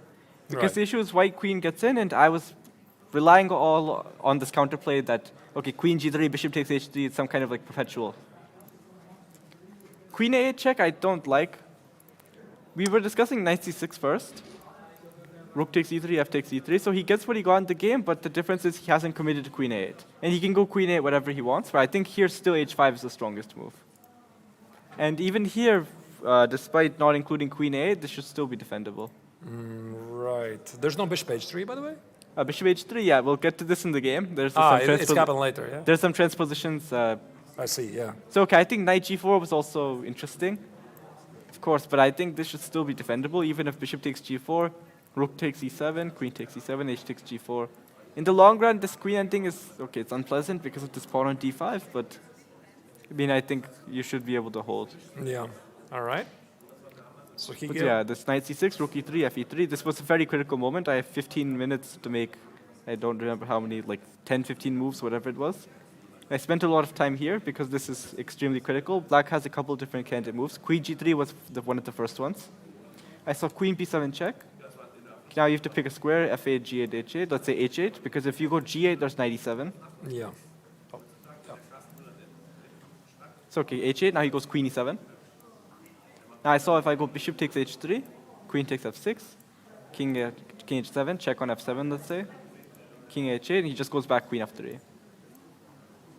Yeah, might be losing. Yeah, I have a feeling this is... Actually, if you go to f3, there was queen e1, king h2, bishop f5. And now, okay, queen f4 maybe to stop checks. And okay, he has a lot of... These pawns are very, very dangerous. Right, yeah, this d pawn is getting really, really annoying. Yeah. All right, So what- this queen yeah. g3 fails. You cock, yeah, queen So g3, bishop yeah. takes h3 was your question. Yeah, I was wondering, is this working? I don't think this works. The reason is, okay, let's say white goes with queen a7 check. I think the difference is if he goes queen b7, black can go queen d7. And maybe he's not entirely lost. Okay, queen takes b6, you still have a lot of pressure, but maybe bishop takes g2 or something is possible. I'm not entirely sure, okay, but... Okay, maybe even if not bishop takes g2, I think queen a7 is more precise, because if you go queen d7, and g takes h3, the queen is defended. Right, takes, queen a7, and now some kind of move. I don't So, okay, I think if you go to h8, knight e7 is resides. yeah, king f8, yeah. Yeah, so king f8 is more accurate. Queen h7, Oh, bishop to f5. Now, if queen takes h6, king g8, black is fine. So you should go queen h8 check. King f7, knight d8 check. King e7, knight b7. Now you have to pick a square with the queen. If you go queen d7, white goes queen g7, queen g8, and d6, and you just mate. So that fails. So g3 is the next candidate move. But if you go to queen g3, he has queen d8 check, king f7, knight d6, king g7, queen e7. And okay, goes like king g8, queen f7 check, king h8, queen takes f6, and now king g8, knight takes f5. Not Even this queen ending will just be lost. Okay, so queen so g3 fails. There's one last move, queen e5. Yeah, that is nice calculation. Yeah, so instead of queen g3, Queen e5 is the final move. knight b7, queen e5. d6. And this was a very unusual mate. d6, king f7, knight d8. Okay. All right. That is very, very impressive stuff. And I suppose that also answers the question why bishop h3 is not working. Yeah. But obviously, you're looking at this line in some other lines, and you did play it later in the game, right? Yes. So h5, so that the king gets a hiding square on h6. Queen a7, king h6, queen takes b6. You have to be very careful because if you start with bishop takes h3, he has queen b8. Yeah, and this angle might be Take and the just d pawn just promotes. Yeah. You're one tempo short. All right. So that's So why queen g3, queen b8, queen takes e3, king h2, h4. I just did this so that I always have some perpetual g3, e1. He played knight d8. Now just bishop takes h3, I think is the easiest way. Because if knight f7, I have king g7, and okay, gh3, just draw. Right. Yeah, this we looked at this moment. Knight f7, king g7, King there's no G7. follow-up. And yeah. Well, you can go queen c7. And I thought, okay, in the worst case scenario, I go queen g3, I have a drawn endgame. I thought Bishop even d7 also holds, yeah. that's cuter. Yeah, of course. Queen g3 and queen a1 idea. All Yeah. right. Yeah, very impressive game so far. Are you happy with the result? Yeah, I was under pressure for most of this game, and I'm happy to escape with a draw here. All right.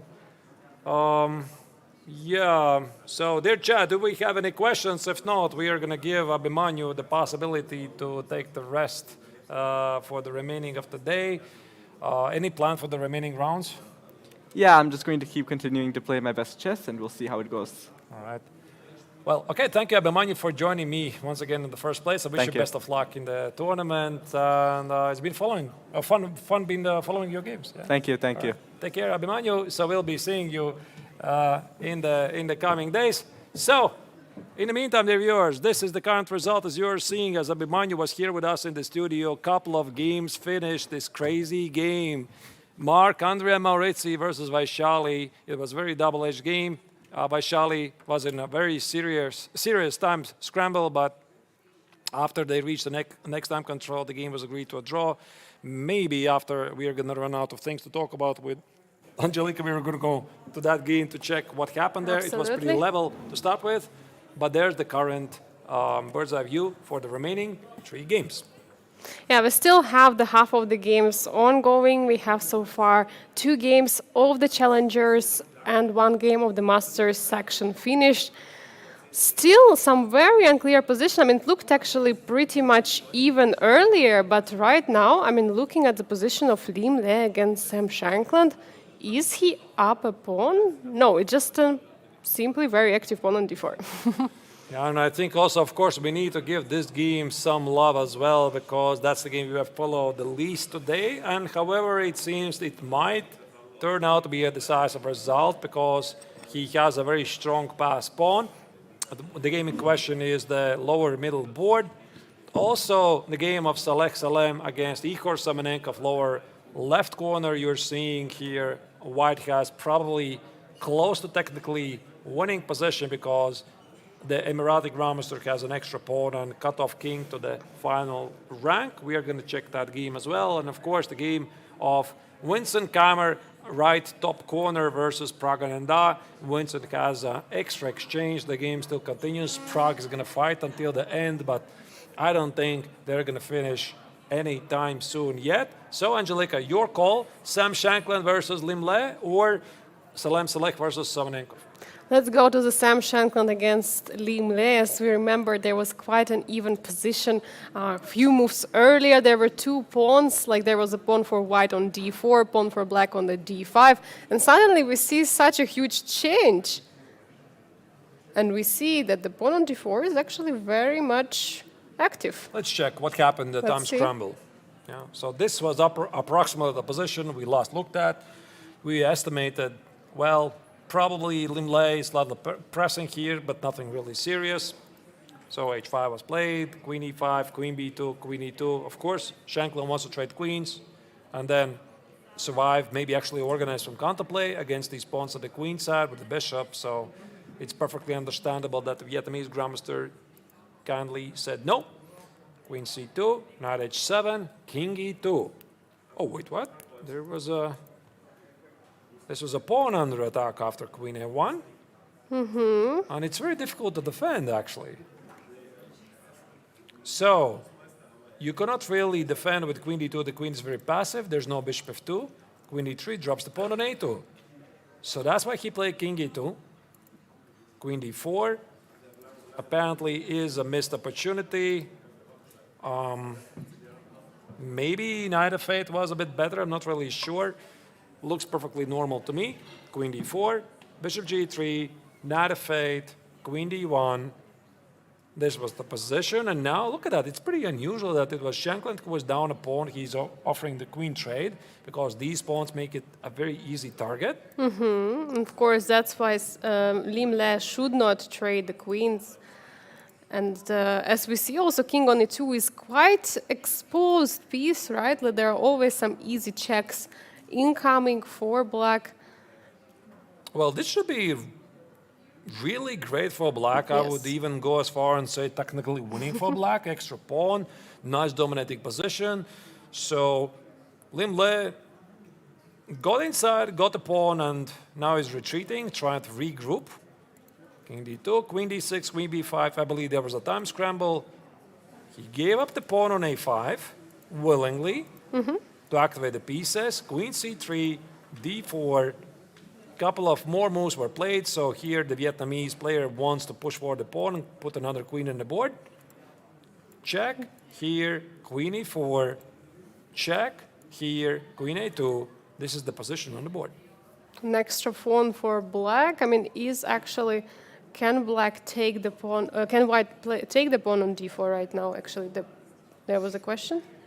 Queen b7 instead is played by Shankland. But I'm wondering, bishop d4. What was the pawn on b3? Just simply the pawn on b3. I Okay. think so. So black would simply create a pass pawn.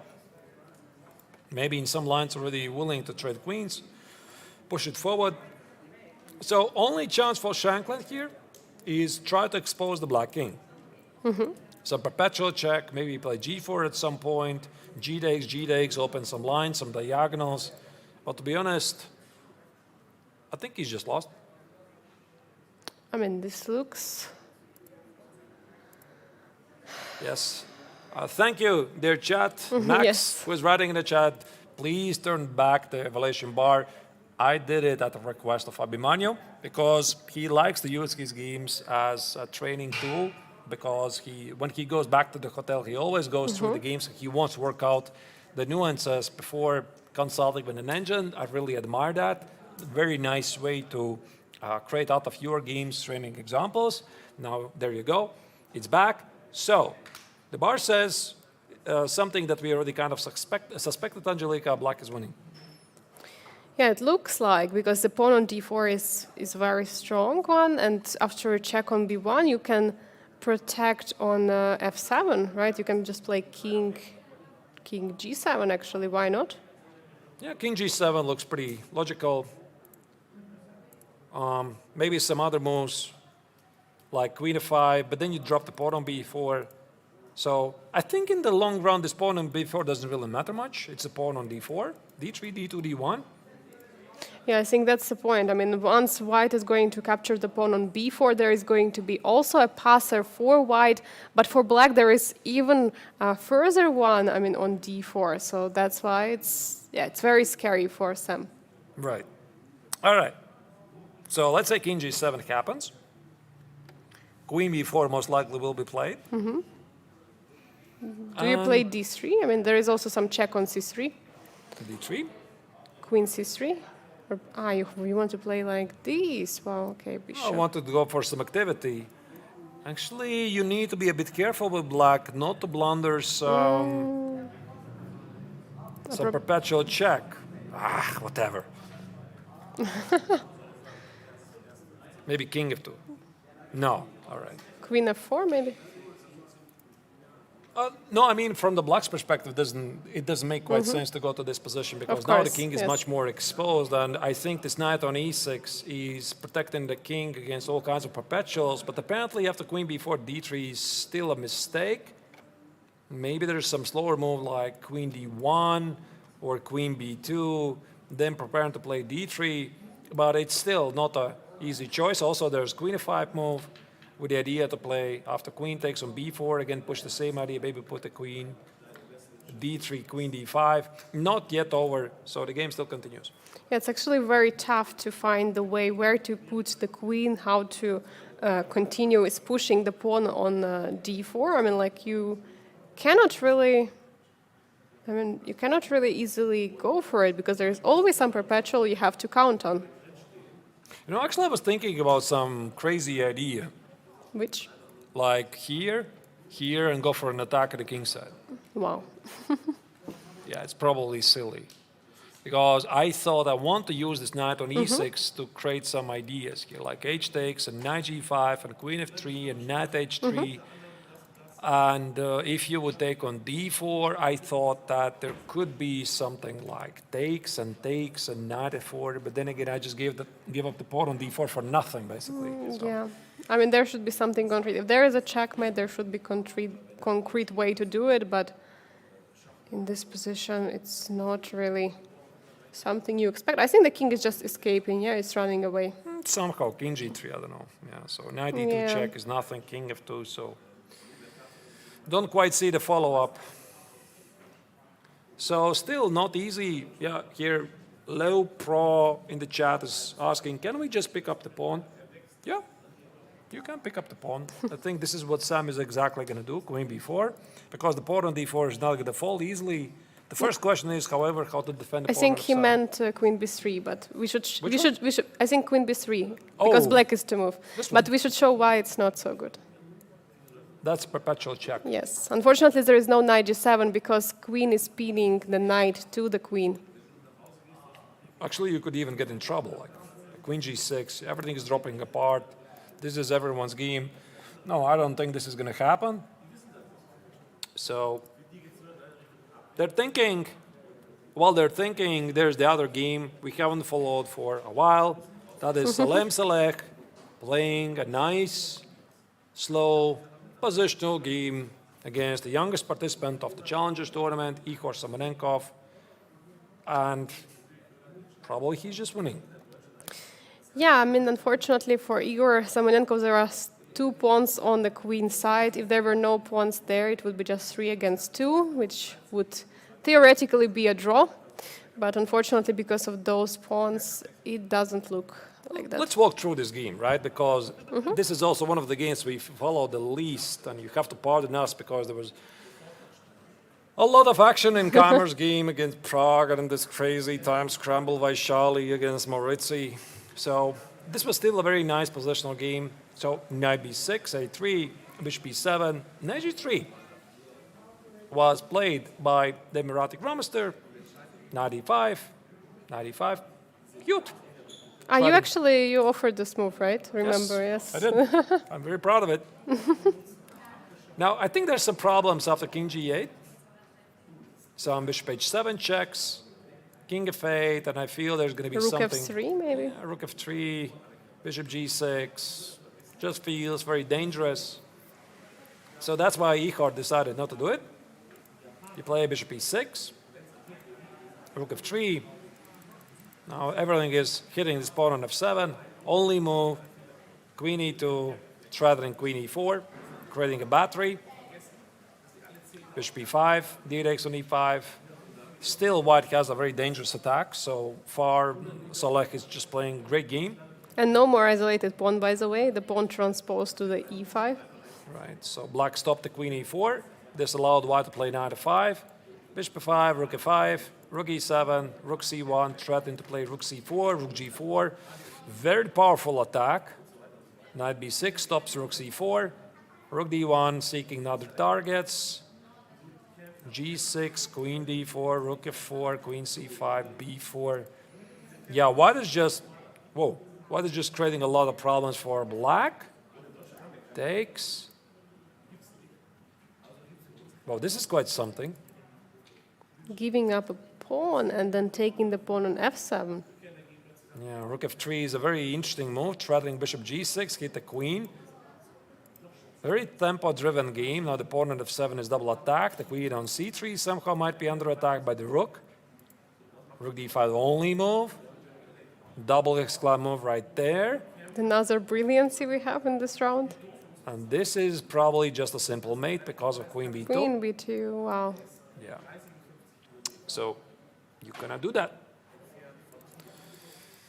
So rook f7 here, Savenkov played knight c4, queen c2. Nothing better was for white. And the game has finished. Vincent has won against Pragnananda. We have a result on the board. The players discussing their game. Huge victory for the German #1 in the round #4.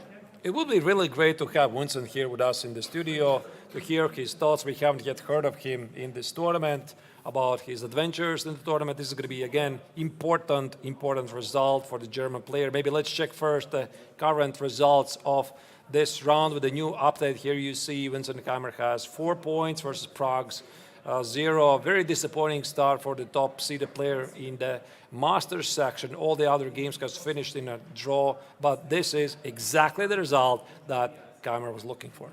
Yeah, exciting game with chances for both sides. First of all, we had Vincent who was pushing for a win, but then it was him who made a blunder. Pragnananda was winning, but then he made this fatal mistake of playing rook d7, blundering an exchange, and that was it. And that was it indeed, and here we see the game, other game which might finish pretty soon, which is Salem Saleh against the young Ihor Savenkov. So we're just trolling through the game, what happened before the time scramble. So this position was still pretty level. And here black was trying to hold on. And Ihor decided to sacrifice an exchange. So I think this was apparently a miscalculation.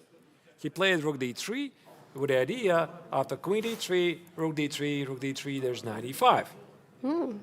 However, after rook d7, knight f7 and rook f7, even though it's a material balance on the board, this rook on the 7th rank might decide to favor the game in favor for white.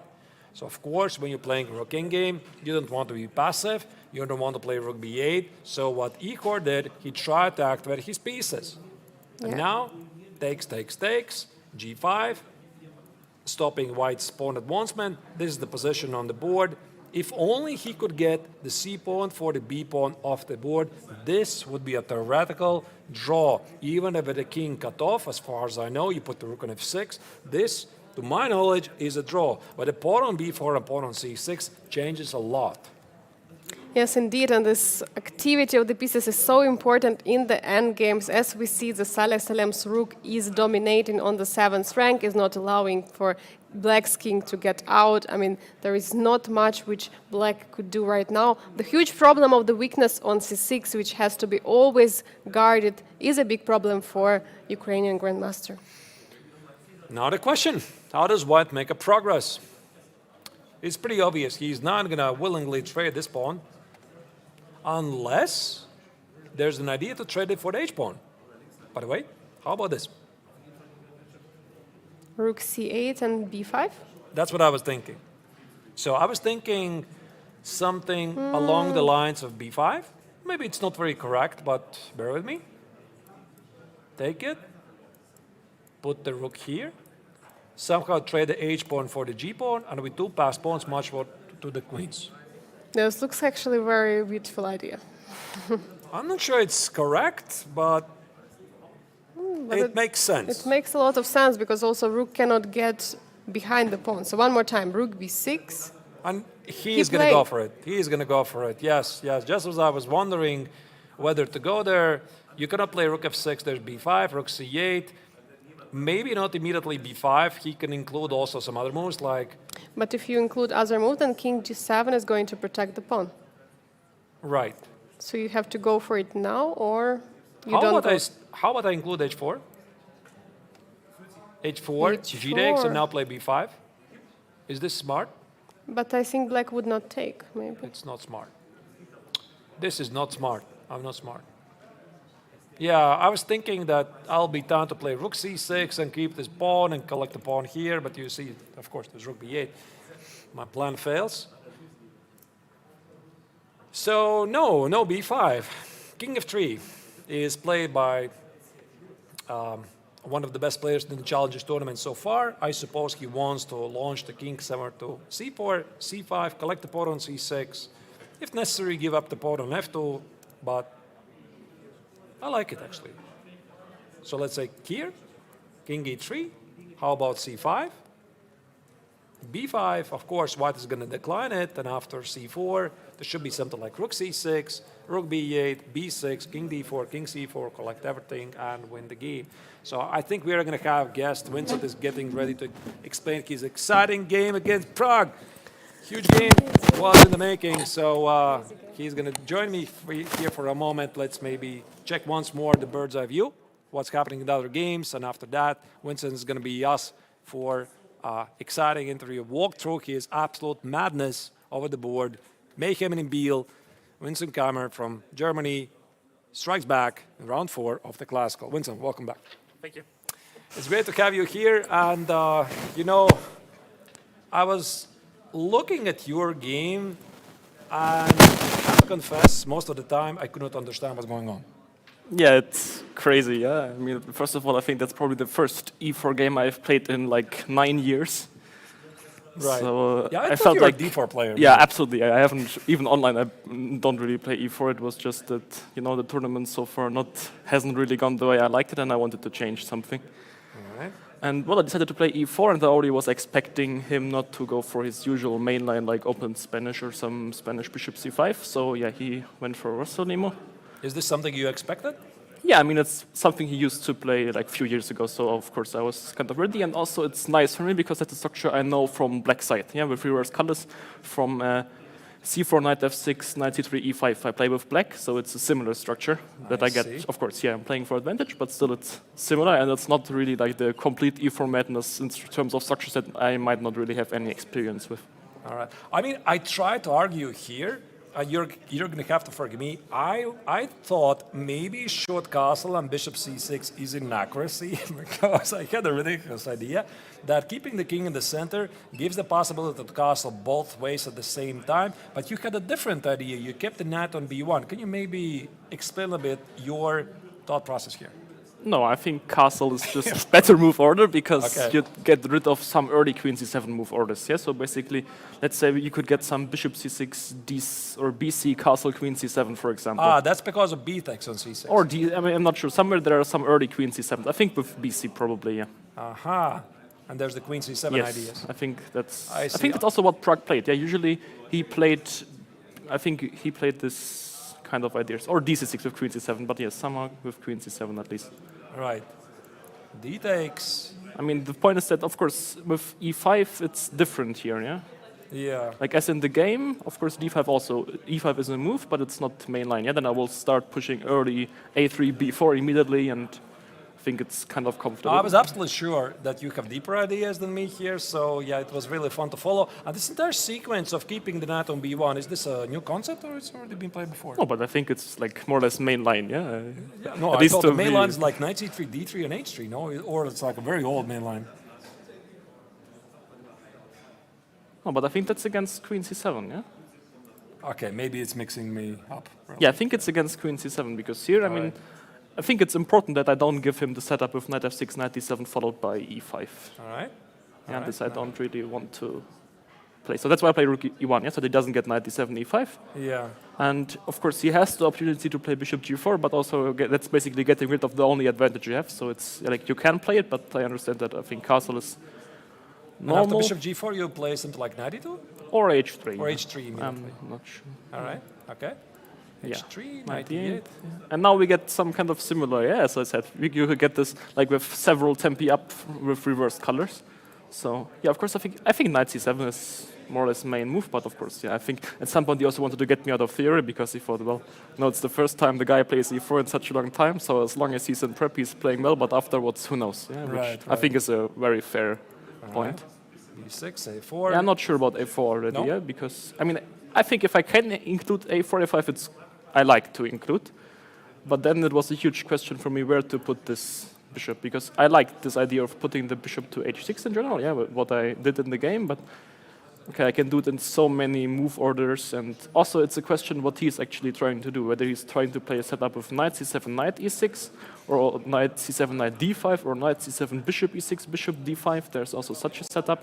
And in general, I was trying to kind of have a waiting position so that I make sure that I'm still flexible against what he's doing.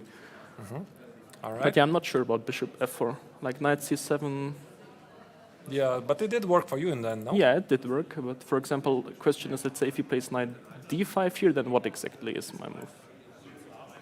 Same? Yes, probably, and then I'm not sure, yeah, because now he has some f. But it's Something similar as in the game, except he yes, traded but bishop. you trade the bishops, which I'm new, also relatively new. I didn't know, but I felt that actually exchanging bishops could be. I would, if I was him, I would like to exchange these guys, simply because also whenever with the bishops there, I always had some ideas like ef6, and the d6 square became very weak in the game. Yeah, what came in the game, I see. Right. That was. Right. But yeah, f6 also it's tricky.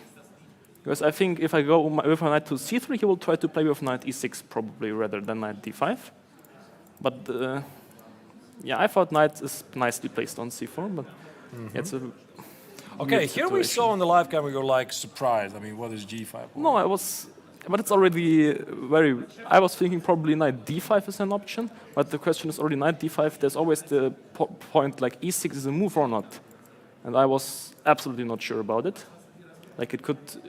You know, e6 is a move that can lose you a game, but that can also win you the game. Yeah. So I was, and I mean, also from his side, it's kind of tricky to allow. I mean, in the game, he also allowed it, but I think under better circumstances, because in the game, when he allowed it already.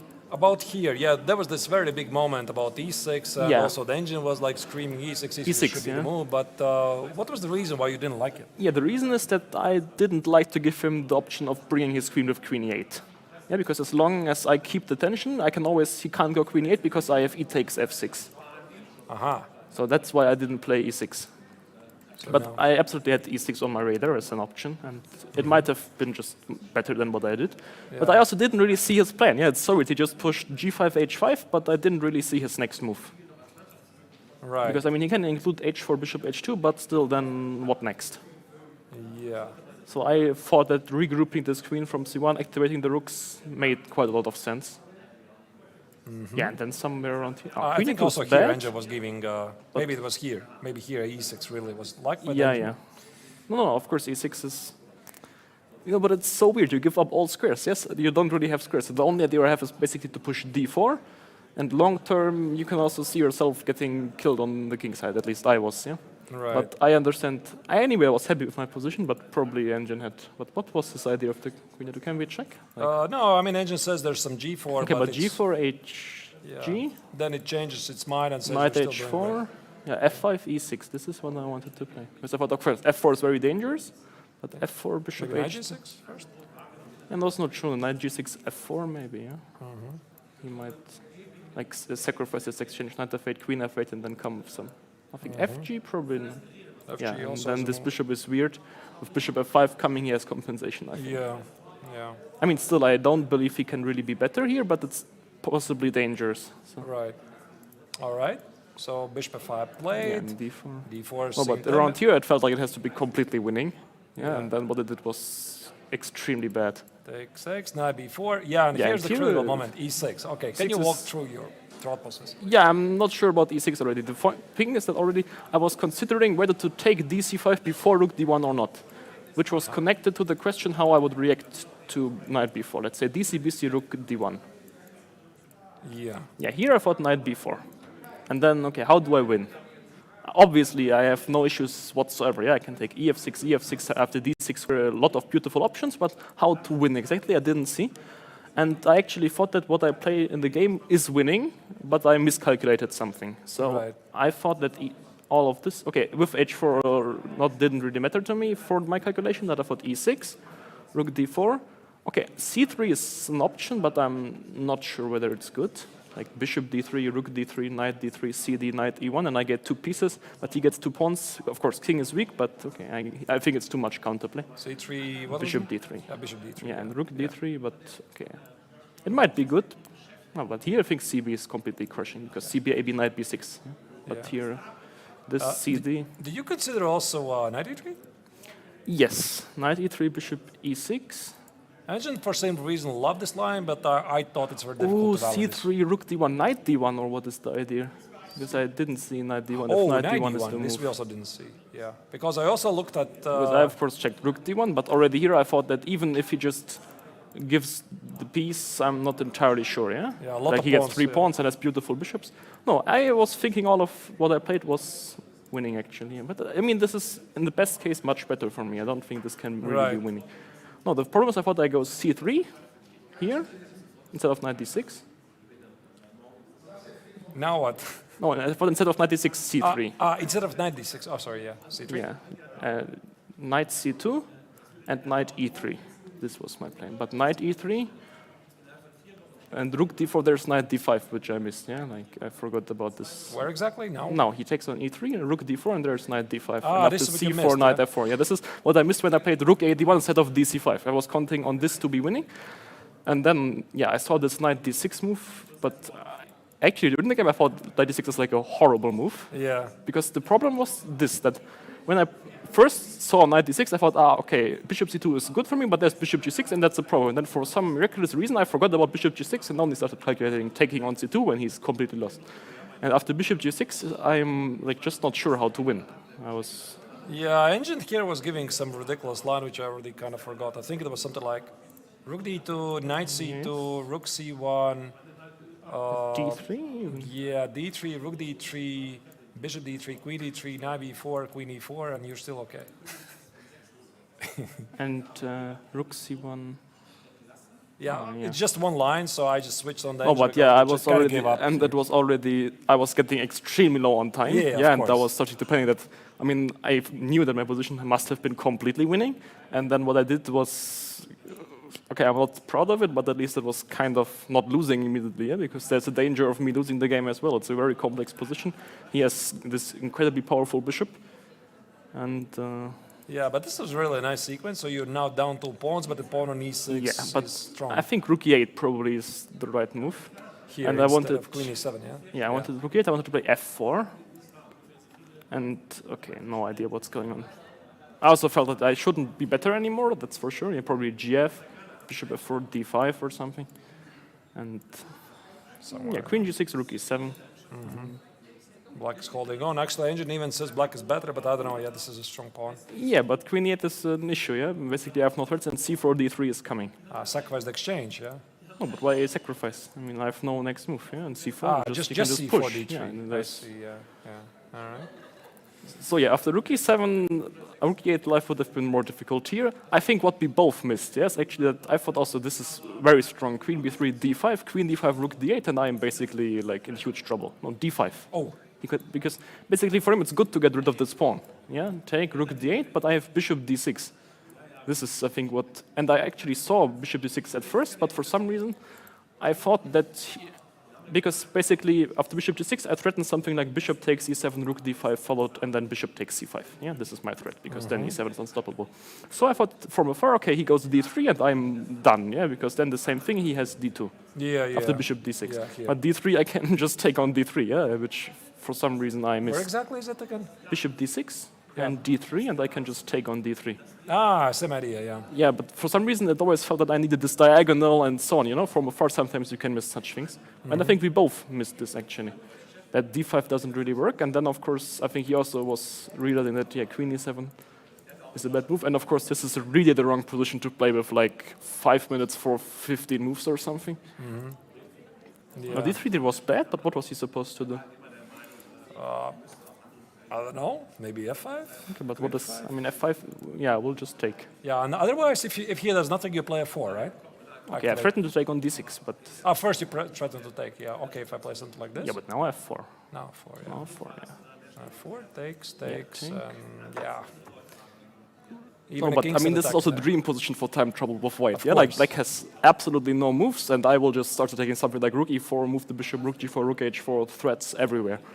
This is the right position to play with being low on time. No, I thought d3 was nice, and I was very close to making a huge mistake because I had this f4 already, and I was trying to be smart and playing f4 immediately, but I think f4 there's f5 now, and then yeah, he's threatening to go with bishop d4, Yep. and yeah, okay, I think taking on d3 was good, and already here I felt that maybe again I am on the better side of things. Okay, b3, wow. Okay. But what else then? I mean, f4 immediately was. Yeah, but you were in time scrambles, so yeah. No, but it's very complex position. Yeah, very, very complex, and you are still doing really great here. So d4, f4, and f5 probably is the final mistake. But I didn't blunder after that. For sure I did, no? No, I'm not sure. Here, No, it felt f4. like I for sure made some huge.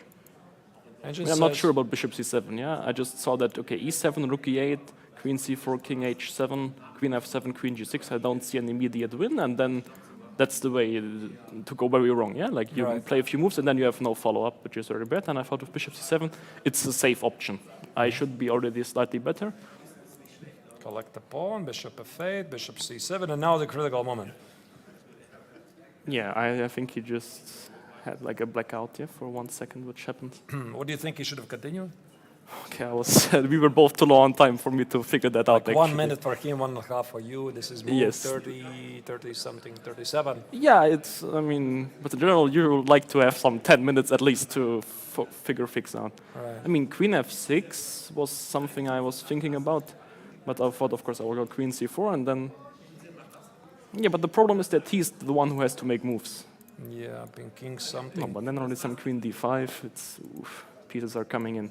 Yeah. Yeah, maybe he was losing anyway. No, it was just very good that we were both low on time here because I had way easier moves. Right. Yeah, for him it's extremely easy to go wrong, and for me it's more difficult at least. All right. Yeah. So bishop d8, and the rest was, I suppose, was piece of cake for you. Slowly advancing. Yeah, I mean I was just trying to make sure not to blunder anything big because of course there should be many ways to win, but Right. yes. All right. Great game, Vincent. Is this gonna give you second thoughts whether to choose e4 as your main consideration from now on? Who knows? Yeah, but no, at least I'm very happy to be kind of back in the tournament. Yes, so far has been in the games I was more suffering than pressing, and of course this game also it's not exactly the clean type of game that was just winning straight from the start, but I still think it was a nice fighting game, and I'm now kind of back in the tournament, and I'm looking forward to the next rounds and the Blitz tournament. And maybe your feelings about, this was the previous round, I believe, against Ike Matriasyan, where you had this, no, I think it was round before Yeah, that, when you had this round very 2. long defense. I think this was also probably a turning point for you, where you felt like, okay, you're starting badly, and now you have managed to defend this very difficult game. Beautiful defensive idea, this rook b4 at the very end. How do you feel about that? Yeah, I think you're right. Yeah, that this was kind of an important moment because this gives back some energy. Also, I was playing extremely long games. Yeah, like first 2 games I had 6 and 6.5 hours or something, both. Yeah. And then you get some energy back if you manage to defend such a game. And then yesterday was, of course, bad in the sense that the opening went very wrong, and basically I started playing only when I was close to lost already, which wasn't great as Shankland, well. again, Yeah, I forgot about it. yeah, this wasn't good. So today I mean, I already felt yesterday, and that I'm feeling quite well about the way that I play. But simply, of course, the choices I made in the opening were absolutely horrible. So I was like, the good decision started when I was close to lost, which then, of course, can never be enough for more than a draw against such players. But today was again not clean. I'm still looking for more precision, but at least I won the game, which is This is extremely the right important. direction. Yes, for All sure. right, thank you, Vincent, for joining us. That was Vincent Keimer, who scored a very impressive victory over Pragananda. We are going to be back in a moment. Let's go to the bird's eye view and see what other action is happening still in the round 4 of the classical tournament. All right, so here we have still 2 more games, which is Salem tries to capitalize on his extra pawn versus Igor Savenkov. We were looking at this game before Vincent joined us.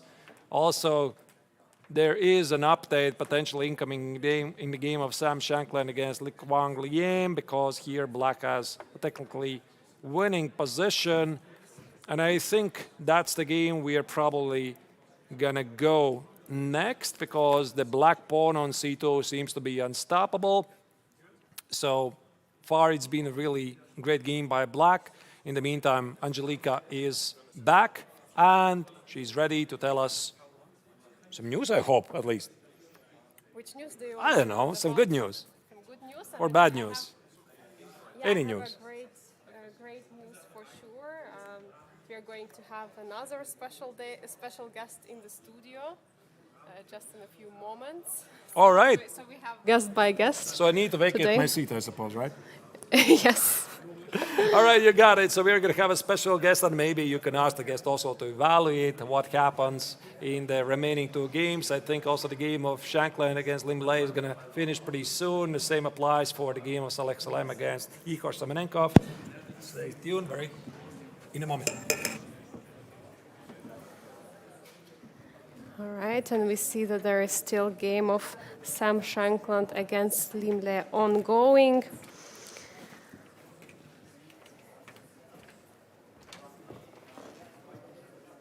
All right.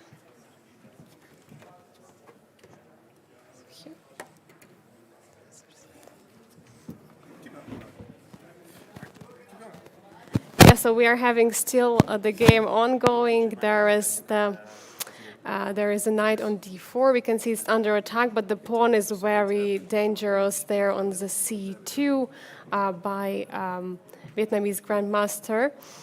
So there is also a pawn on b6, which I guess cannot be captured yet because after king b6 there is a bishop takes d4, and king g3 was played, the last move.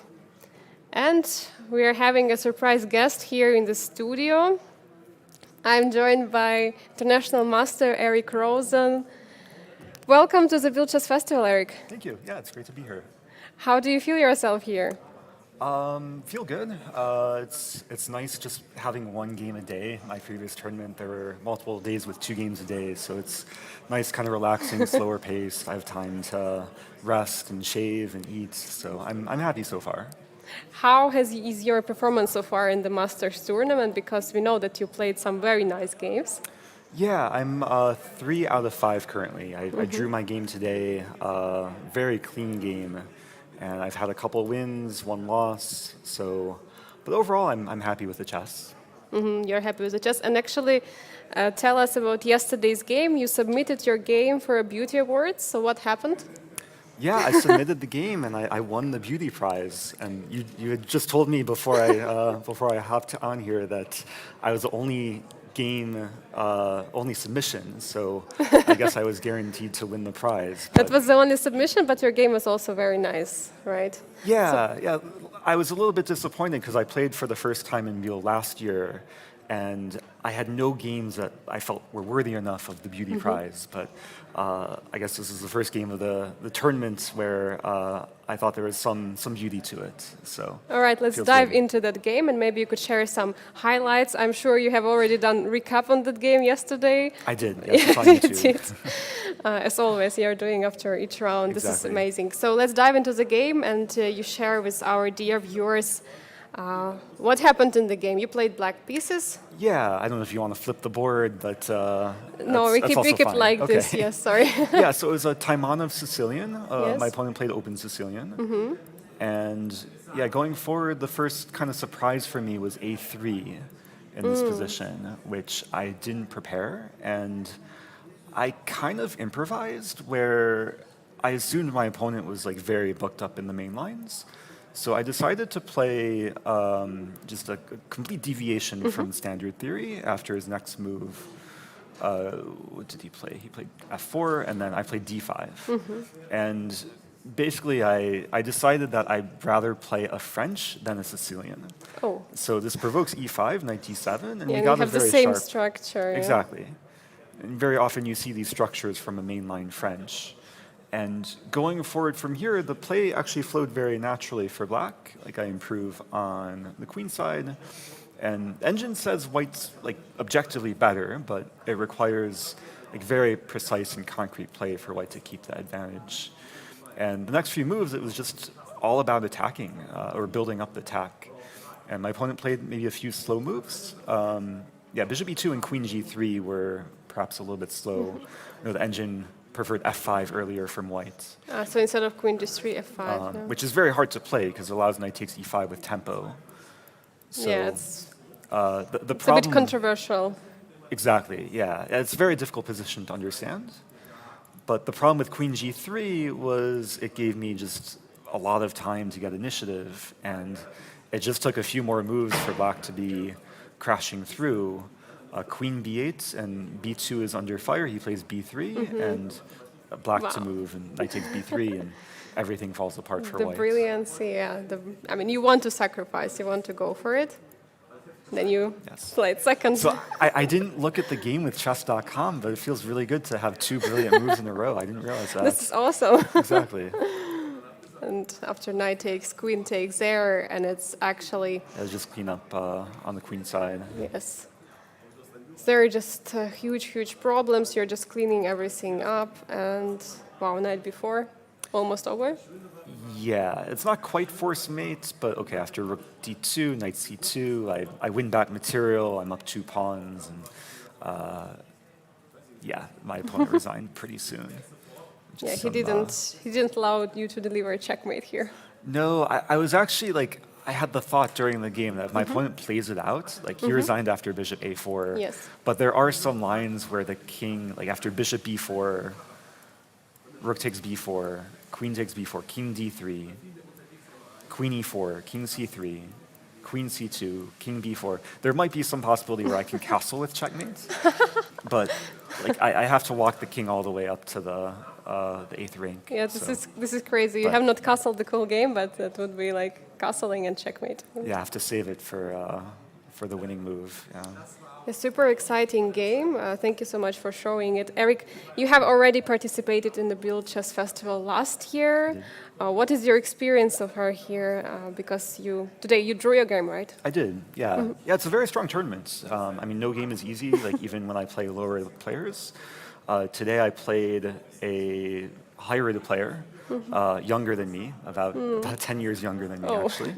But It's always tough to play against younger opponents. yeah, and it's like, it's not easy to win games. Like my opponent played just really solidly. I tried to surprise him in the opening, and I checked like the accuracy after the game. It was like 99% to 99%. So, I mean, really just have to stay focused every moment and take your chances when they come. Are you only participating in the Open Classical tournament, or have you played also Rapid here? Or will you play Blitz?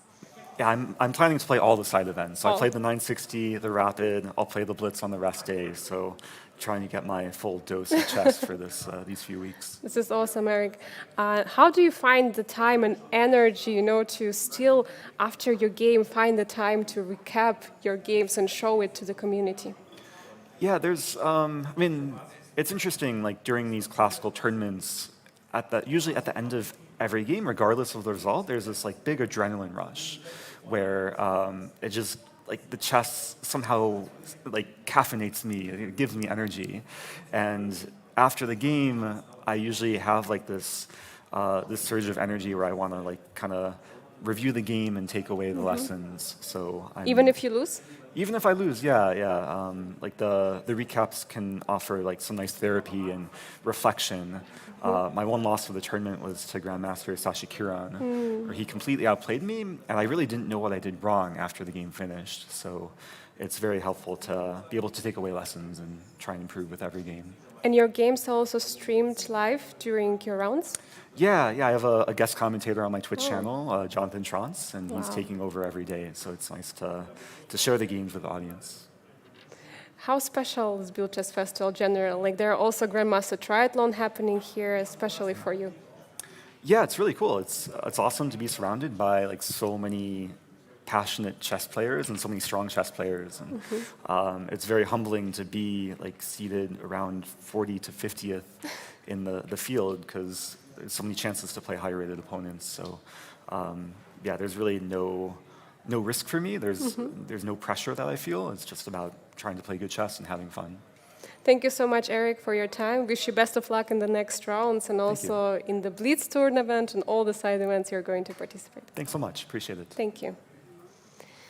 And dear viewers, we are diving into the action. There is still 2 games ongoing. We see that there is a game of Sam Shankland against Lim Le is being played. Actually, there has been an update. There was a result in the game of Saleh Salem against Igor Semenenko. Saleh Salem managed to win the game, so we still have only one game ongoing. It is Sam Shankland against Lim Le.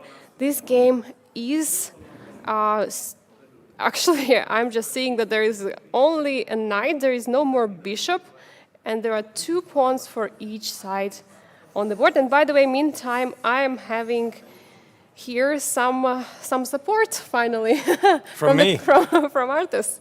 Finally, some support from me. So let's select this game and see what is happening there. Only one more game ongoing, which is, as you said, Sam Shankland against Lim Le. Seems to be pretty close to the finish line. Extra piece is still an extra piece, but the final hope for Shankland is to eliminate these pawns and then somehow save the game, but probably he's not going to do it in time because it's 30 minutes for Black to figure it out. Plenty of time. So do you play something like King D7 to protect the pawn with the King E8? Because Yeah, if you I think play, so. if That's you the play King simplest. D6 because there is King F6. Yeah. Yeah, so King D7, King H5, King E8, maybe King G5, King F8, King G8. The only chance somehow for White is to trade this H pawn for the F pawn, because then with just a sole knight on the board, you cannot win the game. But I don't really think that he's going to achieve it. And I have a big spoiler, I have the bar in front of me that says that the game's winning. And Arthur's players don't have a bar, so that's why you have all calculate everything course. very precisely. I mean, we have this huge advantage compared to the players, obviously. But for them, it's not so easy. Actually, I was wondering if you move the knight, what is... Yeah, this is going- also, I think, pretty obvious move. Now, if you take the pawn here, I'm also marching with the king closer, King E7, and somehow get the knight to help to combat against this pawn. So knight E3 should be winning as well, and if you play King F6, I can always play King D5, take it here, put the knight on F4, King E3, King F3, and just win the game. So right now, here, Lim Le is just double-checking how to precisely lead the game to a logical outcome. Can we step back up for a moment? I want to see how did he get from that position I to want this also position. to see how the bishop disappeared from the board. I mean, what exactly happened? Right, all right.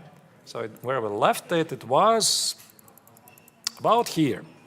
I think exactly here we left it. We're wondering how Black is going to try to capitalize on the advantage. Queen takes on b4, Queen c2, pinning the bishop, makes perfect sense. Queen c4 was a mistake because of d3. Takes here, King f6, King e5. Seems to be pretty straightforward. You're going to take on d4, this pawn is promoting. And that's how they got there. Yeah, he just promoted the pawn, becomes a bishop, and okay, the only thing is that king and the knight are a bit far away, but it looks like they can easily go back and protect the pawn. Right, which asks the question, of course, why Queen c4 was a mistake, what was the better move? Maybe let's check it.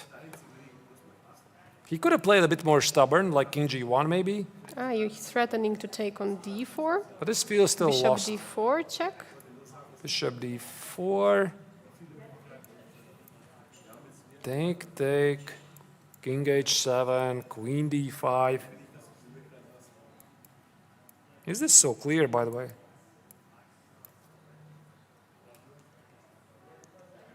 I'm not sure. I don't think the Black wants to trade the knight for the bishop. So this was the more resilient defense for the American Grandmaster. d3, bishop d4, maybe King h7. And now Then, yeah, some queen. b7. No. Not Queen b7. Maybe Queen e7. probably it's lost anyway. So that's why here he just played queen c4. He probably saw this entire sequence. The black is going to play d3, and he was just trying to advance those pawns to the king side and hope it's going to be enough. But probably it's not. King g5 is played, and right now Lemle is double checking where's the win.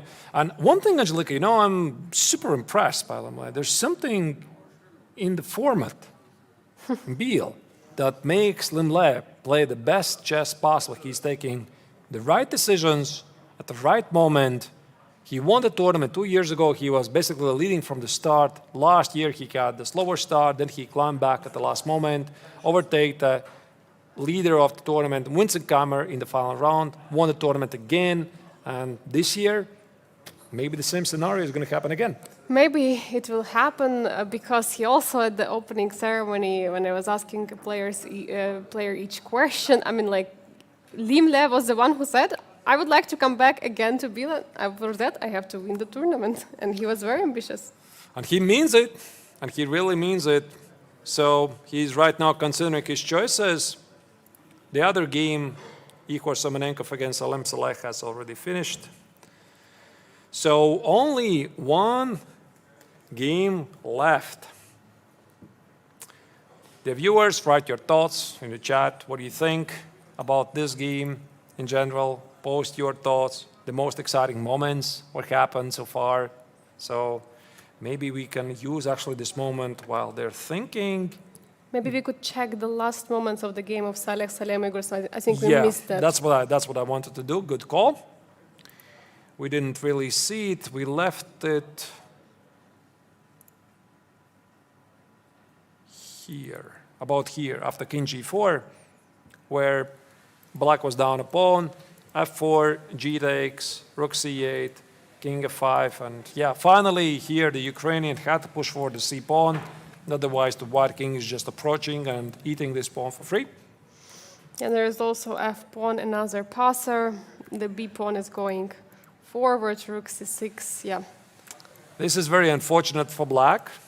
You can put the queen on the board, but white is a bit faster. And white is picking up. So you cannot do that. That's why white bravely plays rook c6, rook b8, b6, c3. And the final nuance, by the way, not taking the pawn on c3, but check here and b7. This is really nice. So white is advancing a bit faster. Now the point is king f6, and white suddenly starts to play for the mate. King e8, rook c8, here, takes on c2, here, and cut off the king. This was really nice. So the king is cut off, f5, king g7, f6, build the so-called bridge or the Lucena position. So beautiful technique. And I see Saleh is here. Are you ready to join us? He is ready to join us. Come right here. So instead of Angelica, I suppose. So come right here. So we are going to have the winner of this game versus Igor Savenkov to give us a short interview. I'm not even sure what is the current overall standings. We still have to get an update on that, but you were pretty close to Vaishali. Once again, congratulations for the beautiful game. Come please have a seat. Maybe let's go through your game. I'm just going to stroll through. Do you want an engine on or off? Off, please. Off, all right. Because everything I would say, it would be wrong with the engine on, And evaluation And the bar? bar is All right. good. I respect that. All right, I'm just going to stroll through the game. Okay. Okay, I will. We will stop at some moments. And All so right. let's go. Yeah. H6, bishop, and then bishop knight d7, or bishop e7, yeah? I didn't expect this. Because he had no bishop h4 games. Strange, so I thought he might just go for it. So, yeah, e3. And here I decided to play something I didn't play before, the cd. Okay, it's just a position, yeah. Yeah, let's go. Yeah, knight, rook e8, castle knight e4, takes, yeah. This was really Continue, nice check. continue, yeah. This is still theory. And after rook e1, yeah, here I had a game with black myself. King g8, I think, is the best move. I won important game in World Cup against Vucaturo and the tie breaks.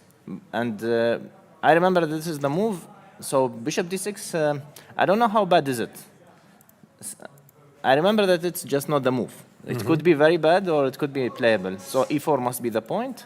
Takes, bishop b4. This is the first moment, like, because I know the way he played is not supposed to be correct. So I'm looking for punishment non-stop. First move I was considering here is actually queen b3. Oh, wow. Yeah, bishop takes e1 and knight d6. So it's not easy actually to protect f7. It looks natural to go rook e7 to trade more pieces, but actually after rook takes e1, this trade is in my favor. I didn't see how to defend with black. It's very strange. So I think black should go rook f8 instead of rook e7. Yeah. Rook takes e1, queen f6. And here I was looking, I couldn't find, like knight e8, queen d8, knight d6, draw. Okay, black can maybe try queen f4 to play for a win. So I couldn't make it work. And yeah, queen f. Yeah, exactly. here, knight e8 and queen f4. Yes. And in this case, I was also thinking that if my queen would be on c4 instead of queen b3, I will have rook e4. But it's getting too much already, like knight b6 and so on. So, okay, I couldn't make this work. And the question is where to move the rook. Rook e3 looked to me natural because I'm going for all these knight g5 mates. For example, here knight g5 did not work. I think, first of all, rook f8 immediately. I couldn't make anything work here. Not taking the knight on g5. Yeah, taking the knight is maybe interesting. Like take. Rook f8 now. There was some point here. I don't remember anymore. No, here it's just it doesn't work actually. No. Yeah, I'm mixing up with the other moment. So here rook e3, knight b6, and here's another interesting moment. I was considering here bishop c4. Looks very strange. But I really want to use this b4 and f7. So knight c4, queen c4, you lose pawn on f7. Natural knight d5 would also lose because bishop d5, c d5, knight g5, hg, and knight g5. And queen h7. Yes. Nice. Also, there's a Yes. fork on f7, yeah? Yes. But finally, bishop e6, I didn't, like, bishop e6 takes, knight e5. It's still concrete. It's not done. King g8, queen b3. I think if black stabilizes, black's fine. But I'm playing like move per move, yeah? Yeah. And for example, here there's queen d4, knight f7, and queen c4 was my problem. Yeah, this Okay. was... Yeah, so I also, bishop c4 didn't work. And here also knight g5, here was interesting. And knight g5, let's say you take. And now, how do you protect? You have bishop e6 or... no, bishop e6 is rook e6. No, rook f8. And here I wanted to take knight f7. Okay, looks insane, probably wrong. And queen e2. This and queen h5. And this looked very nice, actually. But no, but bishop e6 was the move, in fact, yeah. I remember, bishop e6 was my problem. And because rook e6, queen g5. Oh. That's one, and if instead of rook e6, rook h3, I have, because he cannot take, just king g8, and I didn't see what to do. Bishop h7, king f8. So again, nothing is working. I'm burning myself here, and finally I decided to play just something. Like, I want to ask you about, like, what is your opinion? For example, here, I could go for position, like knight e5, bishop e6, let's say a3, bishop e7, and knight c5, bishop takes, pawn takes. What do you think about this? Because this, I like knight d5, yeah? How would you estimate this? You think No, we black still is- play white. You think white's better or is fine for black? Because I'm, you know, based on the information I have, I'm always trying to be better, you know? But All maybe right. it's not dramatic. So this is one version. I could also get the other, let's say, go No, back. but you're definitely better here. You No, think don't better, think? yeah? No, I think you have the better pieces. Also, these pawns on the color of his bishop. There's no f6. He can't get rid of the knight. And the king on h8 is weird. You can play rook e1. First, you define where you put the rook. Maybe Yeah. G3. Yeah, where to go? Because knight f4 was annoying me. Like if I control the dark squares, like with f4, for example, then I would be very happy. But I felt that maybe I'm not in time. But I can yeah. check an engine if you want. No, We no, can no, make- no. we, No. we can try to figure it out with the engine. No? But there's another version. Just just I want a human because Alright. finally I had to make the decision. No, I would prefer white. Okay, and there is another version of it. Let's go back a few moves, which is like more in the game. I think I played Yeah, so you played a3, and I could go knight c5 first, Okay. and then bishop c5. Now, no, I wanted to take on e8, take on c5, and rook e1. So he cannot play bishop e6, knight d4. So queen f8, and I could have this version also. Yeah, knight e5, for example, bishop e6, knight g6 is nothing special because it's just like knight f4 at the end. So I cannot go knight g6. Now I thought it's smart to make some move instead of knight e5, like instead of knight e5. Yeah, yeah. So that if bishop e6, knight d4, if bishop d7, knight e5. But anyway, I wasn't sure. I felt that it's not really. What do you think? This is more that both nothing.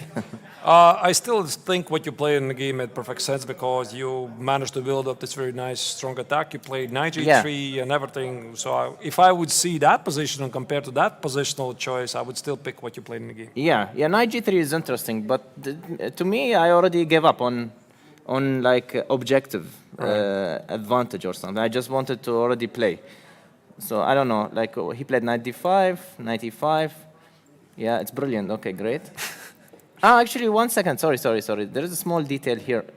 If you go back instead of knight d5, because knight d5 allows knight e5. Yes. So it would be natural to put bishop on f6 or d6. Yeah, okay, let's say this. Here there was knight g5, just for fun. If hg, queen e2, rook e3, queen h5, king g8 takes on e3, bishop e6, queen h7, king f8, and I thought here just some slow move, like, what was it? Knight h5, yeah, or bishop g6. It's not really a slow move. No, not here. Yeah, I'm mixing up. Maybe bishop f5. I don't know. Something slow. Yeah, I don't know. Maybe knight h5 simply is the move. Yeah. So this was interesting, but it again not working because after bishop d6, knight g5. Yeah, back. In the very beginning. Yeah, he can just go rook f8. And you can't remove the bishop to show give me, him mate. show me the money. Yeah.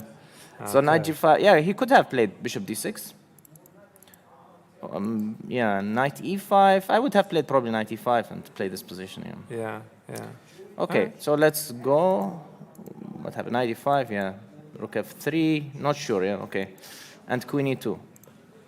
It looked really nice. I mean, Yes. you're building up something there. So Yeah. Takes queen h4. Knight f5.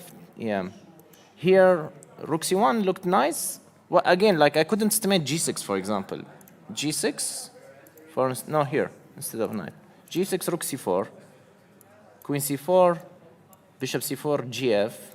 Okay, I will get some pawns, but yeah, let's say I could do this, or queen h5 directly. I wasn't sure, is this anything or not, finally.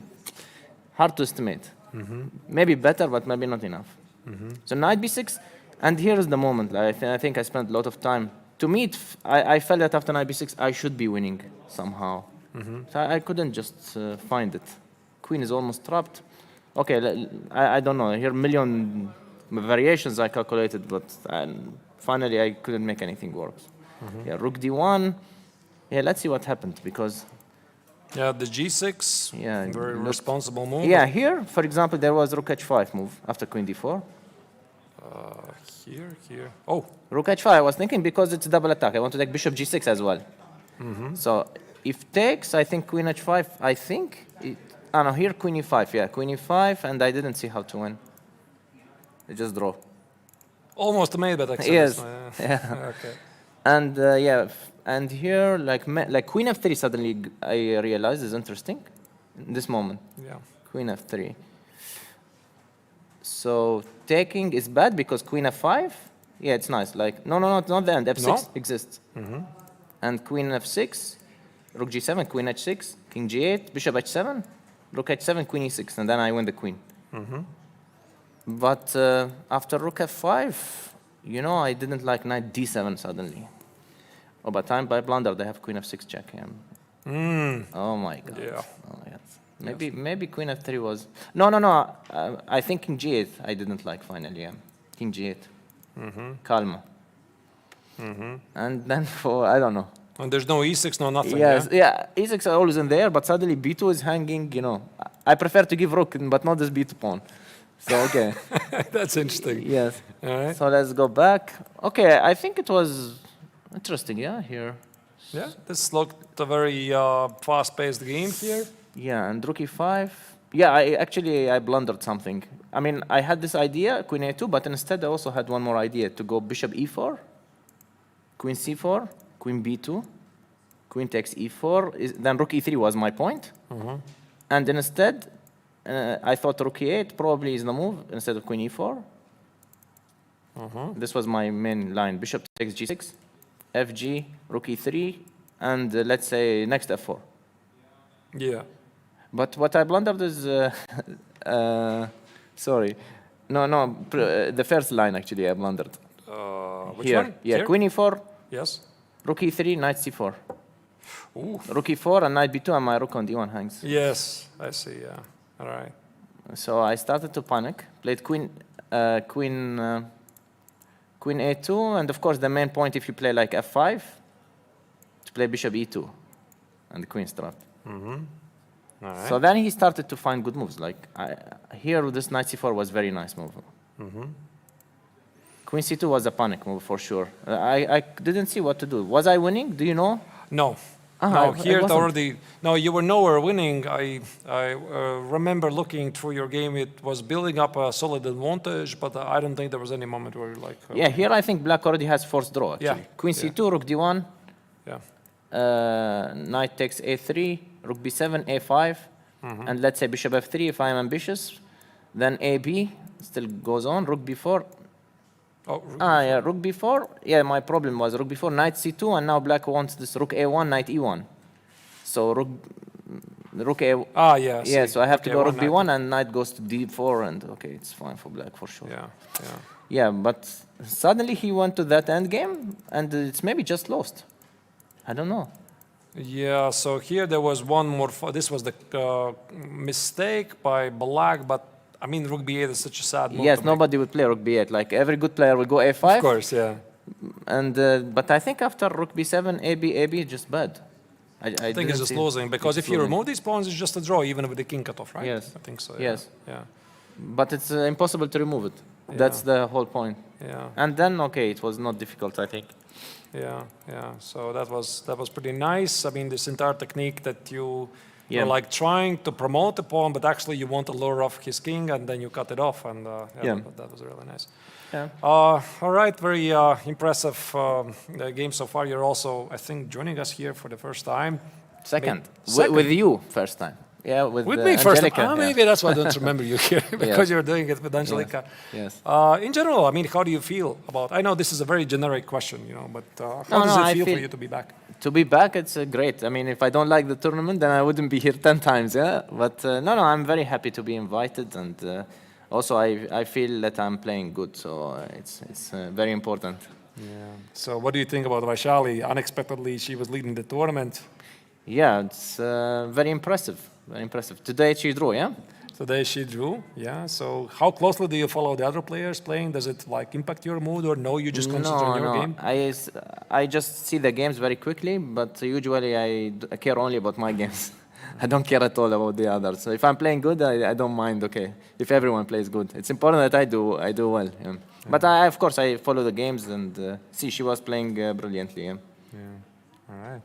Okay, it looks like you're in great shape. Maybe a couple of words about Donchenko's game. I mean, you were Donchenko's present for game. the entire game. Yeah. No, I didn't feel. I mean, I felt that I'm winning at the end. I just didn't realize that once we change the rooks, that we keep one rook. In my mind, I will win c pawn and win. That's what I thought as well. Yeah, initially. I just didn't calculate that maybe he will go to pawn end game. Yeah. And there were so many fortresses in this pawn end game that he can allow. He could allow some crazy things, and it will be still fortress. So, it was a good game. Just that my rook b4 I played quite quickly, and I relaxed. I think too early. Yeah. And that Yeah, you moment. could have started this king set attack. Yeah. Yes. Maybe let's not show it on the screen, but yeah, it was a Yes. very nice game in general. Yeah. So, Yeah. all right. Game over. Oh, the game is over. Yeah, in the meantime, we have the game on the screen. Sorry about that. I was talking with Select here. So Sam Shankland has resigned against Lim Le. So this means this round is officially over. And I'm not really sure if Lim Le is going to join us for interview or not. But fantastic stuff. Yeah, maybe it's time for dinner.